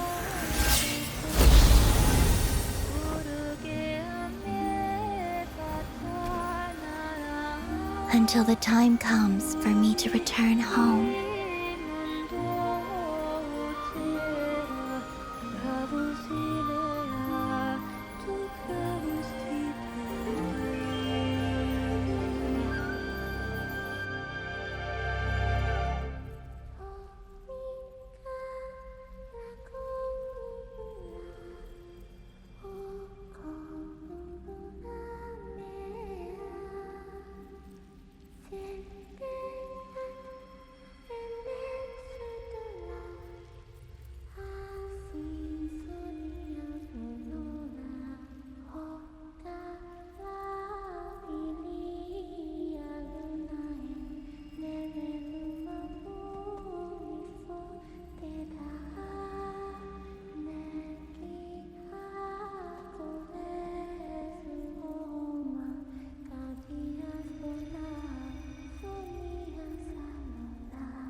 That was crazy! Were we even allowed to see that? Is anyone? Can you still see? How many fingers am I holding up? I see 2 fingers, and a look of sheer terror on your face. Truly astounding, Miss Nefer. Your eyes have glimpsed the very ends of the world, and yet they remain as sharp as ever. Or is the credit for this miracle due to Miss Lauma? It seems that even time itself is no match for your medical skills. Surely you jest, Mr. Flint. I suspect we have Columbina to thank. She must have realized the immense toll that the ritual would take and purposely set aside some of her power in the past, to protect Nefer's eyes when this moment arrived. There is always a great price to pay for witnessing the truth, but it seems that this time, Columbina has shouldered that burden on our behalf. She chose the perfect method of getting a message to us. Though her eyes were always shut, she was clearly so perceptive. She knows us well. She knew exactly how we would think and what we would try. Despite being separated by time and space, we're seeing the same possibilities and seizing the same opportunities. We still don't even know if she's okay right now. But as long as there's a chance we can do something, we'll fight to make it happen. We'll get you back somehow, Columbina.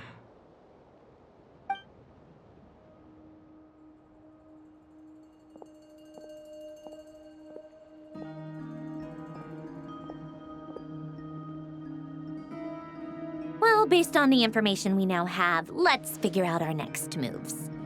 Thanks to these gentlemen, we have a much clearer picture of the situation with Dottore. The civilian population has been moved to safety, so we no longer need to hold back. Miss Androne, how are the calculations going? So far, so good. I'll keep seeing how far I can push the system, though. Can't have Hatman being powered down for nothing.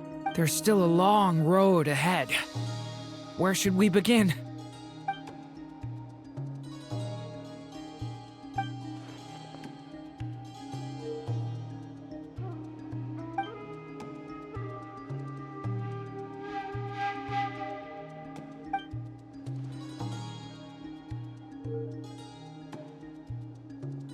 Our plan is clear. Time is short, so let's get moving. There's just never enough time, is there? Time is the bane of my existence. Ugh. Anyway, I'm gonna get back to work. All right, we'll do our part too. Yeah.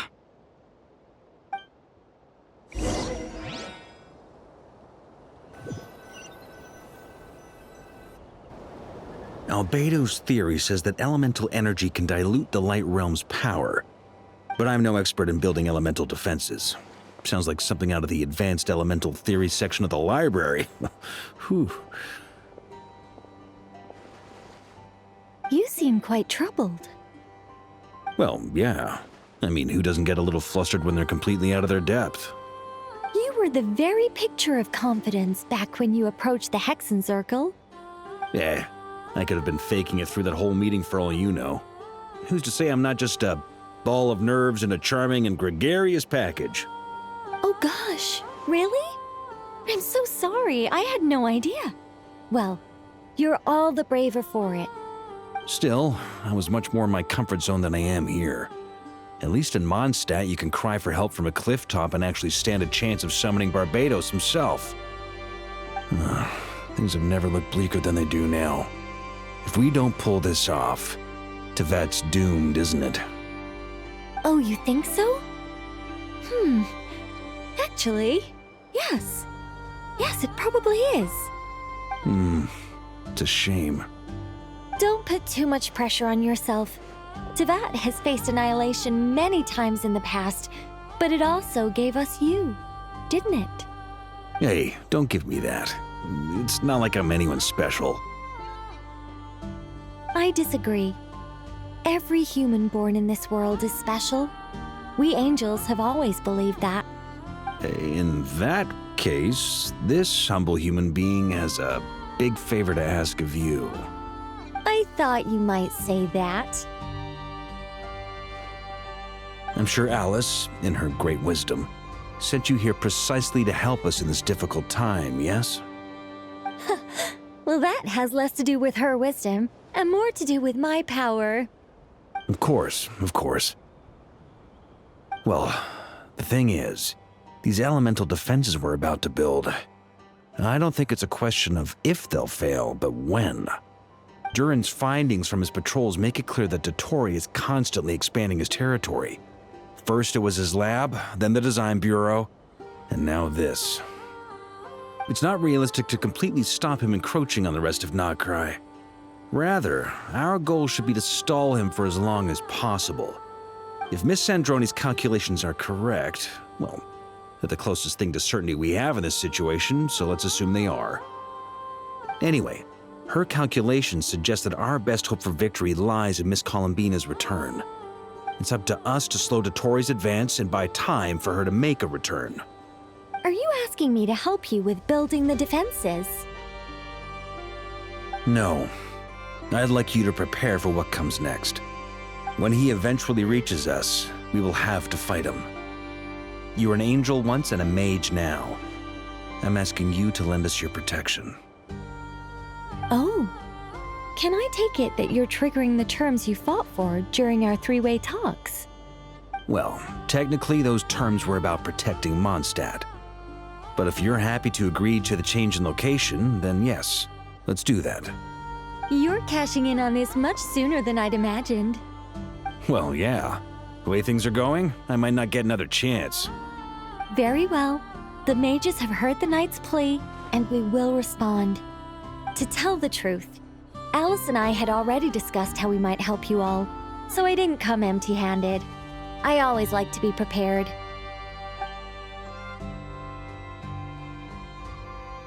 This is... wow. Yeah. This is great. Seriously, thank you. It's been many long years since I had a chance to dazzle humanity with a little divine intervention. To humbly serve as a reliable and responsible guide. Anyway, Knight of Boreas, please accept this gift in recognition of your great virtue. Go now. May the angel's blessing deliver you safely to your destination.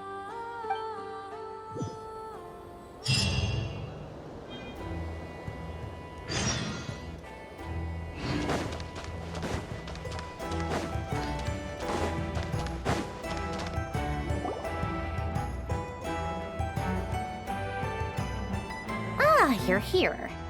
Sandroni! How are things going? Glad you asked. You two are about to become the first people to lay eyes upon my masterpiece.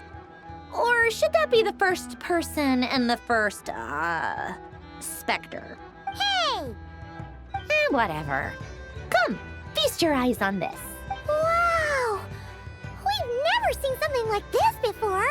This meter displays the progress of my formula. Currently, it's still making the most important connections. Once it's finished running, I'll deliver it right to your side. And then, we can finally bring Columbina back.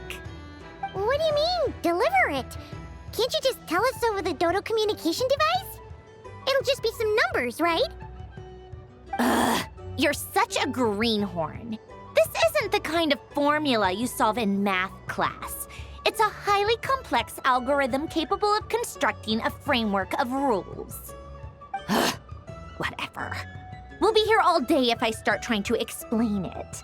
All you need to know is the formula must be completed before we can bring Columbina back. I'll share the data with you. Nicole's agreed to let me use her information channel, so we just need to use the Dodo communication device like so, and there. Now you can check in on my progress. Wow! Look at that! You're amazing, Sandroni! About time you recognized my genius. Took you long enough. Anyway, that's all for me. You should check on the others if you have time. Make sure we don't have any weak links in the chain. That might sound harsh to you, but close supervision is a common practice in a Fatui. Not looking to catch anyone out. I just care about everything going smoothly. That's all. I'm kinda stuck here while the formula's running, so I need you to be my second pair of eyes in the meantime.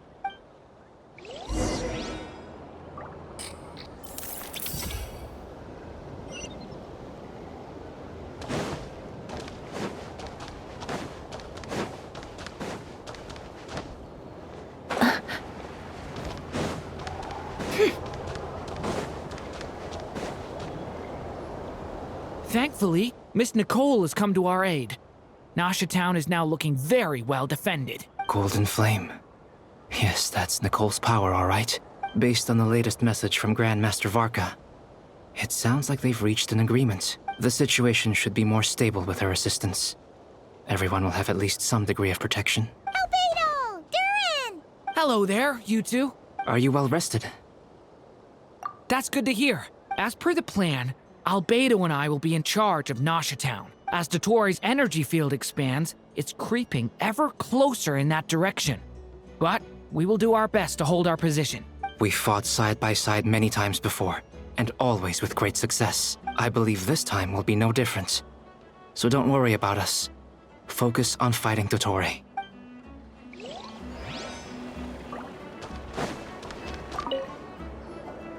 Traveler, Paimon, a pleasure to see you both. Friends! How's everything coming along? Fairly well, if I do say so myself. Personally, I am ready to confront Dottore head-on. Ooh, you sound much more serious than usual. To be honest, I am not usually fond of exercising my full strength. For one thing, it's hardly conducive to maintaining a low profile. Besides, I believe one should have the right to choose when to show their hand. I am conserving my strength until the moment of battle is upon us. Anything to boost our chances of victory. Seeing you get into the zone like this really puts Paimon at ease. Huh, Traveler? I consider it an honor to have your trust. Rest well. I look forward to seeing you both in your element during the battle.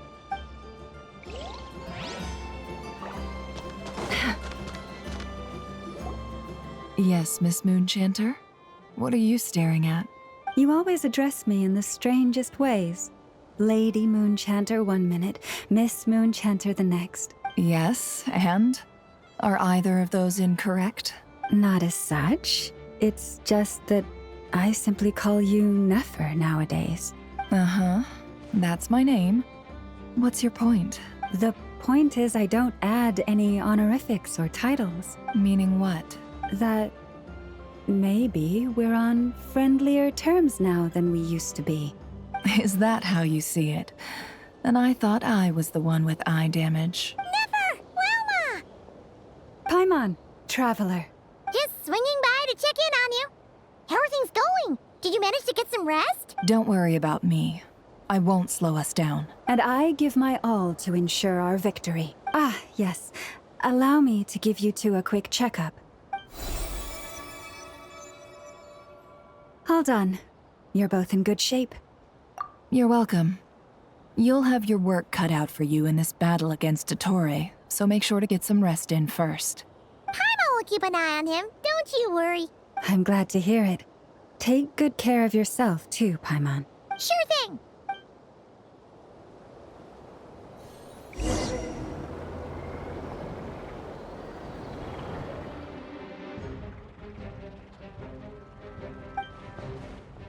Here they come. That's quite a horde. As we expected. Get ready, everyone. Take your positions and prepare to engage. Let's begin. I'm at the ready.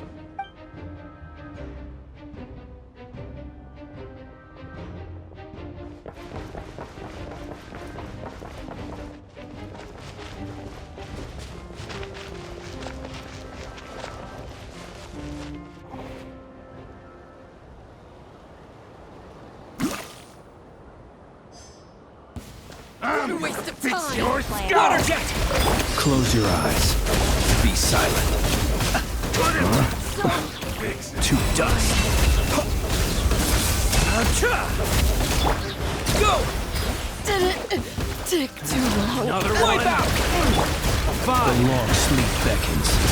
You're pretty strong. Observe. Yeah.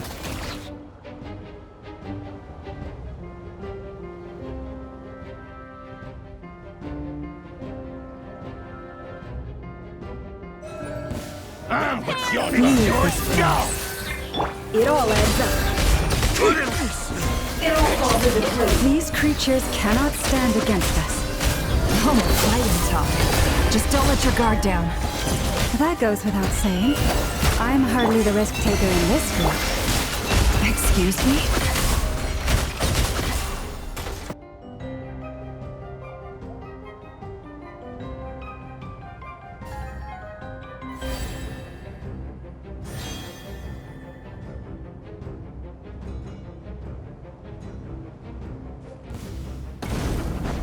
coming to be. Stay back! Turning point. Feel this ancient power. That was easier than I thought. Naturally. What do you mean? Is it...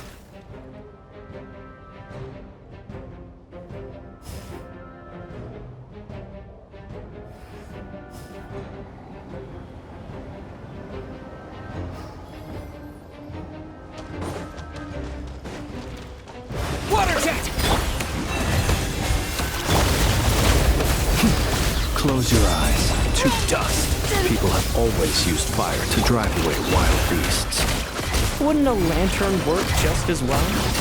You read my mind, my dear friend. I was just about to say that. All right then, dear friend. Bring the light!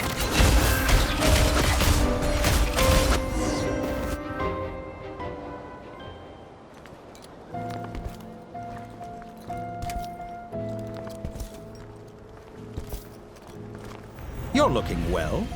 I trust you've had a good couple of days. Dottore. It's actually a good thing, in my view. If the subjects of my experiment were to die prematurely, it would throw quite a wrench in the works. And so, I must thank you all for your resilience. We are no longer on the same level, but you are nonetheless worthy of my respect. A creator god should be merciful and gracious after all. And in any case, it is only right that before I end your lives, the world is informed of the arrival of their new god.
The experiment begins.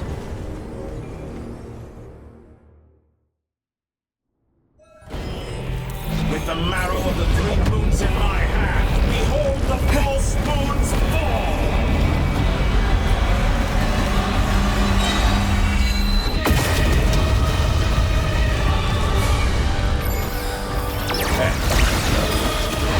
Bombs away! The mystery unravels. Chorus, protect us. With one heart, we pray. No more lies.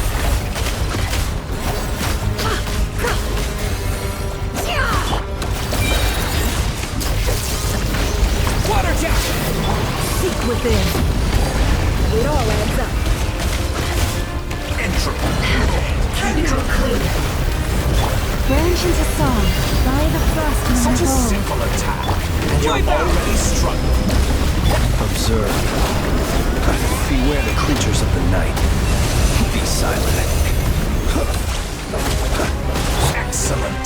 You barely managed No to more touch lies. me. First, your hands in my palm. Oh. I've been moved inside another space. And it's sealed off. Looking at the structure of it, it seems like Dottore intends to trap us here. There's no exit. Our endurance is about to be put to the test. Perhaps you could try being a bit more proactive. Receive my blessing.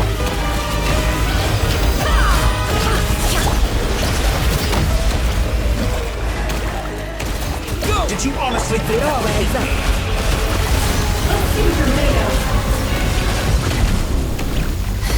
Good. Keep it up. I'm still Branches a song.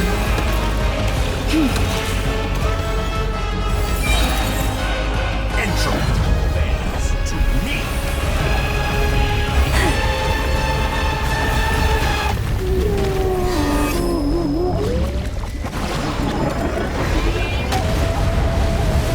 Pathetic.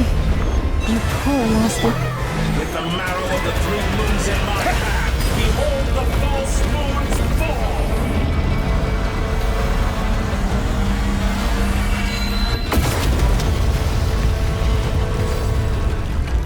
Tell me, where will you try scurrying off to next?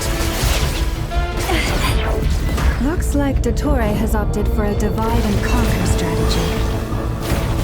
We will not allow him to triumph.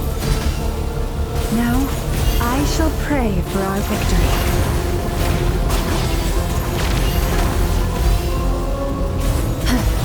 You poor... Are done. Go! No more rounds. Arrow falls into place. Good. Keep it up. I'm still... Arrow falls into place. Excellent. The deception you ends barely here. managed to touch my level. Can't hide the truth. Face me. Arrow falls into place.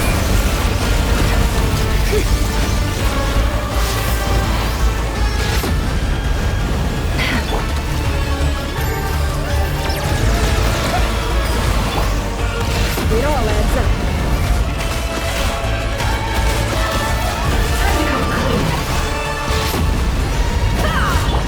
Go! Pathetic. Moon's remnants. Good. Keep it up. I'm to be annihilated. That which cannot stand against. What's this supposed to be? A knockoff version of the space Columbina got trapped in? There really is no way out. We'll see about that, Torre.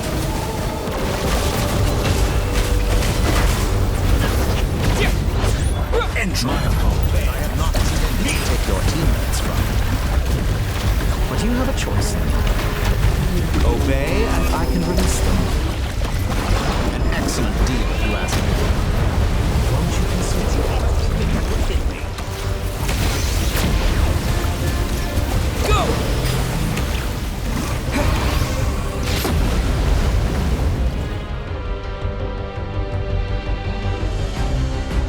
I'm aware you've been working on some little tricks to surprise me with, but it appears that none of them have come to fruition. My guess would be that you're trying to bring Columbina back. But then, where is Sandrone? Or are you trying to buy time for her? I always found their friendship to be a curious phenomenon. Two highly incongruent personalities, and yet they share a deep connection. Speaking of Columbina, I once saw her as like a younger sister. We got along quite amicably while she was with the Fatui. But then one day she suddenly decided she would refuse to take part in any further experiments. To this day, I truly don't understand what I could have done to upset her so much. It's such a pity. I could have had a sister, a family. But alas, she grew to dislike me. You're not fit to be family to her. That I can't deny. So many people, all obsessed with playing out the same tired old dramas. This world is rotten to the core. And then there's you. You had every opportunity to reach the right conclusion. The thought of killing you off like this? But I maintain that I approached you in good faith, so I will offer you another chance. Will you work with me? You have until I count to 10 to make your choice. 1, 2, 3. Not in a million years. Huh?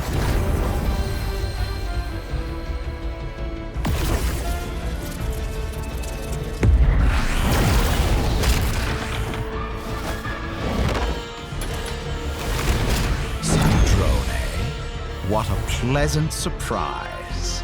I didn't think you'd join us all the way up here. You're as sick and twisted as ever.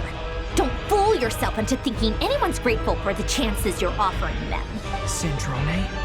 But the formula hasn't finished running yet. Funnily enough, I was just discussing a collaboration opportunity with the Traveler, and then I see you, who I must say is a good example of an opportunity gone to waste. Gone to waste? I said that everyone would get one chance, and you've used yours to march right back into the lion's den. So yes, it's an utterly wasted opportunity. And what makes you think I believe a word that comes out of your mouth? I was planning on disposing of your little formula after wrapping up more urgent business here. Since you've taken the trouble of serving it to me on a silver platter, I can simply bring it forward in the schedule.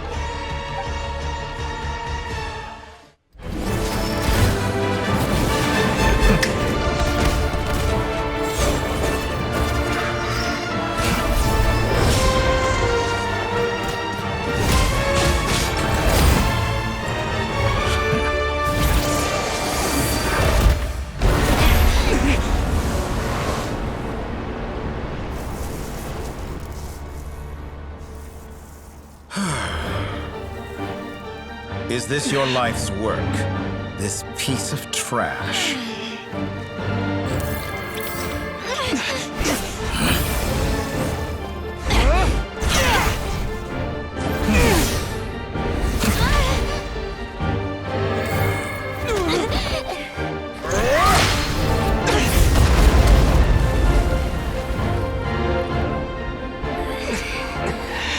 Your formula runs too slowly, Sandrone.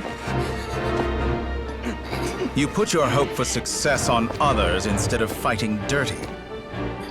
That is why you have failed. Now, whom should I slay first?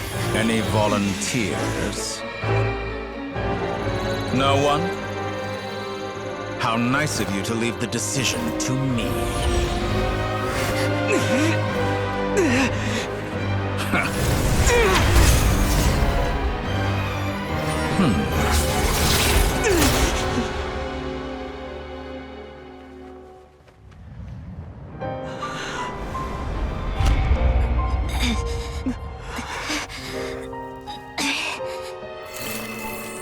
Oh, how unexpected.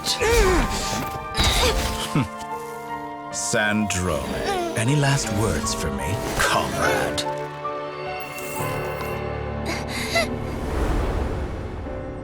Is there anything you wish for? Not really. But I've always known what I don't want. Go to hell, Dottore.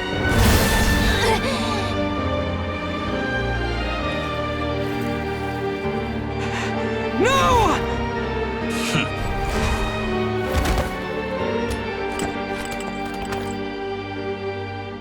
And now, you have failed.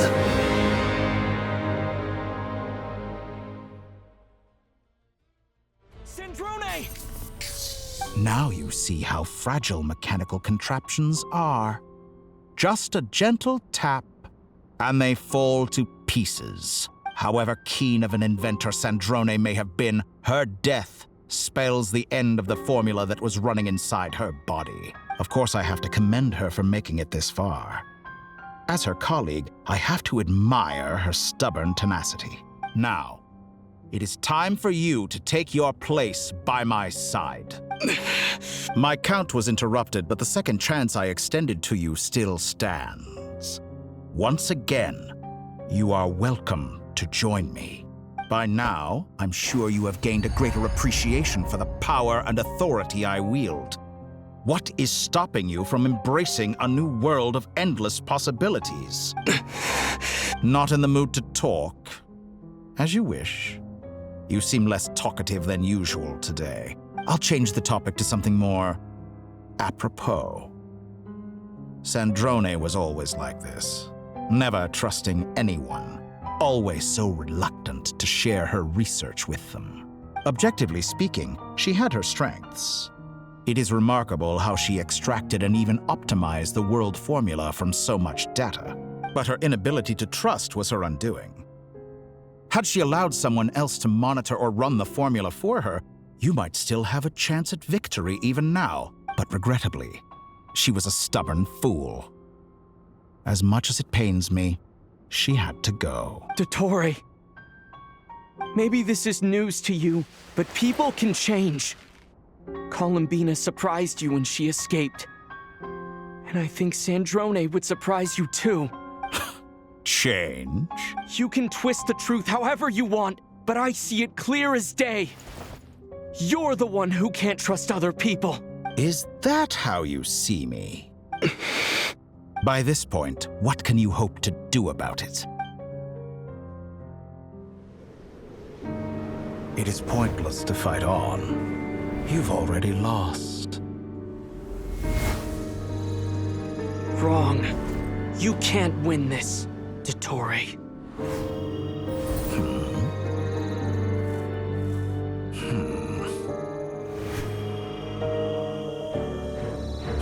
What?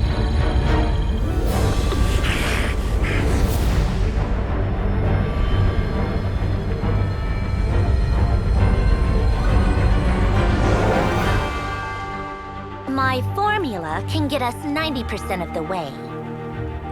It will connect you to Columbina. Then, I will bring the formula's output to the Traveler's side. For the last 10%, do whatever it takes. Just bring the moon down.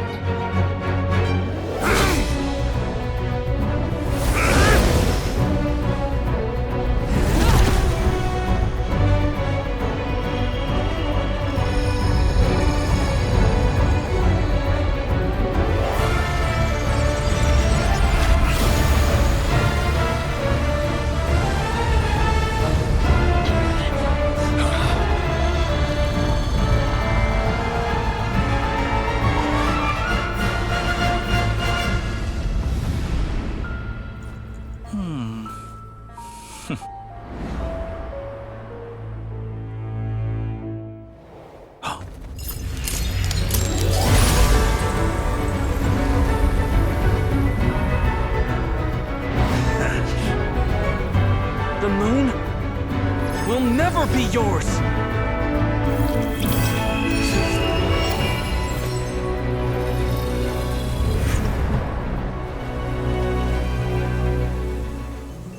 I turn my body into moonlight and pour it over Nod-Krai.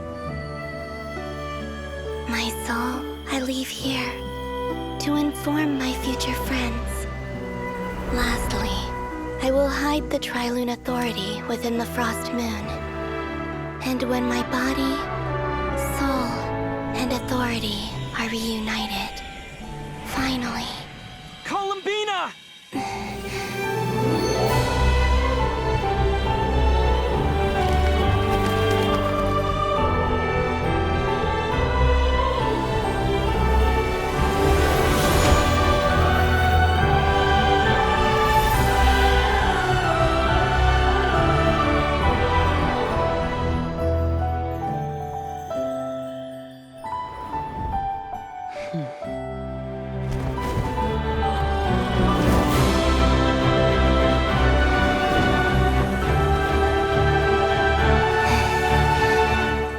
It's been too long.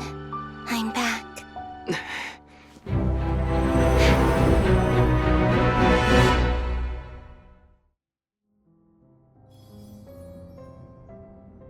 Stay focused on the battle, Traveler. What a touching reunion. Though I personally find myself repulsed by the sight of weaklings huddled together for war. Now, you're quite finished patting yourselves on the back. Show me how long you can struggle before you drown. What about Columbina? Face itself. I know. Wait for the right moment. We'll strike together.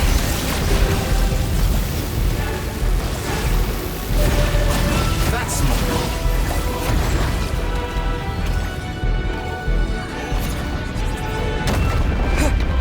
Did you honestly think that would...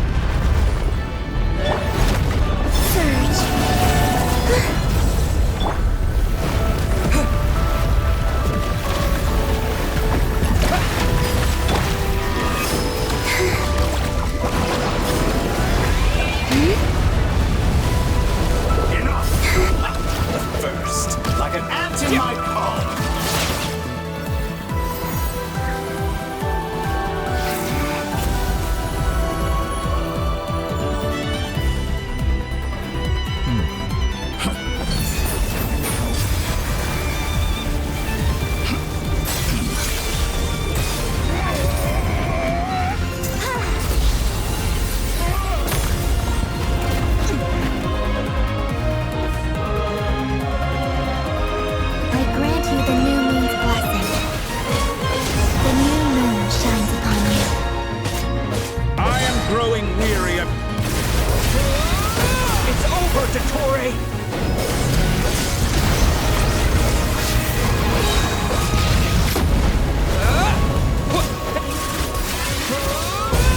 To pay for your hate. No longer must the world cower in the cold night. Close to the new world. Our future is not yours. Let the moonlight dispel the darkness. Follow in this rock.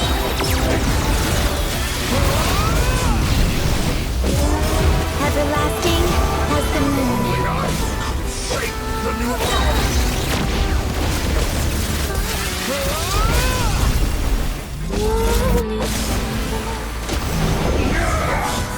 So close. I was so close to the new...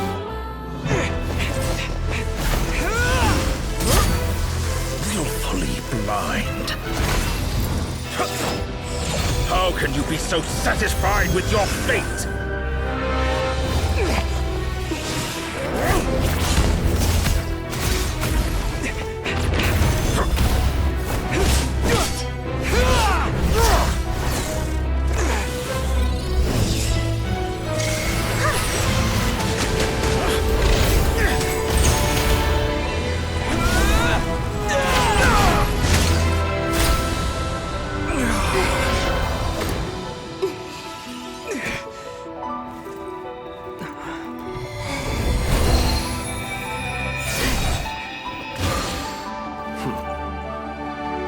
This battle was never about fate.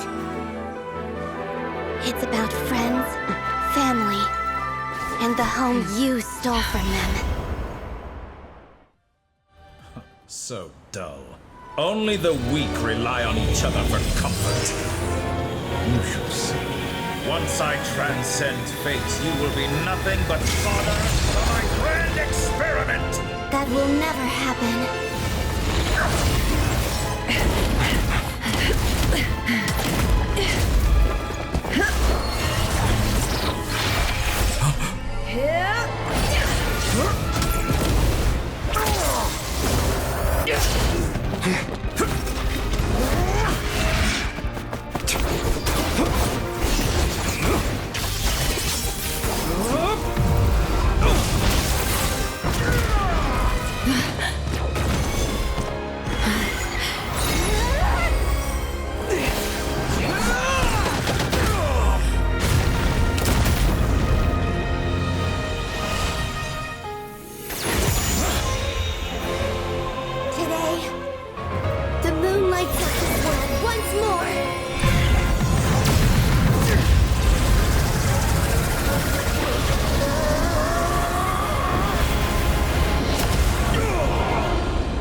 No, this world is our home.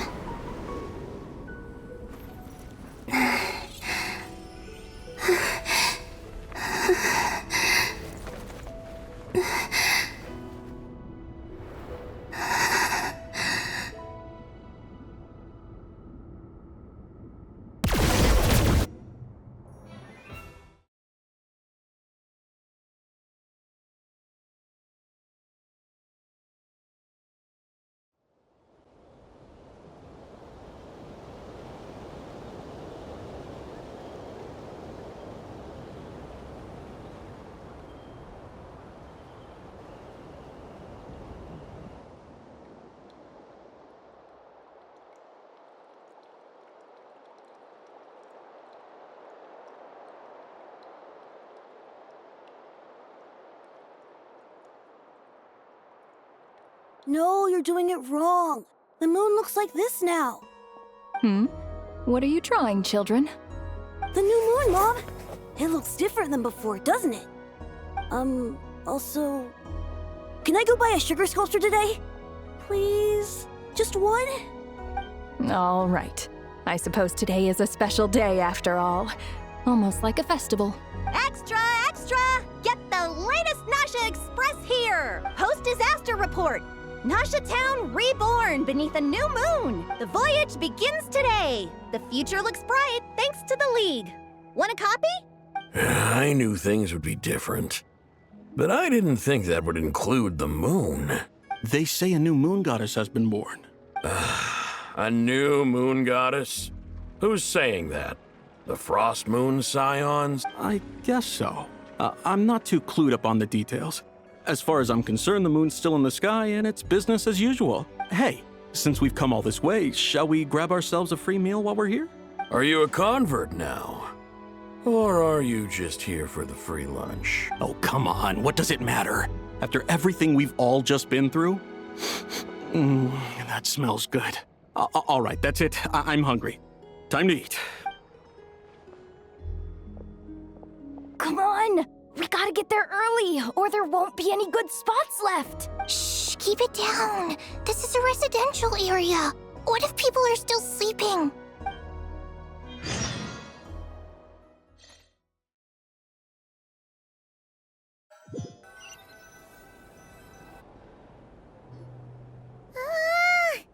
Why is it so noisy outside?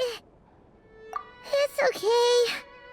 Paimon was pretty much awake anyway. It's been so long since we last had a chance to relax, huh? Feels like time is moving slower than usual. What about you? Did you rest well? Still winding down from everything that's happened? Or are you wondering how our friends are doing? Or is it about what Dotori said to you? Okay, if you say so. But don't push yourself, alright? Let Paimon know if you need to talk. What we just went through was a lot. It's totally normal if you need some time to get back in your groove. Luanatar disappeared after Columbina came back. Apparently, she was part of Columbina's soul or something. Still, Paimon kind of misses Luanatar somehow. But anyway, you did great. So did Paimon. We all worked our butts off to contain this disaster, and in the end, we made it. So, chin up, Traveler. You should be proud of yourself. Hey, don't poke fun. You should be glad that Paimon's growing as a person.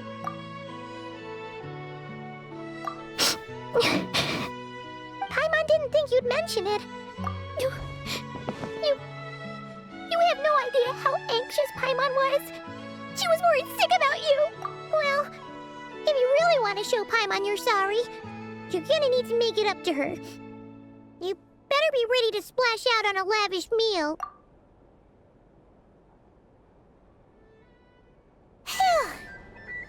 Okay. Paimon's full now. Huh? Oh, well... Hey there, Traveler and Paimon! Good morning! Morning, Yehuda! Here for some breakfast? Oh, I've already eaten. Just need some water. I was mostly worried you might forget what day it was today. So, I came over to remind you. Careful there, Paimon. Too much food will make you drowsy. Don't let anyone catch you hiding at the back and nodding off during the League meeting. Yeah, she'd probably be saying that to Aino. She's the baby of the group, if anyone. True. You know, I'm surprised that all these competing groups are actually coming together to try to solve things together. Definitely a first for Nod-Krai. Well, nothing like a region-wide calamity to bring people together. After that, surely even the most self-interested people have to realize that going it alone isn't worth the risk, right? Try telling Boss Neff that. She's not exactly convinced that people are gonna get with the program. Really?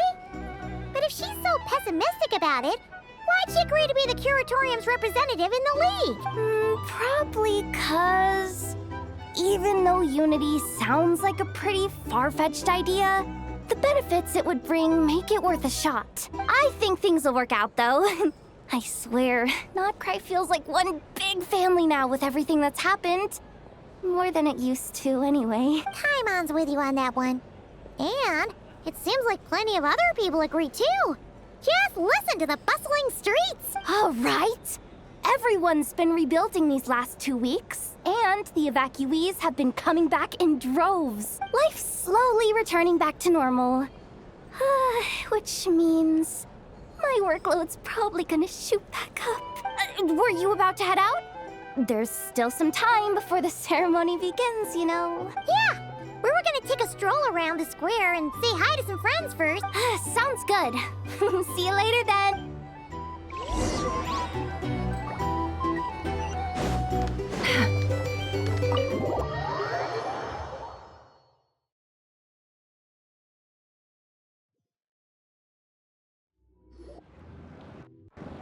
Please accept today's boon. Have a nice day. Are Paimon's eyes deceiving her? Or is that Inefa handing out food for the Frost Moon Scions? Hello there. Would you like a feast of the moon, along with some snacks of the day? So, what's new, Inefa? It was only a few days ago when we last saw you, but it looks like you've joined the Frost Moon Scions in that time. And I know too? What are you talking about, Paimon? We're just here to help. Duh. In the wake of the disaster, it's all hands on deck. We responded to Lama's request for support. At times like these, the smallest good deed can inspire others and help them through the hard days ahead. And we're using eggs and heating tubes to make that a reality. In true Kromkake craft shop style! Inefa! Did you hear that? The Traveler said I did good. The Traveler! That's because it's true, I know. Proposal. If you can resist eating today's dessert, I will provide you with compliments, too. No way! Well, that proposal got shot down quickly.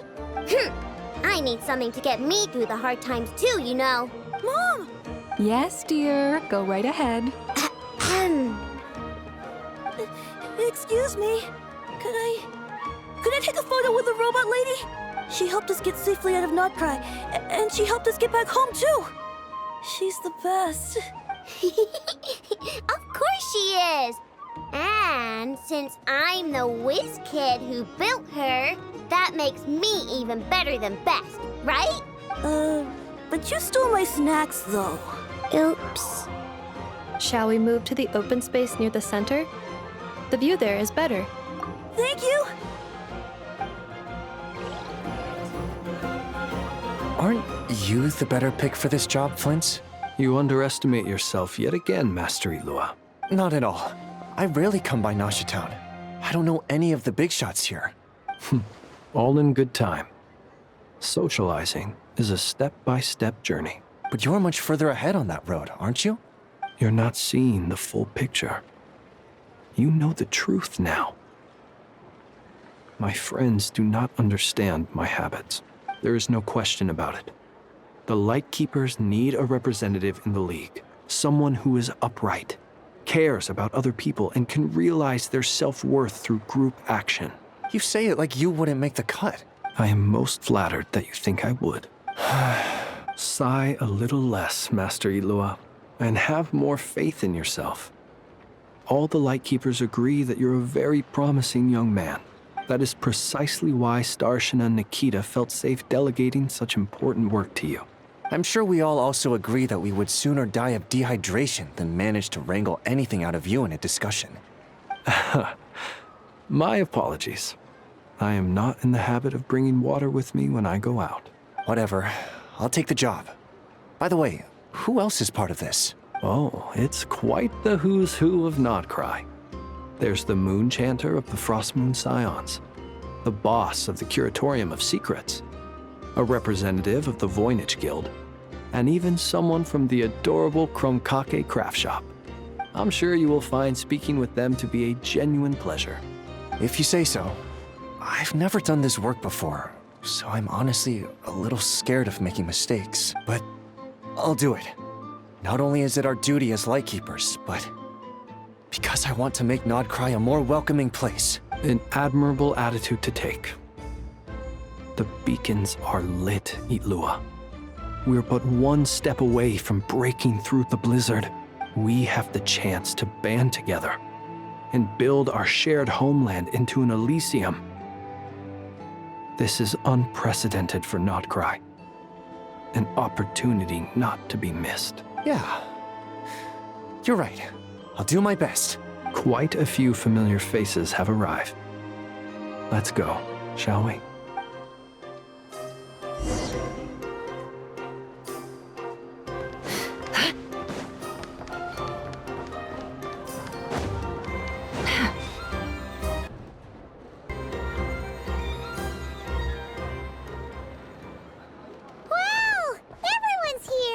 You seem well rested.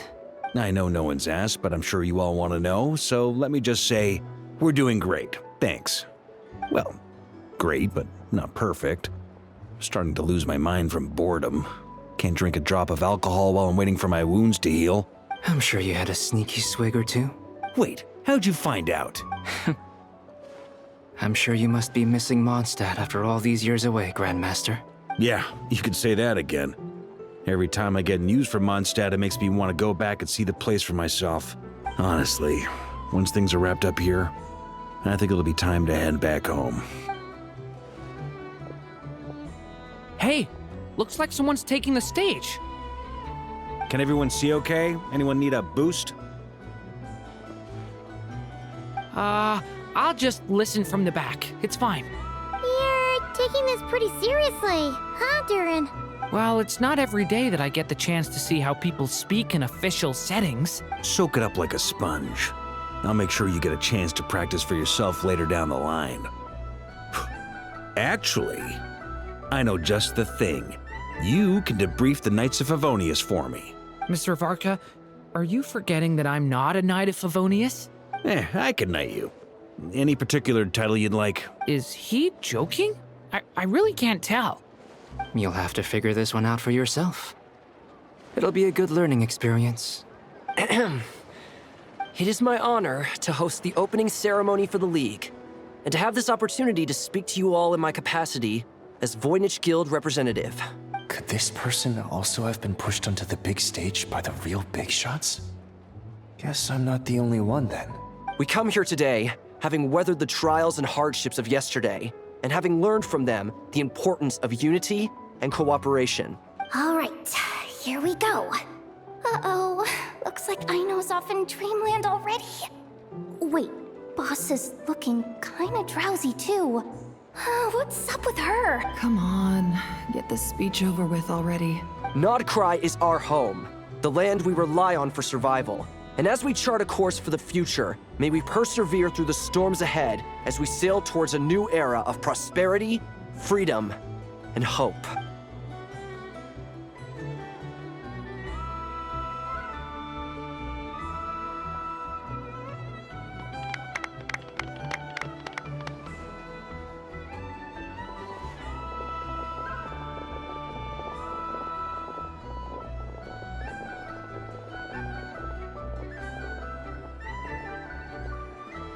Looks like we'll have more opportunities to travel in the future.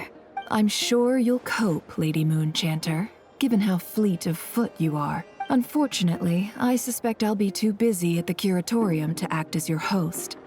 We have a busy schedule, not to mention an international network of contacts to manage. It'll be all right. I'll just check your schedule with Yehuda well in advance. And if she's not available, I can simply ask Ashru. So giving my employees extra workload isn't enough for you? You're really going to drag my cat into this too? I thought you'd approve. Aren't you forever increasing your employees' workloads? That's a bold statement.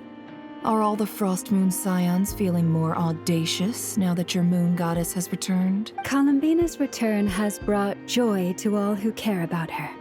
That includes both you and me. As for the Frost Moon Scions, we are learning how to thrive independently, without relying on the moon goddess. It is up to us to make our home a more livable place. Joining the League is one of the steps we are trying towards that end. I like the word try. It's nice and non-committal. You can opt out at any time and still say you tried. You don't see a bright future for the Frost Moon Scions? Or did you mean the League? I'm just not as optimistic as you. The Frost Moon Scions should count themselves lucky that they have a leader as stubborn and enterprising as you. But Nod-Krai's a big place, with all kinds of people. Most of them don't enjoy answering to a leader, or even listening to reason. Well, that's where you and your methods come in. Unless the Curatorium of Secrets is only here for appearances. For now, yes. And that won't change until this venture becomes worth my while. What would make it worth your while? Getting out more than I put in. Right now, I'd barely break even, but I'll grant that it's a good start for Nod-Krai. Then maybe it's worth a try. All right, you can stop now. Or do I have to join the Frost Moon Scions before you'll get off my back?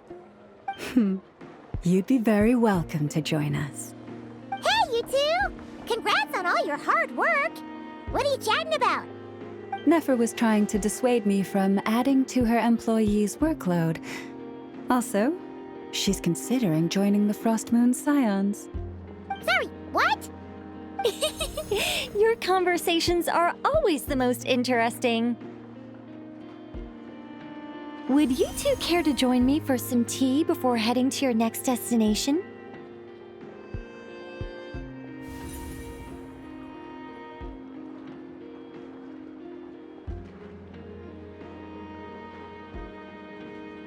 Nicole? Wait, where are you? Aren't you gonna show up today?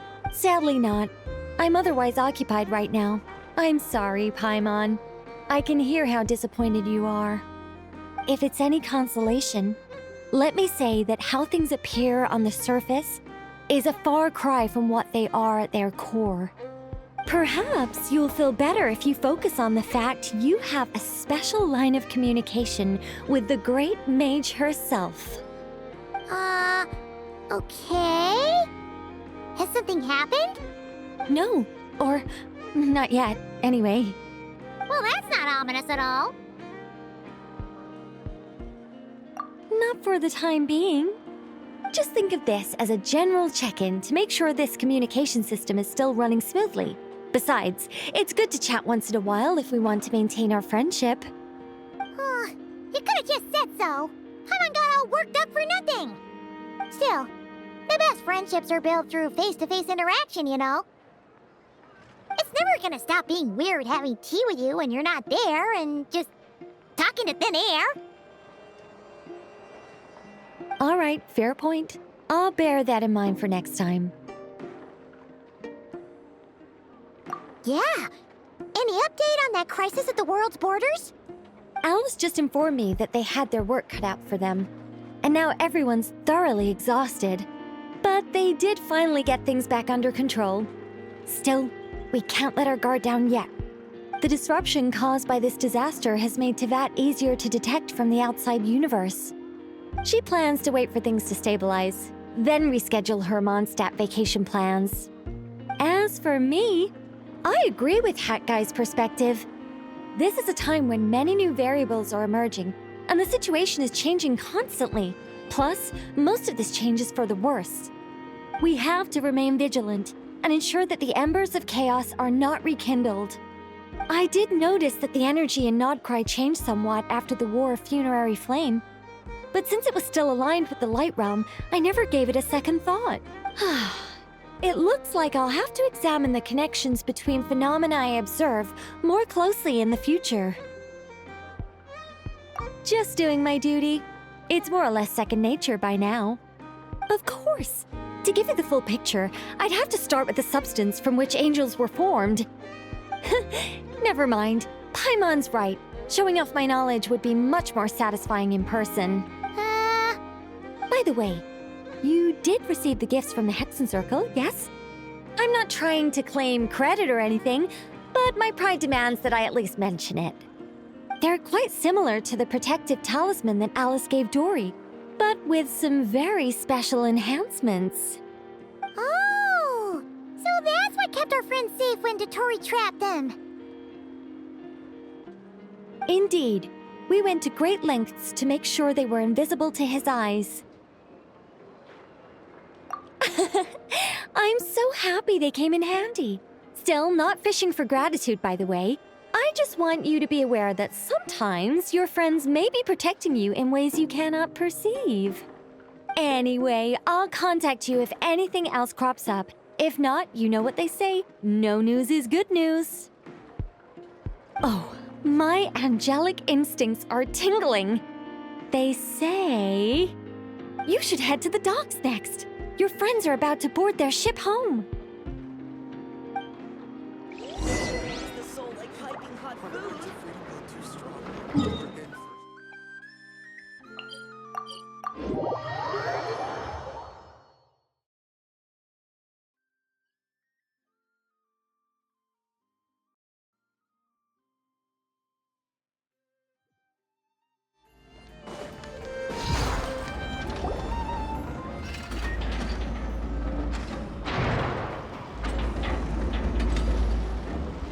You're here.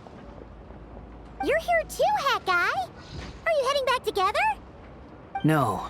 I'm bound for Sumeru, and she for Fontaine. We just happened to cross paths at the harbor. Everything seems fine. Sandrone may have an abominable temper, but she's always been very responsible with important calculations, and things entrusted to her by valued friends. You always speak as if you know us inside out, Mr. Hat Guy. Maybe I'm just a good judge of character. I certainly hope that's all there is to it. Regardless, you have been a significant help in this matter. For that, you have my gratitude. I didn't do anything special. Sandrone's the one who completed a seemingly impossible formula and turned the tide of the entire battle, even giving her life in the process. She's the one we should be thanking. Even we were unaware that Sandrone had hidden the real formula inside Polonia's body. She managed to fool Dottore into thinking the formula was running in her system by installing an identical-looking decoy within her. She probably realized that she didn't have the strength to stop Dottore. But this way, she could at least get him to lower his guard. She always worked like that. Always had a backup plan. Well, that's why I'm traveling to Fontaine. She made a request of me long ago, and the time has come to fulfill it.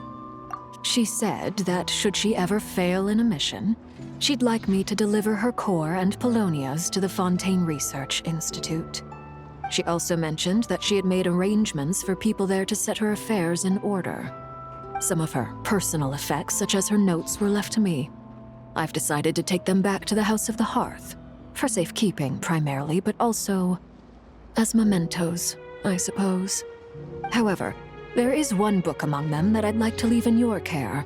I'll have someone deliver it to your residence at the flagship at a later date.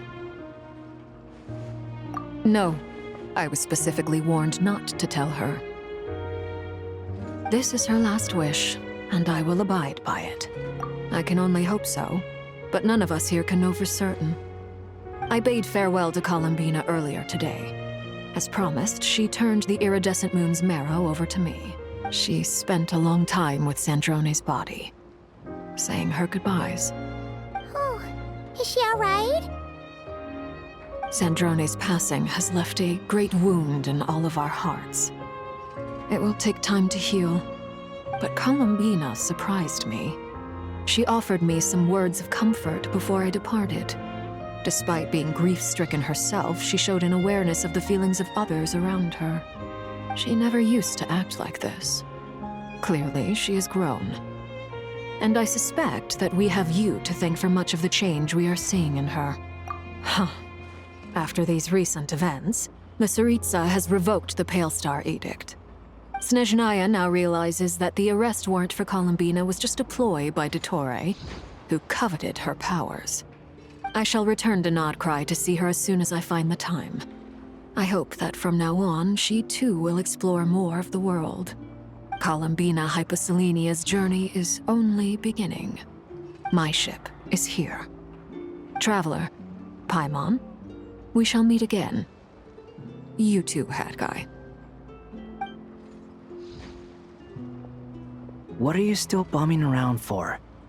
Isn't Columbina waiting for you? I thought today was the day you'd agreed with her to go find out the truth about your sibling. You're afraid you won't like the truth when you see it. Well, this is new.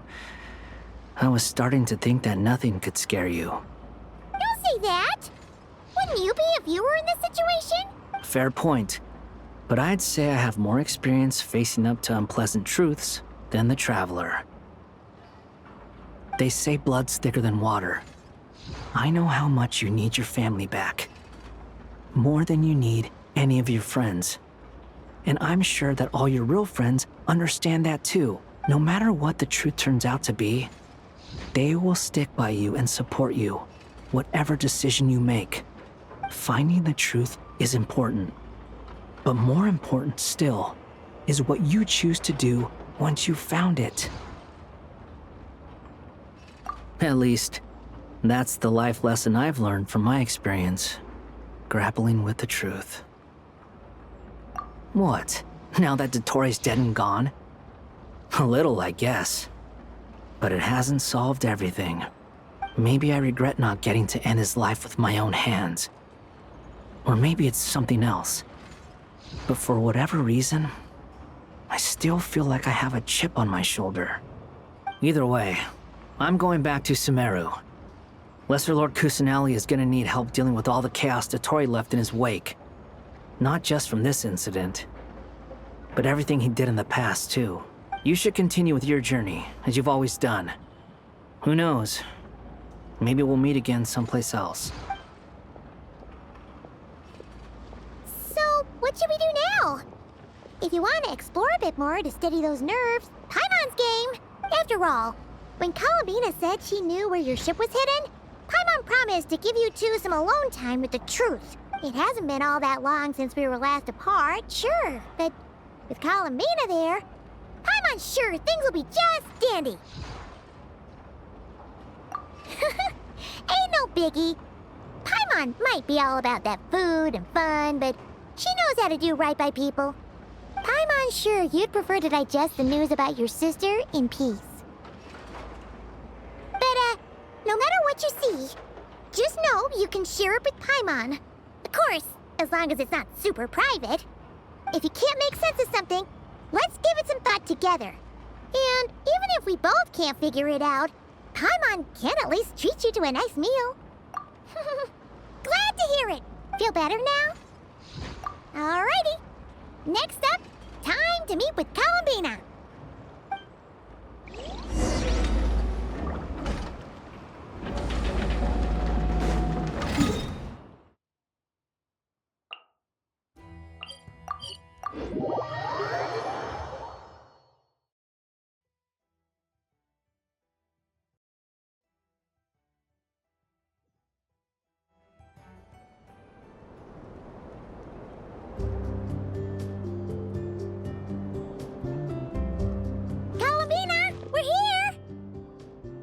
Can't quite believe we're meeting out here.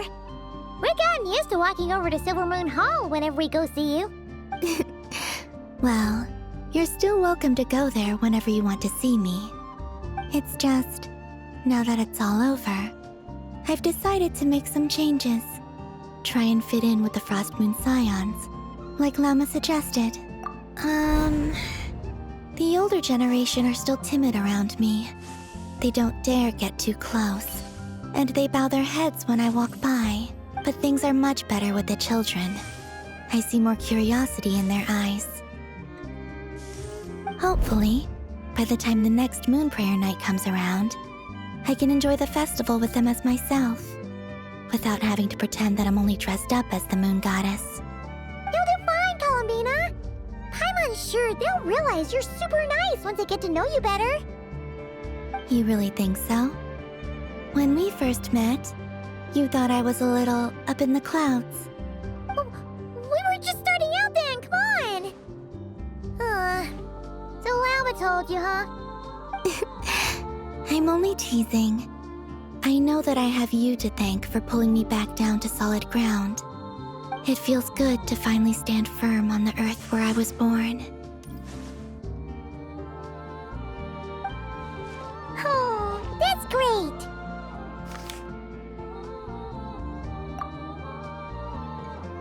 Thank you. I'll make sure not to lose it this time. Well then, are you ready?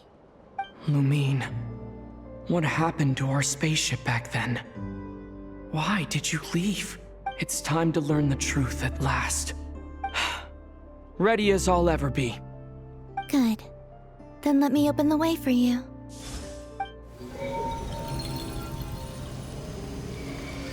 Where does this lead? To our shared destination. Huh? Do you remember me telling you about my missing prologue back when we just met? I said that my story began on the moon.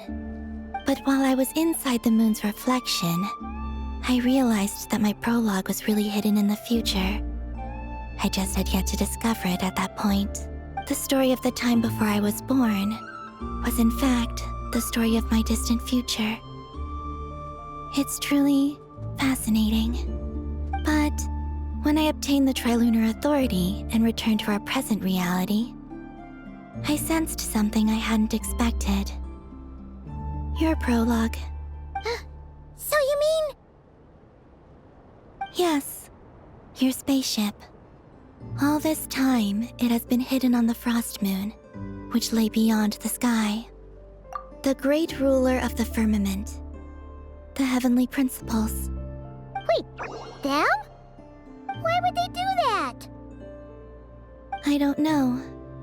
Perhaps your ship contains something that is incompatible with Teyvat. Or something that cannot be known. Oh, did I pick a bad time to say this? I know it must have been hard to work up the courage to do this. Maybe I should have waited until you were on the moon, with no chance to back out. That would have been kind of mean, you know.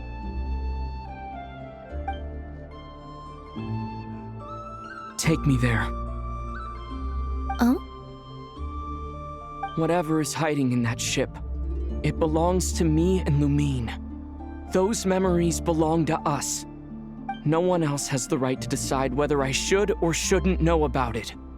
Not even the heavenly principles. Very well. Then let's go. You two take care, alright? And don't forget to come back soon! Rest assured, Paimon. We will.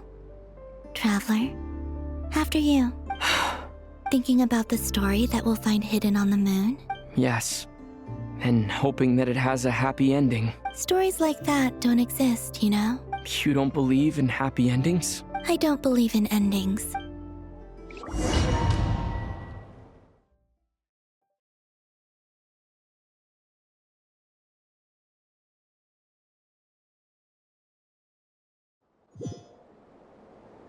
Where am I? This is the pathway I built between Teyvat and the Frost Moon. The moon is very far away from us, so it could be a long journey.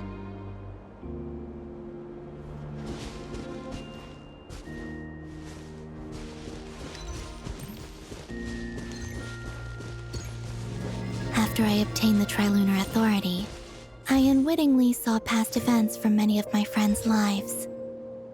One was Lauma. She was so young when they chose her to be the Moon Chanter. From then on, the Frost Moon Scions looked to her to bring messages from their goddess. But, for better or worse, I had left Hisi Island before she was ever born. It was not until much, much later that she met me. I think it's for the best. Because of the way things turned out, you had the opportunity to become friends. You're right. In that sense, I think we were both very lucky.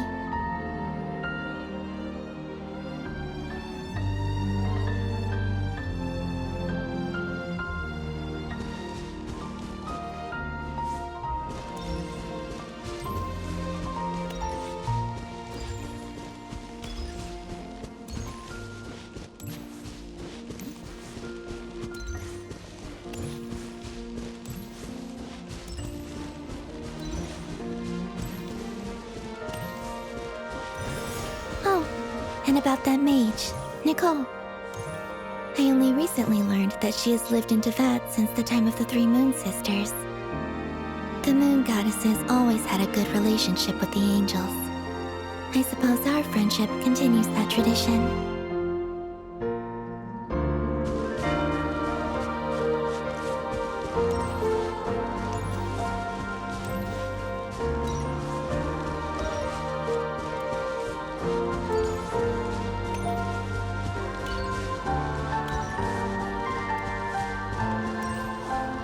And then there's Zandrone. I never knew that much about her, beyond the fact that she was created by someone called the Lord Artificer. She, too, suffered for a long time before joining the Fatui.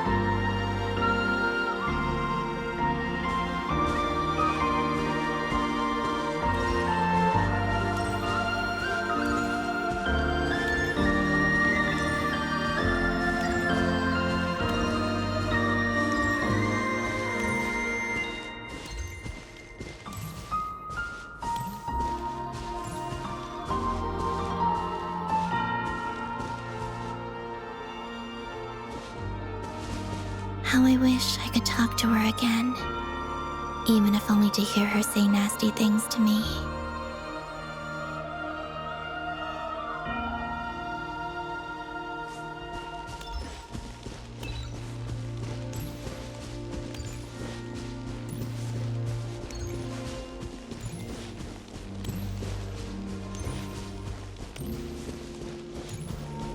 Also, I saw your siblings' story. I'm afraid I didn't see much. It seems that she rarely came to the surface, where the moonlight shines. But I did notice that back when you first set out on your journey, she would often appear nearby, gazing at you from afar with a guilty look in her eyes. Lumine. Let us speak no more of the past. I probably shouldn't reveal so much about my friends. It's not my place. Let the moonlight carry us forth. We are very close now.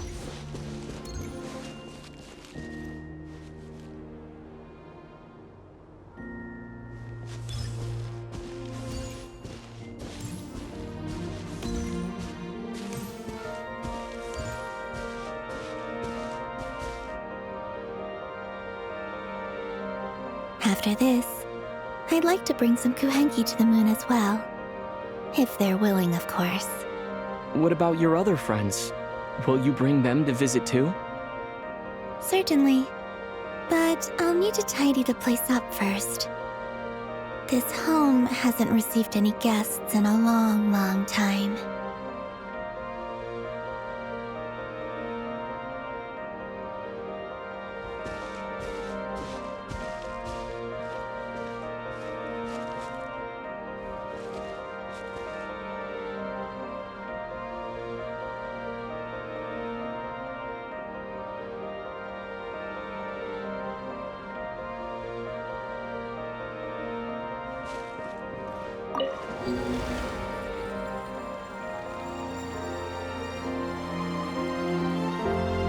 I remember writing something similar with you on Moon Prayer Night. I believe it was called... Dodoko's Whirligig. Yes, that was it. You asked me if I was afraid to return to the moon, and I said that I was. The idea that I had gained something precious, only to lose it so quickly. That frightened me. But I'm not afraid anymore. Besides, this time, we're traveling together.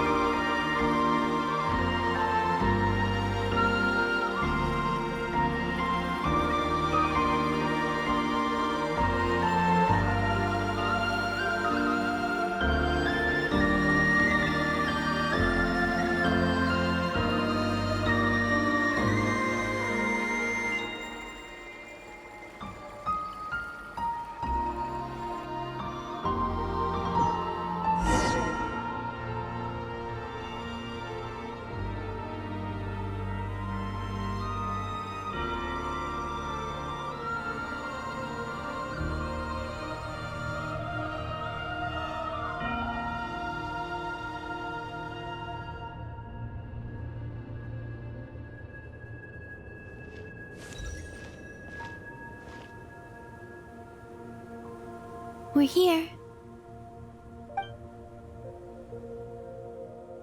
Over there.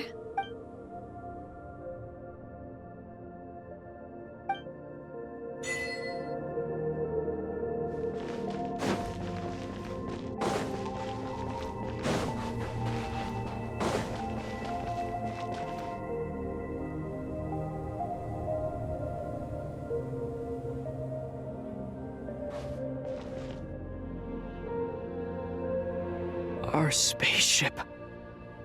It's huge. I suppose that the moon is the only place one could hide it. It'll be alright. Huh?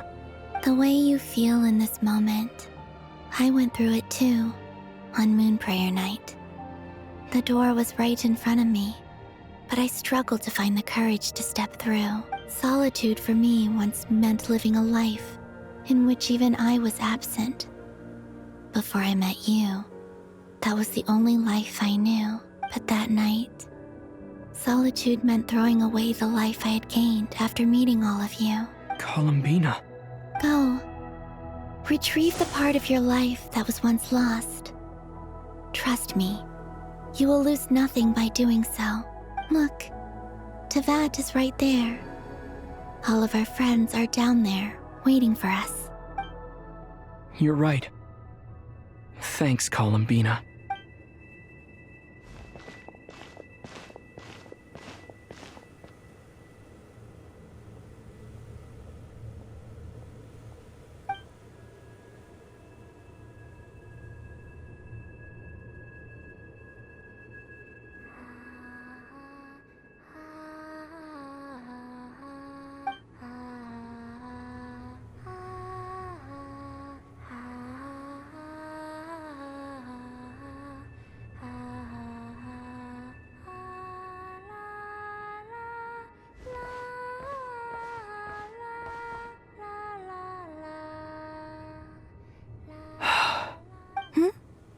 Finished?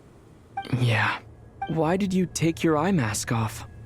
Well, since my return, I've decided to take more opportunities to see the world with my own eyes. Besides, I've always wondered how Teyvat looks from the moon. And what do you think? It's beautiful. I could spend a whole day here just gazing at it. What about you? What do you think of the truth you found? I haven't looked at another person's expression in a long time, but I think yours is saying it was neither good nor bad. Keep this up, and it won't be long before you give Nephra a run for her money. Oh, I don't think that's going to happen. I'm much more used to sensing what's going on around me with Kuvaki. I think I'll save my eyes for seeing special moments I really want to remember. I read the spaceship's flight logs. I always assumed that this was my first time in Teyvat. I thought that Lumine and I must have been hibernating in space for centuries on end. But the logs show that our spaceship flew over the skies of Teyvat once before. A long, long time ago. Flew over? So you didn't land? No, the ship barely came to a stop before flying on again. After that, it continued traveling through space for a long time. Some of the data is corrupted, but I suspect that it kept flying for thousands of years. It was only after that that the ship made a forced landing in Nod-Krai. When Lumine found me, she came from outside the ship. Could this mean that she left the ship long before I did? Maybe even during our first pass over Teyvat. Are you alright? Yes, I can feel that the truth is coming together, one small piece at a time. I remember Lumine telling me that when she first arrived in Conria, she could not recall the past, so this might be something that even she doesn't know. Here, I made some space for you. Your mind must be racing, and this seems like the perfect place to relax and clear your head. Oh, wait, there's one more thing. What is it? Wait here a moment.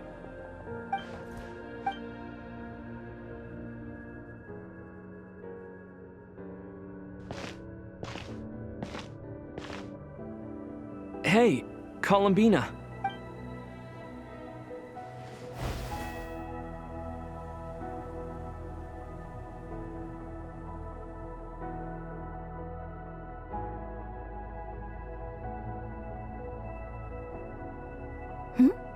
Is that a new outfit? An old one, technically. It's been in a cabinet inside the ship this whole time. It's a matching pair with Lumine's. She always liked this set more. Huh. I don't think there's a huge difference. Really? Yes. It's still the same you. You're the same person, no matter what clothes you wear. Only Columbina would make an observation like that. Traveler, do you consider Teyvat your home? Home is wherever Lumine is. But then after all the time I've spent here, and everything I've been through, yes, I'd say it's my home. Would you change your answer if Teyvat changed appearance? I mean, if the truth about Teyvat turned out to be different than what you thought. I don't know. But I don't think so. The truth is not what matters most to me about Teyvat. When I was first born, I longed for a home. And when you get something before you're mature enough to understand the world, you just take it at face value. I thought that a home was a transaction. You give me what I want, and I'll do the same for you. But you and your friends taught me what a true home should look like. You never asked for anything, yet you gave so generously to me. That's because your friendship matters to us. It was worth it. In the past, I thought that my birth in Nod-Krai must have been a mistake. But after journeying to the distant past where the story began, I realized that it was I who chose Nod-Krai to be my future home. Now, I am glad that I made that choice. I'm sure your friends are just as glad. In fact, I intend to make the same choice today as I did back then. What do you mean? Well, I've given the Eternal Moon's Marrow to Lauma, and the Iridescent Moon's Marrow to Arlecchino. And now, I shall return my Kuvagi to Nod-Krai again, that it may continue to protect my chosen home. Wait, but what about your body? Oh, are you worried that I'll disappear again? I won't. Not this time. The Frost Moon has now entered the false sky, and I am the Tri-Lune Goddess. I am only returning to Nod-Krai the part of me that it needs. I am giving what I can, because my home is worth it. Oh, and I have something for you, too. For me? Yes. Come closer.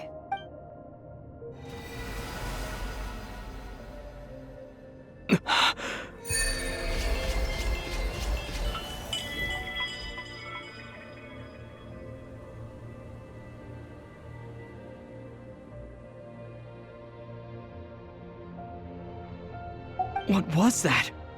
I lifted some of the restrictions this world placed on you. I trust this will help in your future adventures. My power. It feels like it's grown. I can use the elements more freely now. Thank you. This will be a great help. You're welcome. I see you as family, and after everything you've done for me, In fact, no. It's not because I owe you. It's because you're worth it. Here, this flower is for you.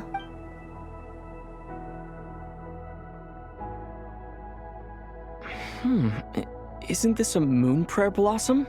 Yes. Don't worry. You will never see these flowers lose their color again. I'm finally discovering the joy of giving. How I wish I'd learned this sooner. Hey, better late than never. What are you thinking about now?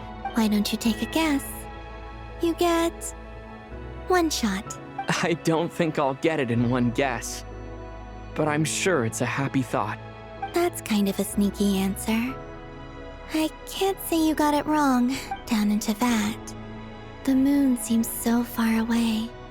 I felt it might always lie beyond my reach. But on the moon, everything feels so close by. The haze that once enshrouded the skies has finally been dispersed. I feel like a traveler on a winter's night, starting a new chapter in my tale by the warmth of a bonfire. I don't have a lot of luggage, but I do have a lot of hope for the future. Well, what's next? Next, to start with, I want to stay here just a little longer. After that, let's return home and continue our journey.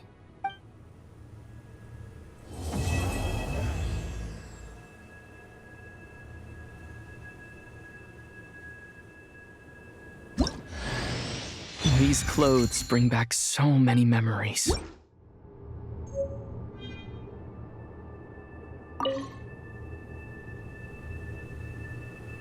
The journey goes on, for you and for me.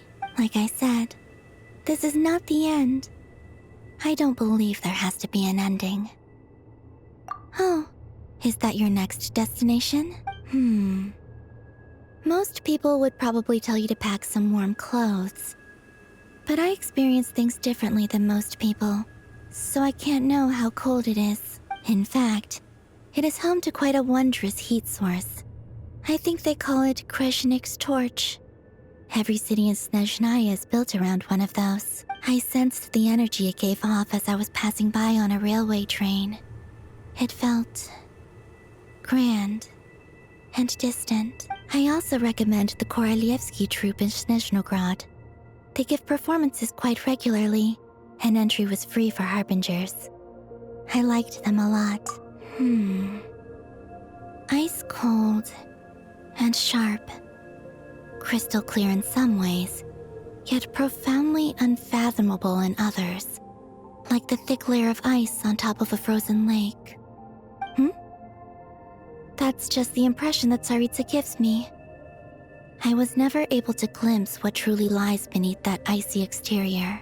In fact, I don't think the people of Snezhnaya even know what kind of power their god wields. Maybe that's because the Tsaritsa herself has never acknowledged, nor accepted that power. There's Regrator, the Rooster, and the Jester. Between them, they control a lot of what happens in Snezhnaya, but I can never wrap my head around how exactly power is split between them. I just know they are each responsible for many specific domains. I noticed that the Rooster and Regrator often appear to get along on the surface, while working against each other in secret. And theirs is not a friendly rivalry. But I wasn't particularly interested, so I tended to keep my distance. Now that once things settle down in Nod-Krai, I'd like to explore the world beyond Snezhnaya. You've told me so many stories about the other places you've been to, and all the friends you've made there. I'm curious to visit those nations and see them for myself. It would also help me learn more about the journey that has made you into the person you are today. Okay. As you continue on your journey, don't forget to gaze up at the moon once in a while. It is, after all, no longer an illusion. It shall cast down its true moonlight, connecting us in truth.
To Jean, acting Grand Master of the Knights of Favonius. Ugh, this preamble is such a pain to write. It's probably high time we got rid of this acting business.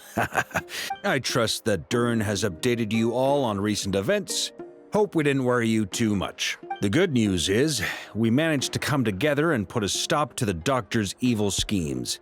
With that, I think it's safe to say that Nod-Krai is finally out of the woods. As for the Fatui, not counting the Damselette, aka the Moon Goddess, who has left their organization, we found ourselves allied in this instance with both the Knave and Marionette. May she rest in peace. As ever, we find ourselves better off for making friends rather than enemies. But until we can ascertain the Tsaritsa's true intentions, the future remains uncertain. In a short while, wait, how am I meant to surprise everyone if I tell them in a letter that I'm heading home? Well, that would be a huge waste. Okay, got it. I will begin sending the expeditionary team back home in waves. I'm sure they'll be able to answer any questions you still have. I hope they won't gloss over the details of my many heroic deeds. But if they do, I'm sure it'll be because they're just too exhausted from the long journey. I think of Mondstadt daily. Please give everyone my best regards. P.S. The honorary knight went above and beyond this time. Are there any other honors we can give him? I'll leave it with you. P.P.S. Please be extra nice to Klee for the foreseeable future. I cashed in on the last favor that the Hexen Circle owed us, so we need to earn some more goodwill.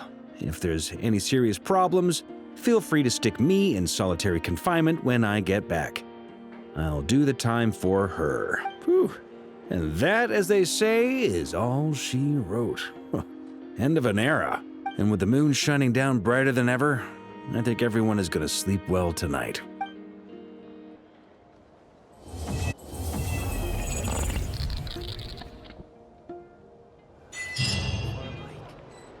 This place looks perfect.